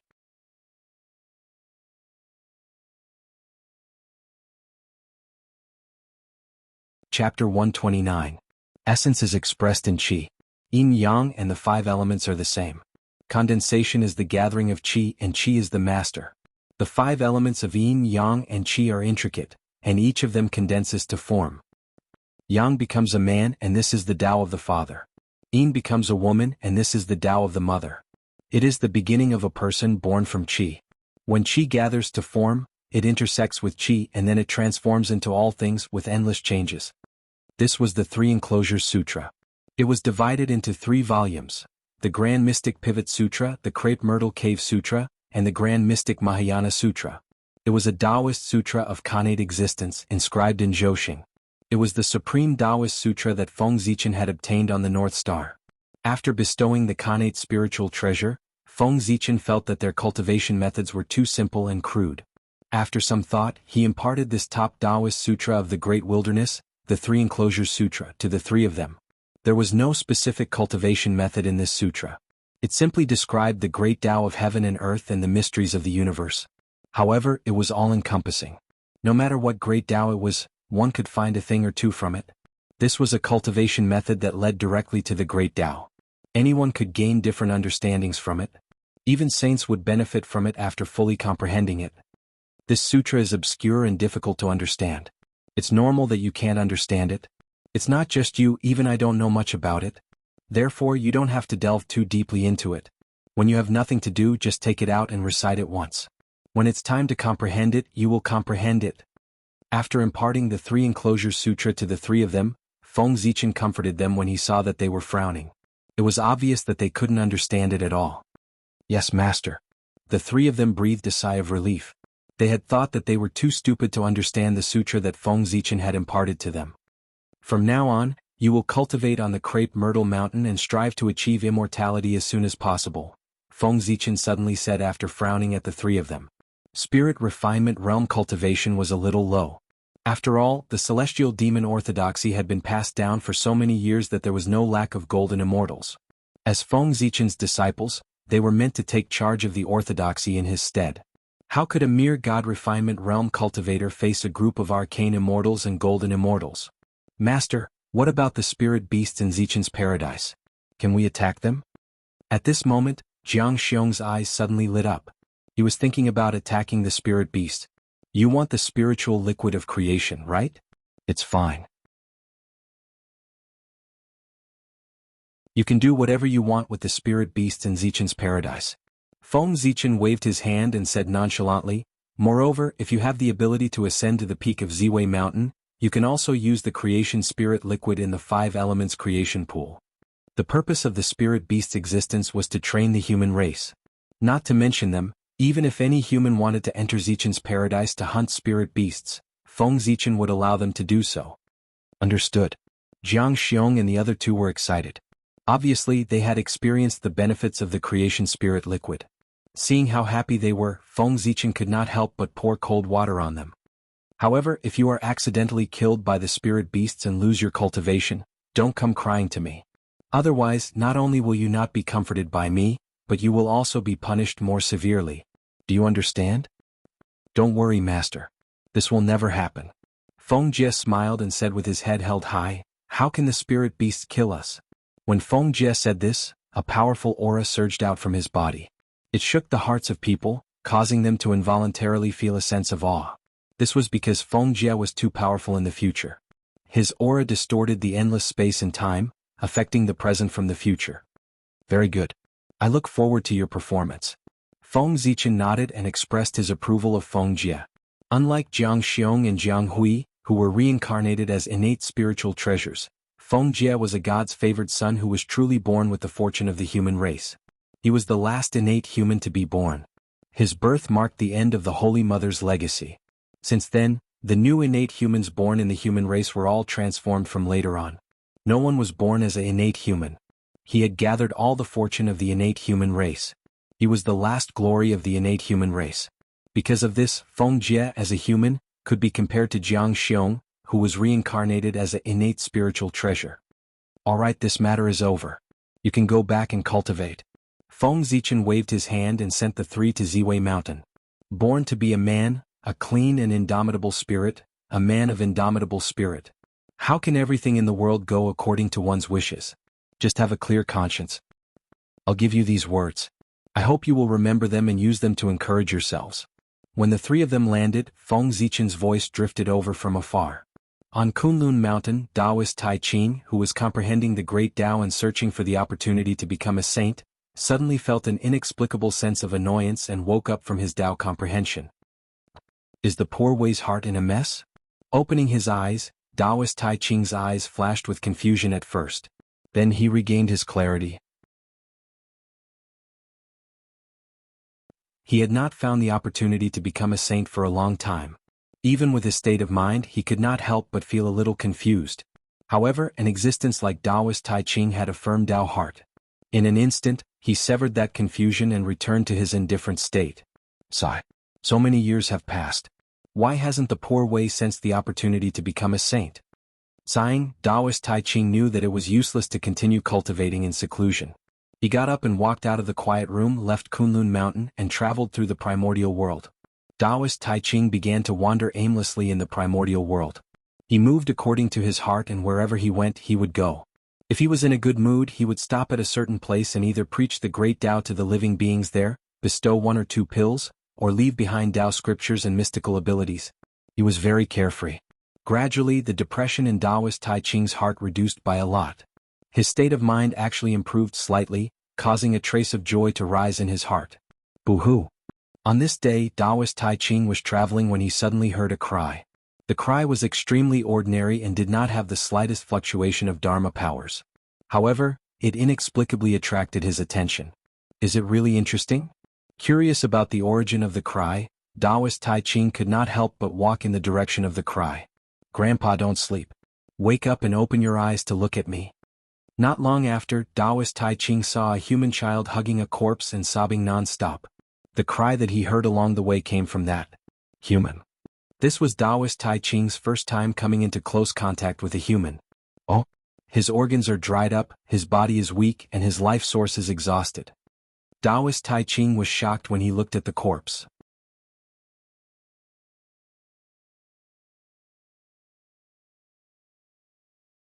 Chapter 130. It's really unbelievable. This human actually died because his lifespan ran out. Taoist Tai Ching was extremely experienced and knowledgeable since his debut. However, even so, it was his first time seeing someone die because his lifespan ran out. Child, don't cry. Look, isn't your grandfather fine? Taoist Tai Ching walked forward and said to the child. Sure enough, as soon as he said that, the human elder who had been dead for a long time regained his vitality and opened his eyes to get up from the ground. At Taoist Tai Ching's realm, He could make all living things wither and revive with just a thought. Life and death were just between a thought, and reviving the dead was just a thought. Thank you for saving my life, old immortal. After the elder was revived, he was first confused for a moment, then he seemed to have thought of something and hurriedly thanked Taoist Tai Ching. However, he was nowhere to be seen and had already left for a long time. This human is interesting. Perhaps the poor Wei should go and take a look. Taoist Tai Ching made a decision in midair and rushed towards the human tribe closest to him. The human tribe closest to this place was called Changju and had a population of hundreds of thousands. It was not a tribe that had migrated out of the ancestral land but was founded by the human clansmen outside. During the chaos of the ferocious beasts, Emperor Sui had ordered that all human immortals had to go out and kill a ferocious beast of the same realm before returning to the tribe. If they could not do it, they could not return to the ancestral land. Some of the clansmen were used to living a peaceful life and did not dare to fight with the ferocious beasts. Hence, they found a place to hide and survived the chaos of the ferocious beasts. Among these clansmen, some were unlucky and were found by the ferocious beasts and died tragically. Some were lucky and successfully survived the chaos of the ferocious beasts. They knew that even if they returned to the tribe, the clansmen would not accept them again. Hence, they settled down in the place where they hid and lived their own lives. That was how the name Changju came about. With Taoist Tai Ching's speed, even if he deliberately slowed down, he arrived here in less than 10 minutes. In the next moment, the scene in the tribe appeared in Taoist Tai Ching's eyes, causing him to frown in displeasure. Within the tribe, everyone's behavior was incomparably barbaric. Other than a few people, most of them had tattoos all over their bodies. It was normal for the strong to bully the weak, and bullying the young with age was the norm. The old, weak, sick, and disabled would fall to the side of the road without anyone looking after them, leaving them to fend for themselves. There were even some who did it out in the open without any misgivings. If it weren't for the fact that the people here knew how to start a fire and eat cooked meat, breaking away from the state of eating raw meat and drinking blood, they would be no different from the human race in the barbaric era. Speaking of which, the few people who founded the long-term tribe were all people who were just eating and waiting to die. How could they know how to manage a tribe? In the ancestral land, other than learning how to make fire, they didn't know much about etiquette, justice, integrity, or the management system. Moreover, even if they knew about this with their lazy temperament, they wouldn't have the time to tell the tribesmen. Therefore, after establishing the tribe for less than 100 years, they began to enjoy themselves, leaving the tribe to fend for itself and not caring at all. As a result, the tribe's civilization would naturally regress and it wouldn't be long before this tribe degenerated into the barbaric era. After frowning for a long time, Taoist Tai Ching flicked his sleeves and left for the next human gathering place. The rootless tribe was also created by the tribesmen who escaped the chaos of the ferocious beasts in the past. However, unlike the founders of the long-term tribe, the founders of the rootless tribe had always been thinking about the ancestral land of the human race and wanted to return at all times. Therefore, they were exceptionally attentive to the tribe and worked hard for it all the time, intending to develop the rootless tribe in an attempt to return to the ancestral land through this method. After their vigorous development, the civilization of the rootless tribe was clearly superior to the civilization of the long-term tribe. The tribesmen here already had a sense of shame and were all covered in clothes. They no longer acted preposterously or bullied the weak. There's such a huge difference between the two sides of the human race. Looking at the situation of the rootless tribe, Taoist Tai Ching revealed a thoughtful gaze and continued to walk to the next tribe. Because it was close to the Elephant Mountain tribe, the tribal civilization of the Yue tribe was a step closer and had a preliminary concept of hierarchy. The Elephant Mountain tribe was a tribe that moved out of the ancestral land of the human race in the past. The civilization here was undoubtedly a level higher and already had a hierarchy. Walking through one tribe after another, Taoist Tai Ching witnessed the evolution of civilization from low to high, the process of going from disorder to order. All sorts of thoughts appeared in his mind, but he could not grasp them and could not help but feel extremely depressed. The Shoyang tribe was one of the three major tribes under Yi City and was also a top tribe of the human race. It had the highest civilization of the human race. Arriving here, Taoist Tai Ching saw that the old had people to rely on, the young had people to take care of, marriage and funerals. Everyone had their own duties and it was a scene of prosperity. Here, Taoist Tai Ching saw the beauty of etiquette and the light of civilization. Haha. The poor Wei has been enlightened. My Tao has been completed. In a trance, he seemed to have grasped something and the depression in his heart disappeared. Emptiness, Vast Tao runes emanated from his body and spread in all directions. A shocking aura burst out and shook the primordial world. Boundless purple qi appeared and covered the sky. Along the way, Taoist Tai Ching had accumulated too many insights. Finally, they completely erupted here at the Shouyang tribe and turned into a bright light of civilization, illuminating the path ahead for him and finding the opportunity to become a sage. At this moment, in the territory of the Shouyang mountain, where the new city of the human race was located, Yang, who was cultivating in the city lord's mansion, suddenly felt his heart clench. An indescribable feeling suddenly surged in his heart, forcing him to look up. That's. Yang's mouth was wide open as he looked into the distance with a look of disbelief. He was so shocked that he could not speak. In front of him, endless phenomena filled the air. There were Ganoderma tree 9 splendors, Qilins dancing, phoenix singing, and purple qi coming from the east that dyed the entire sky purple. It was extremely noble. This is the phenomenon of a sage's journey. After a long while, Yang said excitedly, "Guards, hurry up and open the city gates. Follow me out to welcome the sage." Yang stood up abruptly and ran outside while yelling, "Wait, the arrival of a sage is such a big matter. I have to inform the clan leader." With that thought, Yang took out the great Tao divine painting and used its connection with the chaos bead to inform Feng Zichen of this matter. "Sage? Are the sages of the primordial world about to appear?" After receiving the news from Yang, coupled with the aura that shook the primordial world not long ago, Feng Zichen understood what was going on. Taoist Tai Ching is about to become a sage.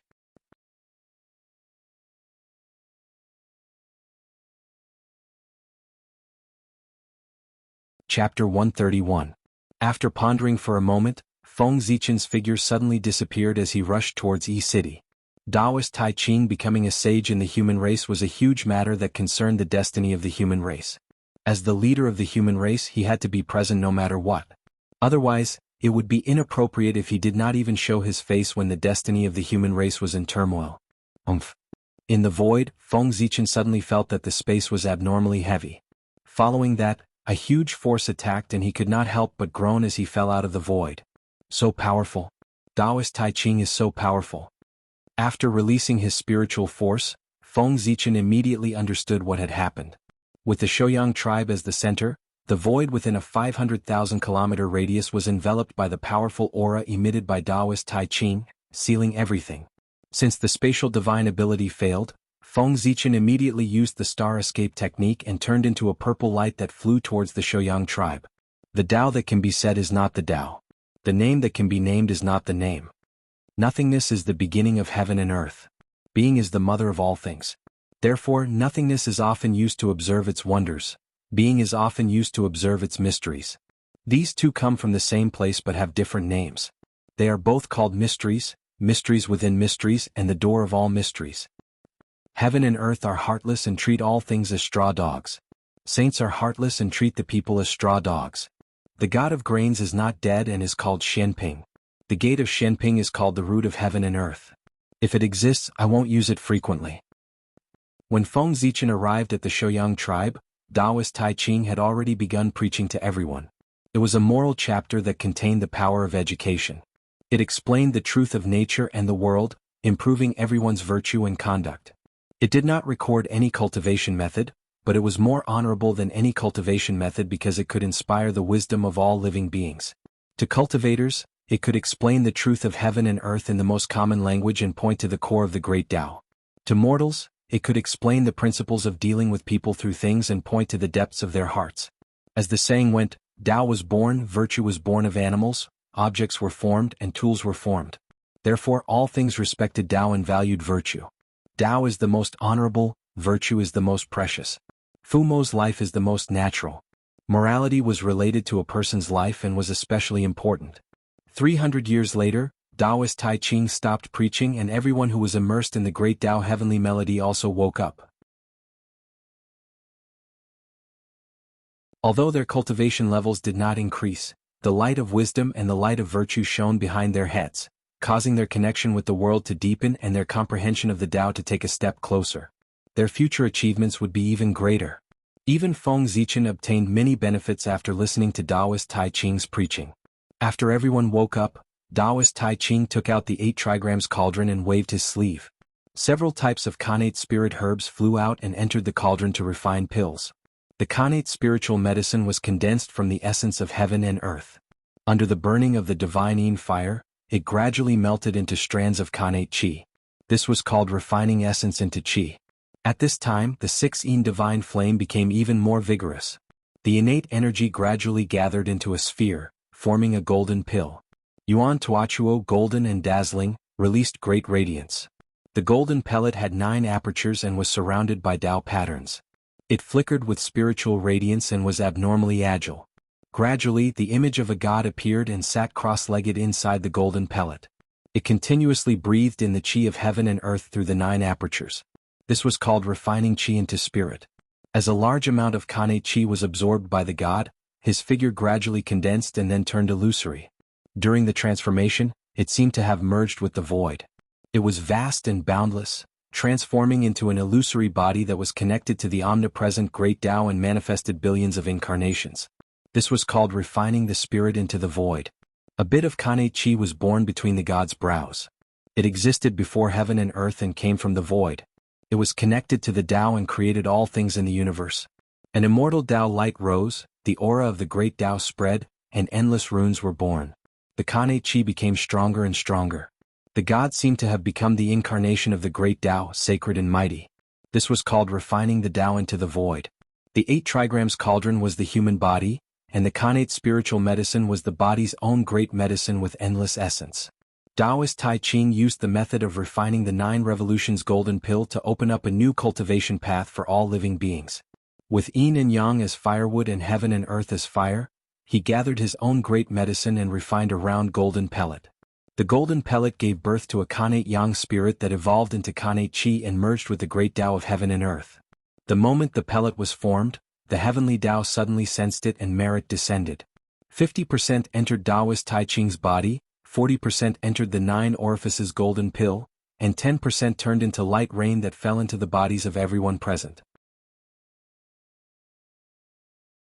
The 9 orifices golden pill obtained merit and became more extraordinary. Endless Tao was born and gave birth to all kinds of changes, causing the Tao of heaven and earth to fall and the laws of nature to rumble. It emitted an immortal and inextinguishable aura and was extremely magical. It was the essence of heaven and earth, the origin of the golden core lineage and also its highest achievement. It was the Daoyuo Dao fruit. The 9 orifices golden pill had great luck and merit. There was only one of it in heaven and earth. Anyone who could refine it would immediately become the Daoyuo Jingxian.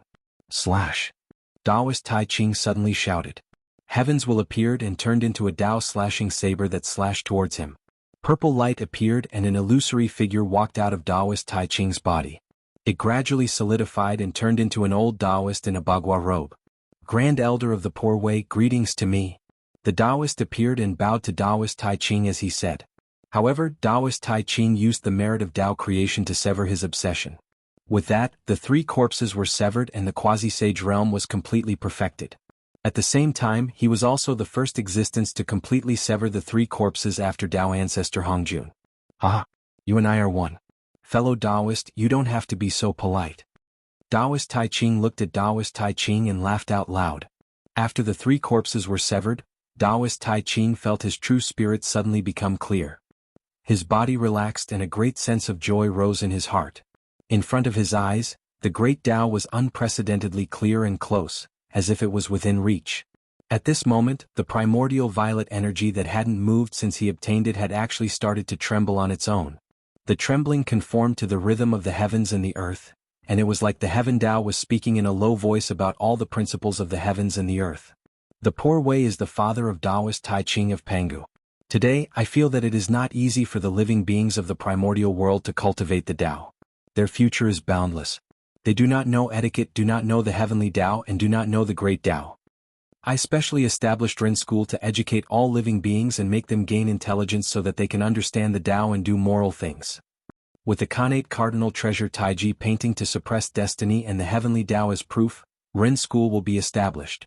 As soon as Taoist Tai Ching said that, the 3 flowers above his head and the 5 chi in his chest appeared on their own. A purple light soared into the sky, golden flowers fell from the sky and golden lotuses appeared on the ground. The Khanate Taiji painting hung above his head. Yin and yang qi intertwined with each other and the qi of morality appeared, enveloping a radius of tens of millions of kilometers.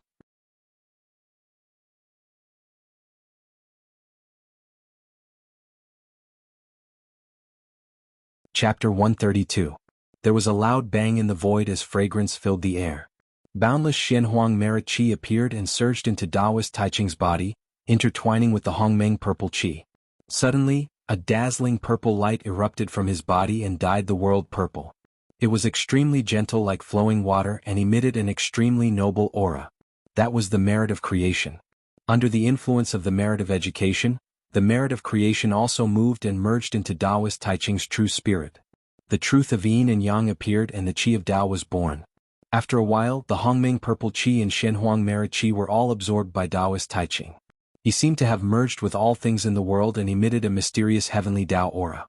A supreme pressure that was far stronger than when Yuhua became a saint erupted from his body and spread throughout the entire primordial world. When Yuhua became a saint, she only severed one corpse but Taoist Taiching severed 3. Even though the merit of teaching could not be compared to the merit of creating a person, with the addition of the merit of opening the heavens, Taoist Taiching's strength after becoming a saint was naturally stronger than Yuhua back then. Set up a sect and go through tribulations.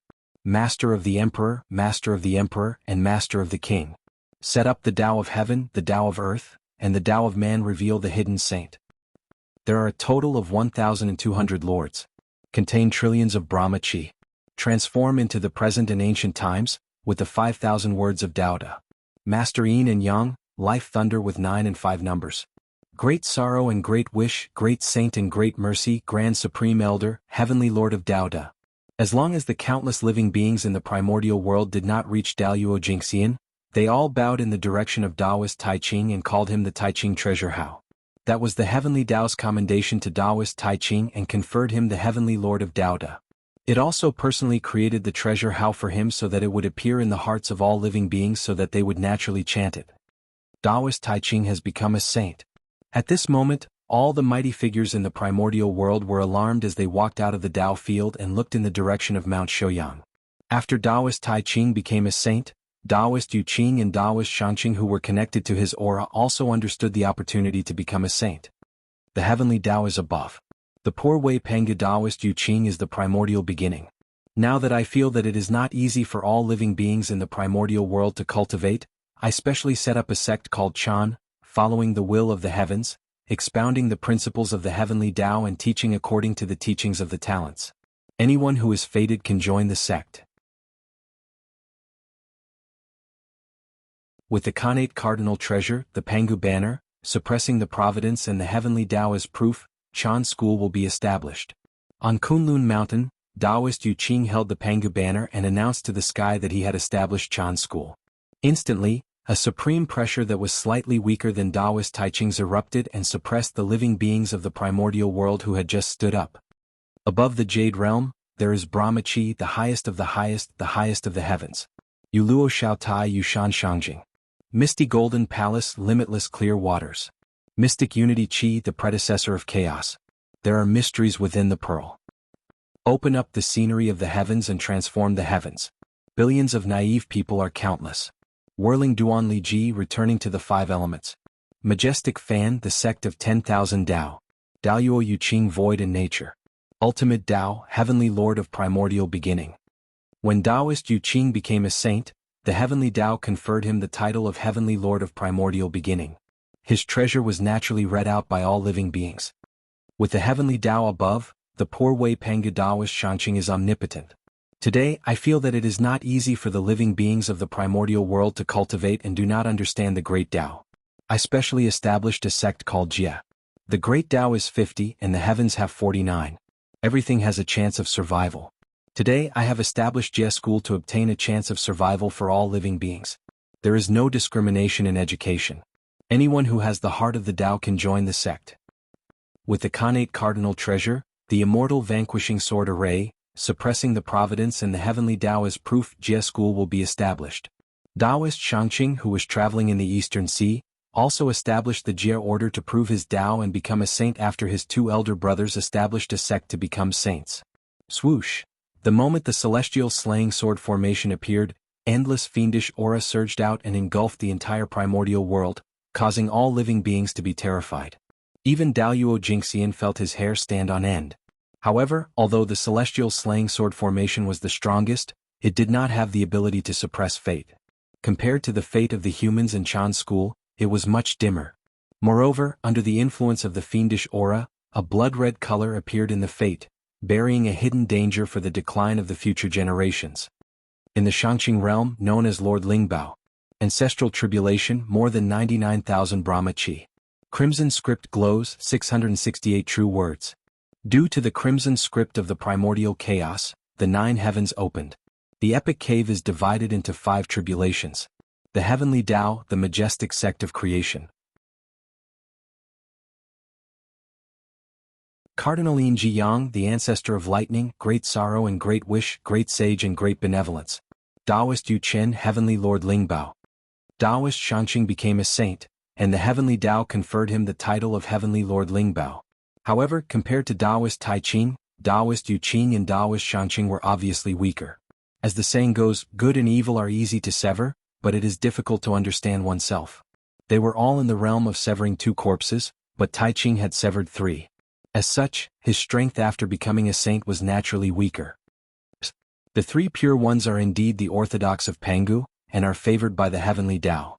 They have only just become saints and have not made any achievements, but they have already been conferred by the heavenly Tao, and obtained the title of heavenly Lord.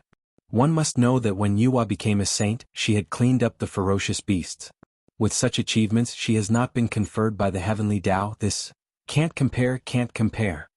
When the group of mighty figures saw the phenomenon of the 3 pure ones proving their Tao, and compared it to the phenomenon of Yuhua, they could not help but reveal strange expressions, and their thoughts were hard to understand. Tai Ching Yu, in the palace of Empress Hua, Yuhua's expression could not help but turn ugly. She did not care about the heavenly Lord titles of the 3 pure ones. To a saint, these were external things that were dispensable. What she cared about was Taoist Tai Ching's attitude. Taoist Tai Ching clearly knew that she was the one who created the human race, but he did not even greet her and directly preached among the human race. What did that mean? Was he looking down on her? Or was he ignoring her? At that moment, Taoist Tai Ching, who was immersed in the joy of becoming a saint, did not know that Yuhua already bore a grudge against him. When the phenomenon of the 3 pure ones becoming saints disappeared, the mighty figures all looked towards the west. Since the 3 pure ones had already become saints, would the 2 in the west be far away? In the west, on Mount Meru, Zhuan Ti suddenly said to Jain, "Senior brother, the opportunity has arrived. The opportunity for us to become saints is now." "That's right, it's now." Jain nodded and agreed. Seeing that the 3 pure ones had established their sect and become saints, the Hongming purple qi in their bodies trembled inexplicably and emitted endless Taoist rhymes. It was the opportunity for them to become saints.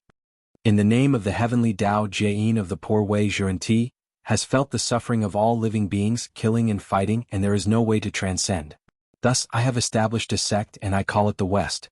Holding the Saraira, cultivating the immortal golden body, guiding all living beings to good, without suffering or sorrow, and passing on the way to transcend. It is a place of bliss. With the innate spiritual treasure, the 12th grade golden lotus, suppressing the fate, and the heavenly Tao as the witness, the Western sect shall be established. As soon as the 2 finished speaking, the sky above was filled with a golden color. Endless chi of merit gathered, and it was twice as much as when Taoist Tai Ching became a saint.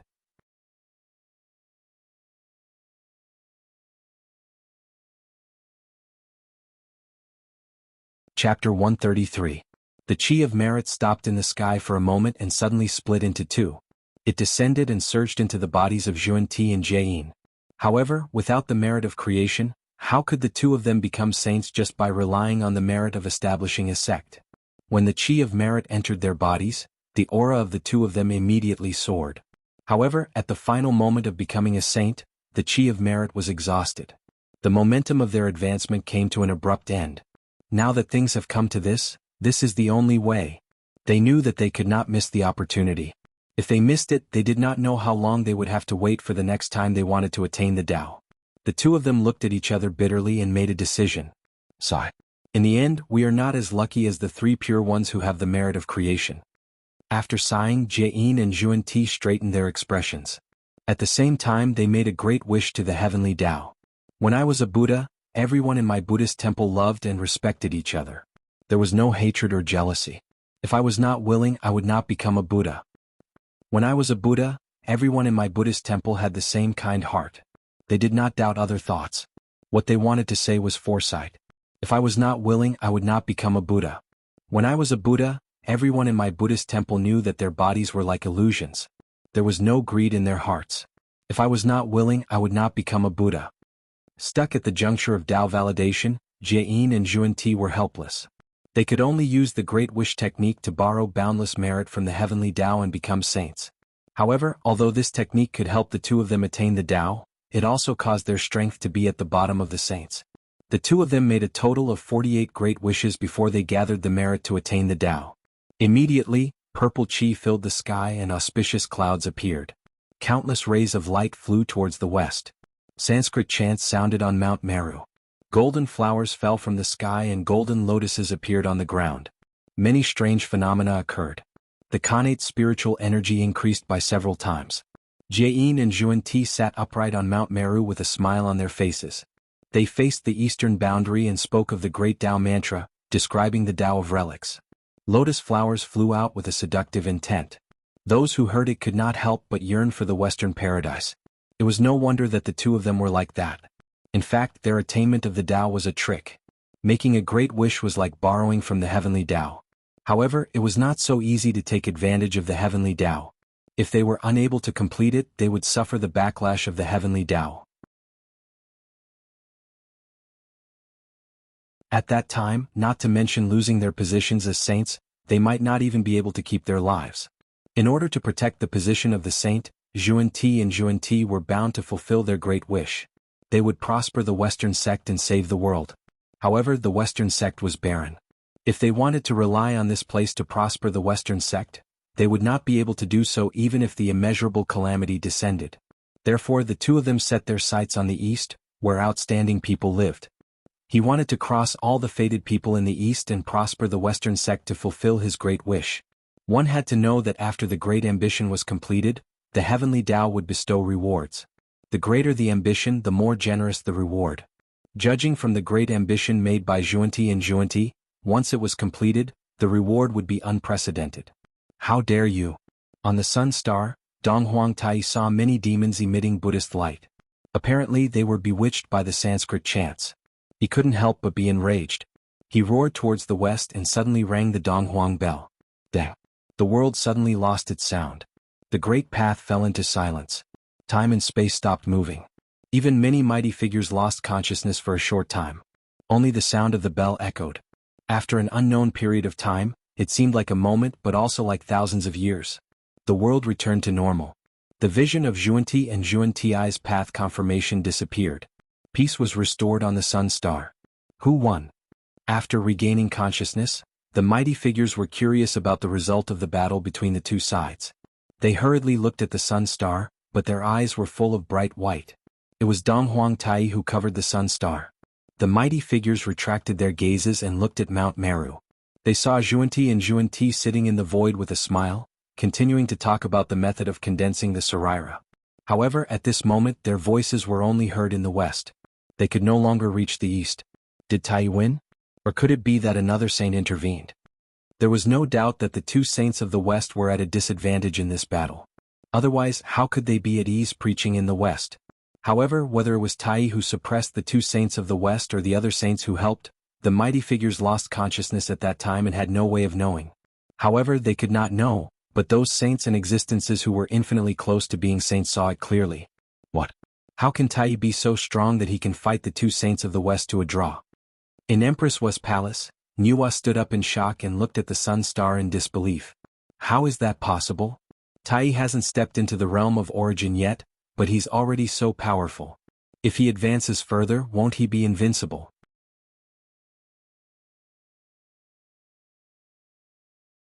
When the time comes, Tai and Dijun will join forces. What will we saints do? On Mount Kunlun, Yuanshi Qinzuan's eyelids twitched wildly. He had never thought that Tai would have such combat strength. He could fight the two of them alone and still not be at a disadvantage. Didn't they say that all below the saints were ants? What's wrong with Tai? Even if Xuan-Ti and Jiyin were the weakest saints, it shouldn't be like this. I wonder if the former number 1 in the primordial world can block the poor Wei's immortal slaying sword formation. On the East Sea, Tongqian's fighting spirit rose. The 4 immortal slaying swords seemed to sense his mood and made clanging sounds, shocking the creatures of the Sea clan within a radius of millions of miles. On the other hand, Taoist Tai Ching, who was on Mount Shouyang, was calm. No one knew what he was thinking. Senior brother, with the shamans and demons dominating the primordial world, we can't even preach, let alone prosper. What should we do? As soon as the mighty figures looked away, Xuan-Ti frowned and said to Xuan-Ti, compared to losing the battle with Tai and not being able to preach, it was just a small matter. After all, the former would only lose face in front of everyone and would not lose a piece of flesh. The latter was a fatal matter. If they could not prosper the Western sect, they might really die. It's fine. From the poor Wei's point of view, the shamans and demons have deep negative karma. It's not a long-term sign, Taoist Jiyin said, shaking his head. The shamans and demons had dominated the primordial world for many years. They had killed countless people and accumulated a lot of resentment. Their negative karma was so deep that even saints were terrified. They only needed to wait for a fuse to detonate it. At that time, the two races would not be far from decline. Xuan-Ti followed the guidance and saw the luck of the shamans and demons. Indeed, there was a thick layer of negative karma on the luck of the two races. It was constantly eating away at the luck of the two races. Only when the negative karma completely suppressed the luck of the two races would the beginning of the decline of the two races. How long do we have to wait? It seems that we still need the poor Wei's help. Moreover, Tai is too much of a bully. The poor Wei needs to give him retribution and let him understand that saints can't be humiliated. Xuan-Ti silently calculated the speed at which the negative karma was eating away at his luck. He immediately looked dissatisfied and looked at the sun. No one knew what he was thinking.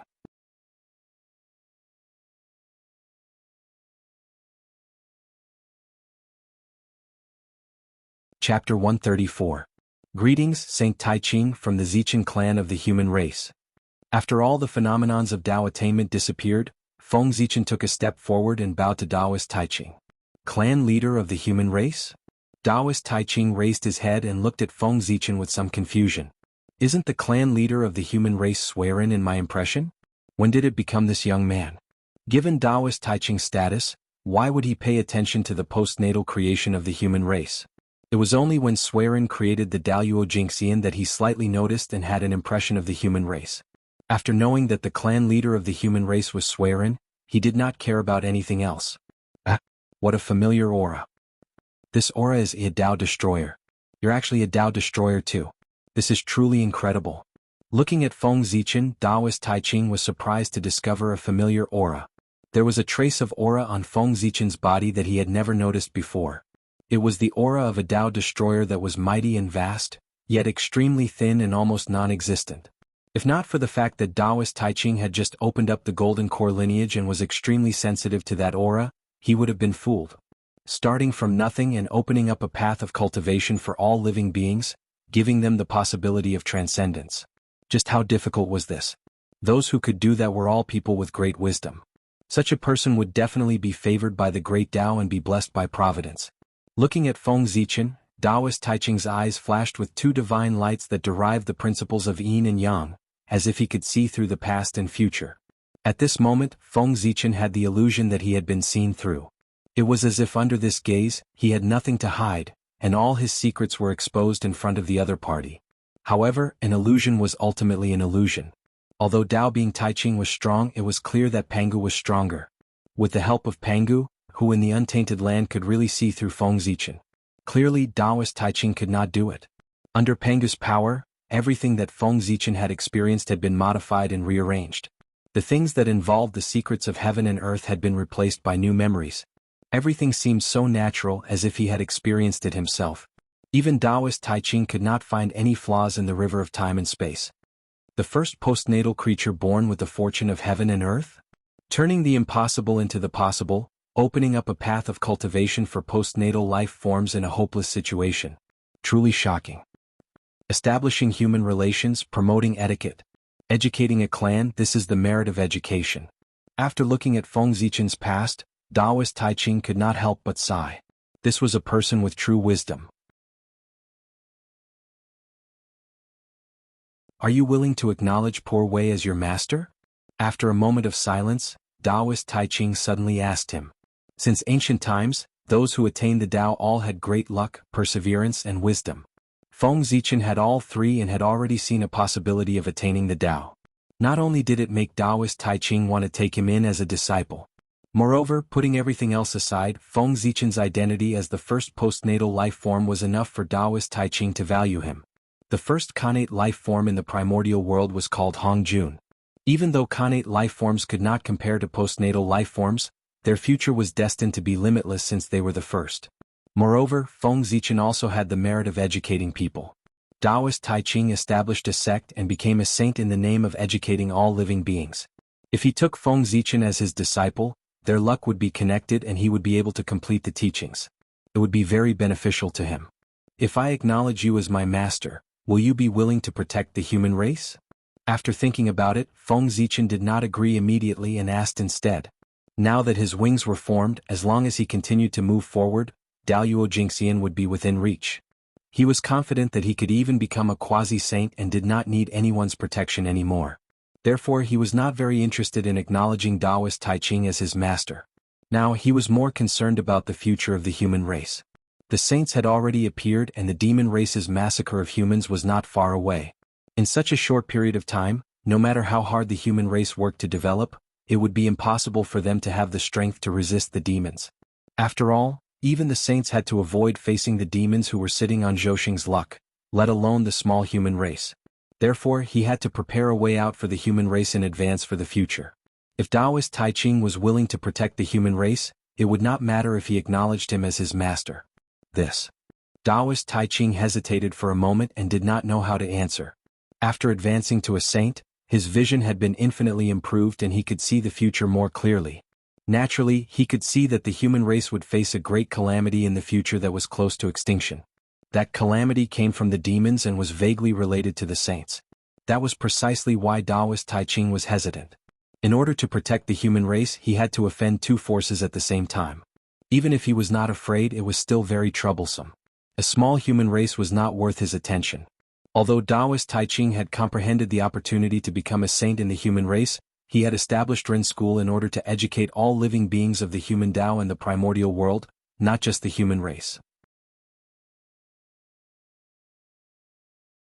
He had created the Golden Core Tao for all the postnatal living beings in the future, not just for the human race. He did not have a deep relationship with the human race. It made sense. If Taoist Tai Ching could become a saint just by educating the human race, with the current strength of the human race, they would have been divided up by many mighty figures long ago. No one would be able to protect them. As for why Ren School would control the destiny of the human race in the future, according to Feng Zichen's guess, Taoist Tai Ching should have tied Ren School to the chariot of the human race when he saw that the human race was about to become the main character of the world. The human race was created by junior sister Nuwa. She will naturally protect them. As an outsider, Poor Wei can't interfere. However, if you're willing to acknowledge Poor Wei as your master, Poor Wei will naturally protect you. After a long while, Taoist Grand Pure One rejected with a troubled expression. However, at the same time, he also expressed his intention to protect Feng Zichen. Now that I think about it, the human race is related to goddess Nuwa.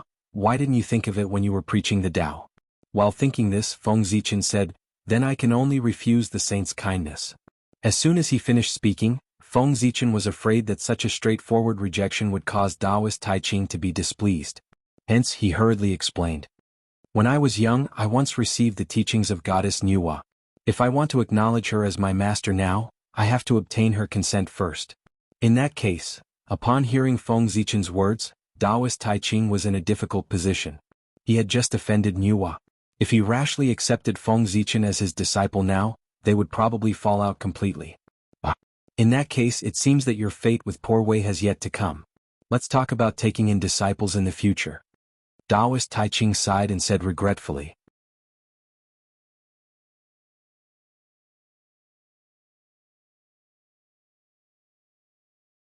Chapter 135.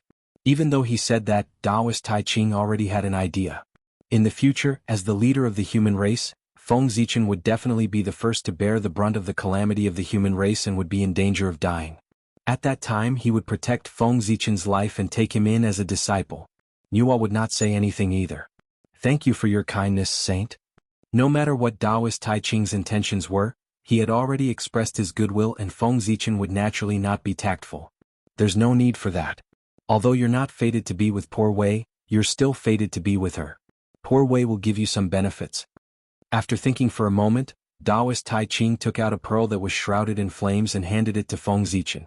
This treasure is useless in poor Wei's hands, so I'll give it to you for self-defense. This is the fire spirit pearl?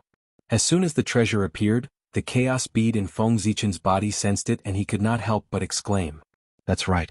This treasure is the Khanate fire spirit pearl that contains the fire spirit of the heavens and can burn everything. It's a superior grade Khanate numinous treasure. Accept it? Taoist Tai Ching nodded with a smile and urged. I'll accept it shamelessly, Zichen. To others, this item might be a rare treasure, but to Taoist Tai Ching, it was something that he could do without. Coupled with the fact that Feng Zichen indeed needed this item, he did not decline and stepped forward to receive it. As for this elixir, after Feng Zichen accepted the Khanate fire spirit pearl, Taoist Tai Ching looked at the 9 orifices golden core in the 8 trigrams furnace and fell into deep thought. The 9 orifices golden core was the source of the golden core Tao.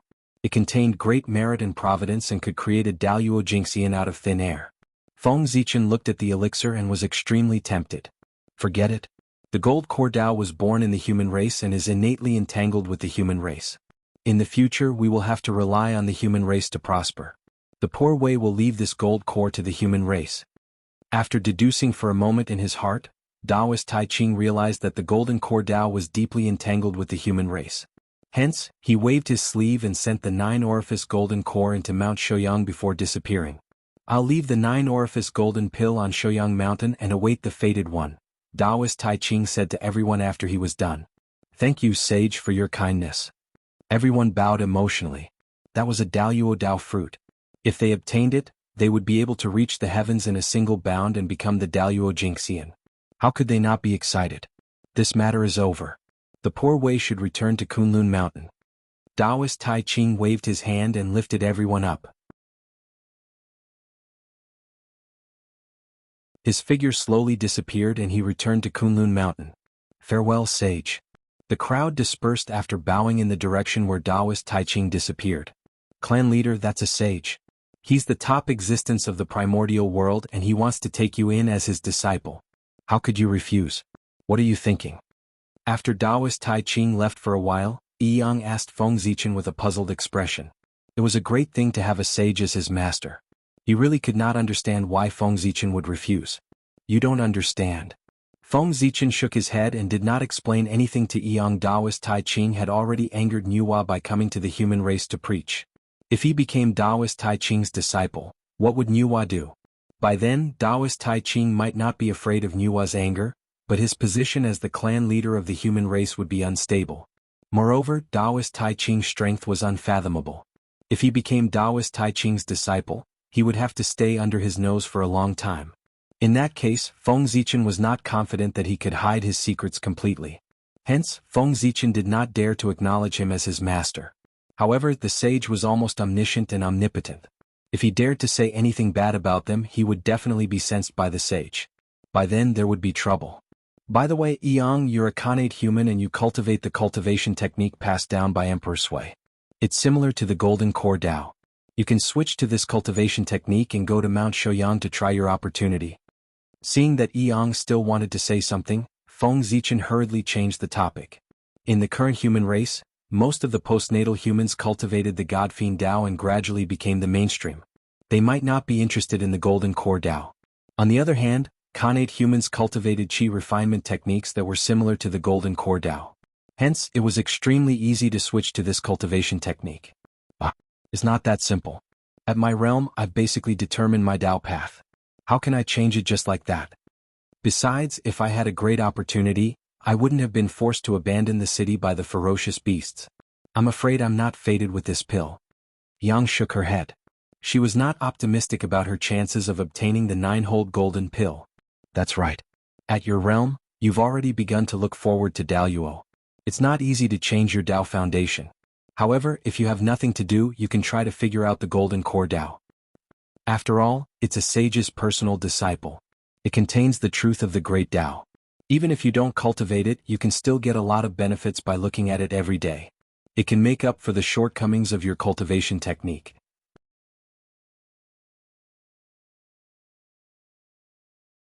Now that Feng Zichen had the vision of Daluo, his understanding of the great Tao became more thorough. Naturally, he could guide the cultivation of these Tai Jingxian. I'll remember it. Yang nodded and said. Today the 5 sages have come out together. It's really a grand occasion in the untainted land. I'm sure that in the next tens of thousands of years, the untainted land will usher in a golden age of cultivation. You arrange the affairs in the city and go cultivate well. Strive to become Daluo Jingxian as soon as possible to strengthen the fate of the human race. Feng Zichen looked at the sky and said leisurely. Daluo Jingxian? It's easy for you to say. I'll be satisfied if I can become a half-step Daluo. I don't dare to dream of becoming a Daluo Jingxian. Hearing Feng Zichen's words, Yang was speechless. People always have dreams. What if it comes true? Feng Zichen's figure gradually faded. Well, I'll stop chatting with you. So many things have happened in the untainted land. I should go back and comfort my people. It's your own business. But remember, if you don't believe that you can become a Daluo Jingxian, then you definitely can't become a Daluo Jingxian. To become a Daluo Jingxian, the first condition is self-confidence. That's all I have to say. Think about it carefully. Self-confidence? Yang murmured and fell into silence. The world has really changed. Flying in the air, Feng Zichen could clearly feel that the world had changed with the birth of the sages. The Kanate Qi was gradually thickening, the void was more stable, and the laws of heaven and earth were perfected. They were incomparably active and easier for cultivators to perceive. The whole world presented a scene of prosperity. But Feng Zichen knew that this was only temporary. With the perfection of the heavenly Tao, it would be extremely difficult for people to perceive the laws of heaven and earth. The current activity of the laws of heaven and earth was the aftertaste of the sage's Tao. It would not last long.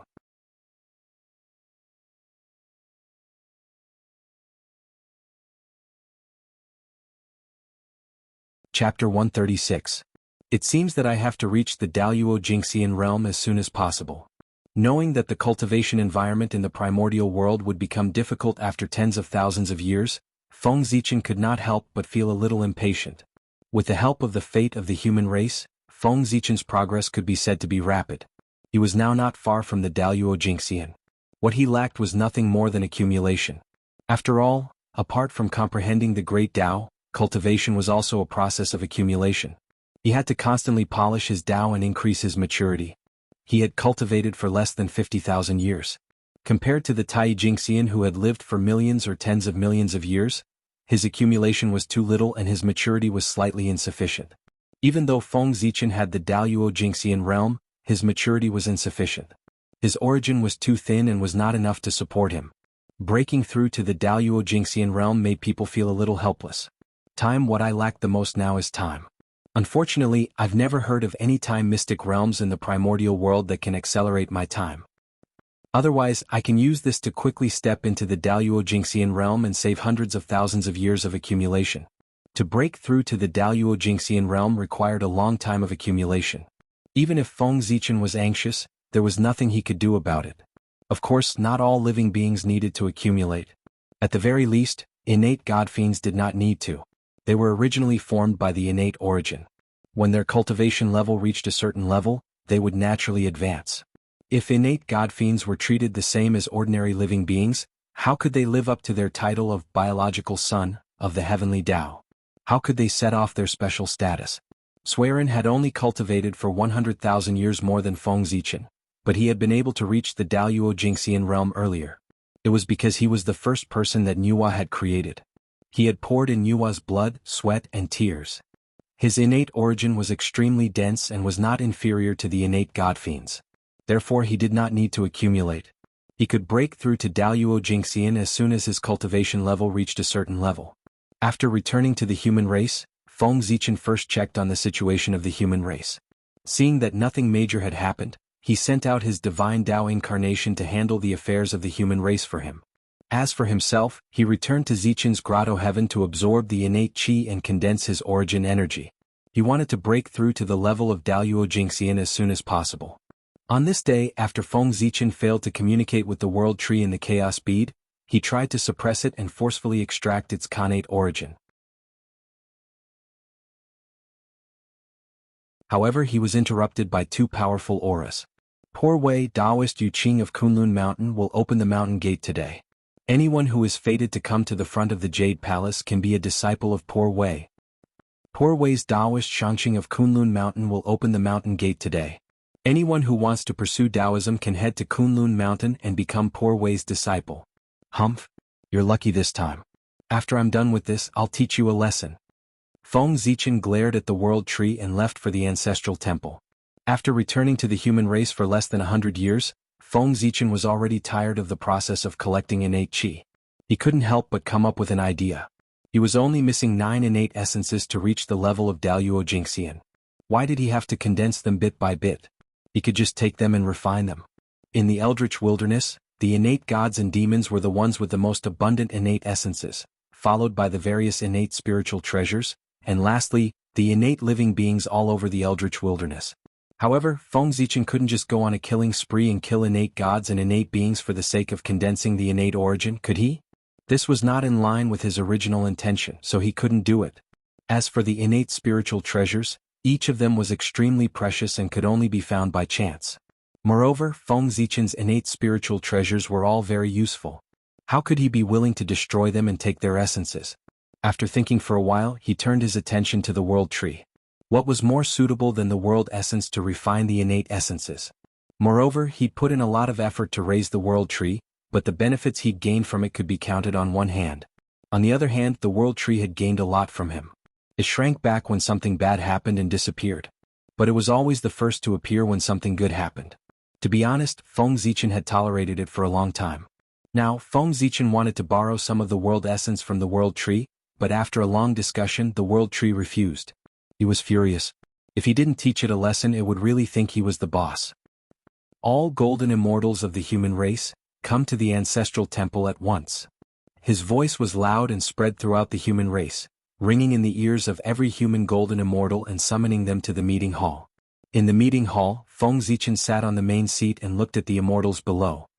Everyone, now that the primeval Lord of Heaven and the primeval Lord of Numinous Treasure have opened their doors and are recruiting disciples from the primeval world, I want you to go to Kunlun Mountain to try your luck. What do you think? This, we have no objections. It's just that we humans are born weak. I'm afraid that even if we go to Kunlun Mountain, the saints won't take us seriously. Everyone looked at each other and hesitated for a moment before replying to Feng Zichen. They knew their own situation.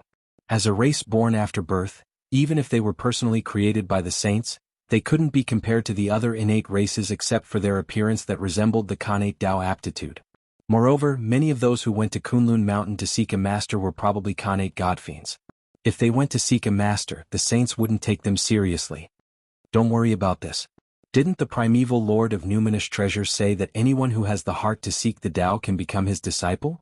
Even if you can't become his true disciple, it's your blessing to be an in-name disciple and listen to his teachings. Alright, if there are no objections, you should leave quickly so that you don't miss the time. The primeval Lord of Heaven valued his roots the most and probably looked down on the human race.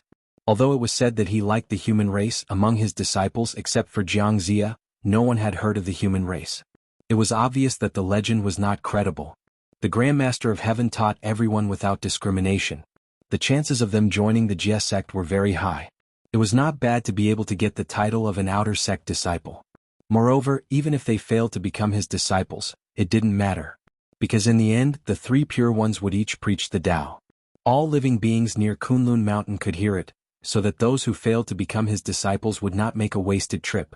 After calculating, they would only benefit from going to Kunlun Mountain to become his disciples, regardless of whether they succeeded or not. Moreover, the journey to Kunlun Mountain was long, and it could also be used to train them. With so many benefits, how could they not want it? Well, why haven't you left yet? After coming back to his senses, Feng Zichen looked down and saw that everyone was still hesitating and standing there. He couldn't help but feel a little angry and sneered. Don't tell me that you don't even have the heart to seek the Tao. Seeing that he was angry, everyone hurriedly said, Patriarch, please calm down. We'll leave right away.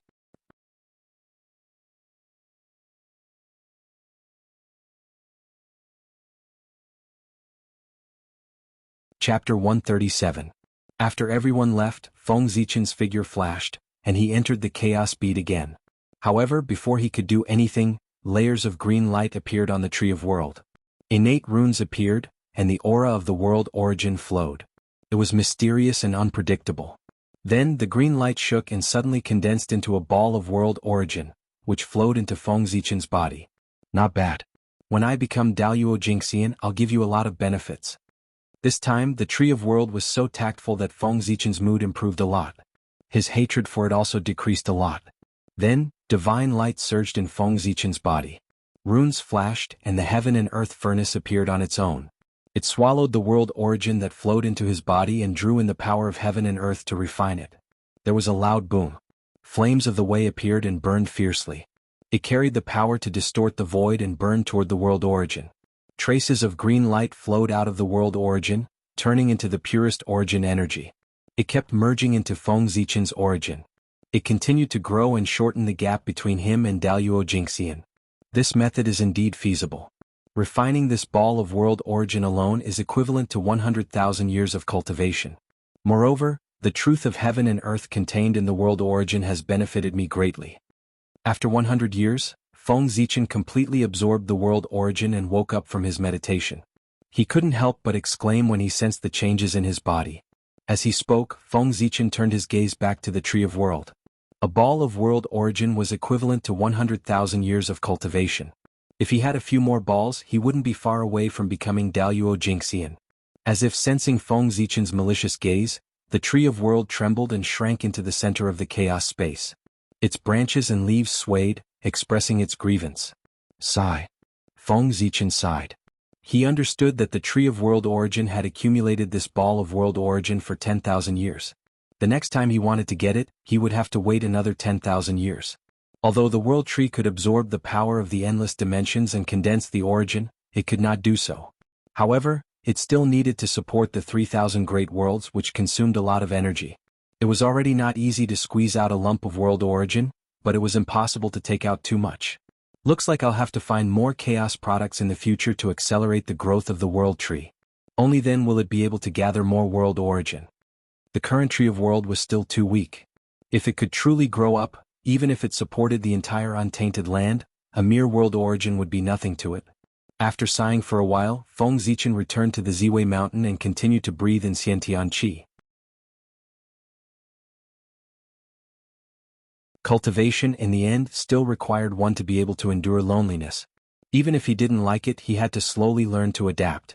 Just like that, in the thousands of years that followed, Feng Zichen stayed on Ziwei mountain, either teaching disciples, breathing in and out Xiantian Qi, or cultivating divine arts. Other than the fact that his days were a little boring, he could be considered to have lived a happy life. After all, due to the influence of the sage's Tao, the world was clear and bright. It was a great opportunity to cultivate. The experts of the various races of the untainted land were cultivating in seclusion and comprehending the great Tao. They had no time to fight again, so the untainted land once again welcomed the long-awaited peace. Roar. On this day, accompanied by an earth-shattering dragon roar, the river of destiny suddenly trembled. A ball of bright light, emitting the aura of the great Tao, slowly rose from the river of destiny and transcended it. Dragon race. This new Daluo Jingxian is actually a dragon? I didn't expect that after the ancient times, a new Daluo Jingxian would be born in the dragon race. Is the dragon race going to rise again? The change in the river of destiny attracted the attention of some mighty figures. When they saw that the person who had attained Tao was a dragon, they all revealed shocked expressions. The birth of a new Daluo Jingxian in the dragon race undoubtedly meant that the restrictions of the heavenly Tao on the dragon race had been lifted. As the former overlord of the world, would the dragon race really be willing to guard the four seas? This aura. It's Water Dragon King. He has attained Tao. On Ziwei Mountain, sensing the familiar aura, Feng Zichen naturally understood who the person who had attained Tao was. Speaking of which, Dragon Lord has comprehended the Tao of Daluo for so long. It's normal for him to attain Tao at this time. However, calculating the time, it's not far from Ao Shui's coming-of-age ceremony. It's time for me to leave for the East Sea. Thinking of Ao Shui, Feng Zichen's heart stirred. He instructed his 3 disciples and rushed to the East Sea. Feng Jie Jiang Xiong Jiang Hui, I have something to do and will leave for a while. If you have anything, go to the ancestral temple and ask my incarnation. With that, without waiting for the three to answer, Feng Zichen's figure disappeared from Ziwei Mountain. Although Daluo Jingxian was not as great as a sage, he could travel the entire untainted land with a thought. That was no small matter. They could place themselves outside of time. No matter how much time had passed, the outside world would always be still. Using that to travel, they could achieve the effect of teleportation. Therefore, just a moment ago, Feng Zichen was still on Ziwei Mountain, but in the next moment he was outside of Three Immortal Island. As for why he came to Three Immortal Island first and not directly to the Dragon Palace, it was to prepare a gift for Ao Shui. The coming-of-age ceremony was a once-in-a-lifetime event. With the relationship between Feng Zichen and Ao Shui, it was not good for him to go empty-handed. However, he did not have anything good on hand that he could give. After thinking about it, he thought of a spiritual treasure on Three Immortal Island that was very compatible with Ao Shui. As he took a step forward, his vision suddenly darkened and the void changed drastically. Innate Tao patterns intertwined and the chi of yin and yang was vast and mighty. An innate formation slowly unfolded and trapped Feng Zichen within. This was the innate yin and yang dust formation. In the formation, the yin and yang were constantly changing and the dust could turn into the universe. It was an innate formation that was personally set up by Taoist Changqing. Feng Zichen was one with Shen Qing. The innate tripartite formation on Three Immortal Island recognized him, but this formation did not. Therefore, as soon as he approached Three Immortal Island, this formation treated him as an intruder and trapped him within. Taoist Changqing had left a backup plan in this formation. Once Feng Zichen forced his way into this formation, he would definitely be sensed by it. If he were to be treated as an intruder and casually killed, it would be a joke. Therefore, if he wanted to enter the island, he could only use his wits. He took out the Hongming Daozhong and gently knocked it. Under the melodious sound of the bell, Feng Zichen's body distorted and immediately turned into a ball of innate yin and yang qi. He merged with the formation and rushed into the island. Back then, when the Hongming Daozhong was still an upper-grade innate spiritual treasure, it could silently pass through the innate tripartite formation. Now, it was already an innate spiritual treasure of the highest grade. In addition, Feng Zichen's strength was not inferior to Daluo Jingxian. No matter how strong the innate yin and yang dust formation was, it was not controlled by anyone and there was no main formation item. How could it stop Feng Zichen? After a few days he stepped onto Penglai Island. You're tuning in to the Han Li's Wuxia Chronicles YouTube channel. We're so grateful for your support and don't forget to subscribe to join us on this incredible journey through captivating stories. Your generosity through donations truly makes a world of difference, as it's the primary source of revenue that allows me to expand and enhance this channel for you. Thank you from the bottom of my heart for being a part of this adventure.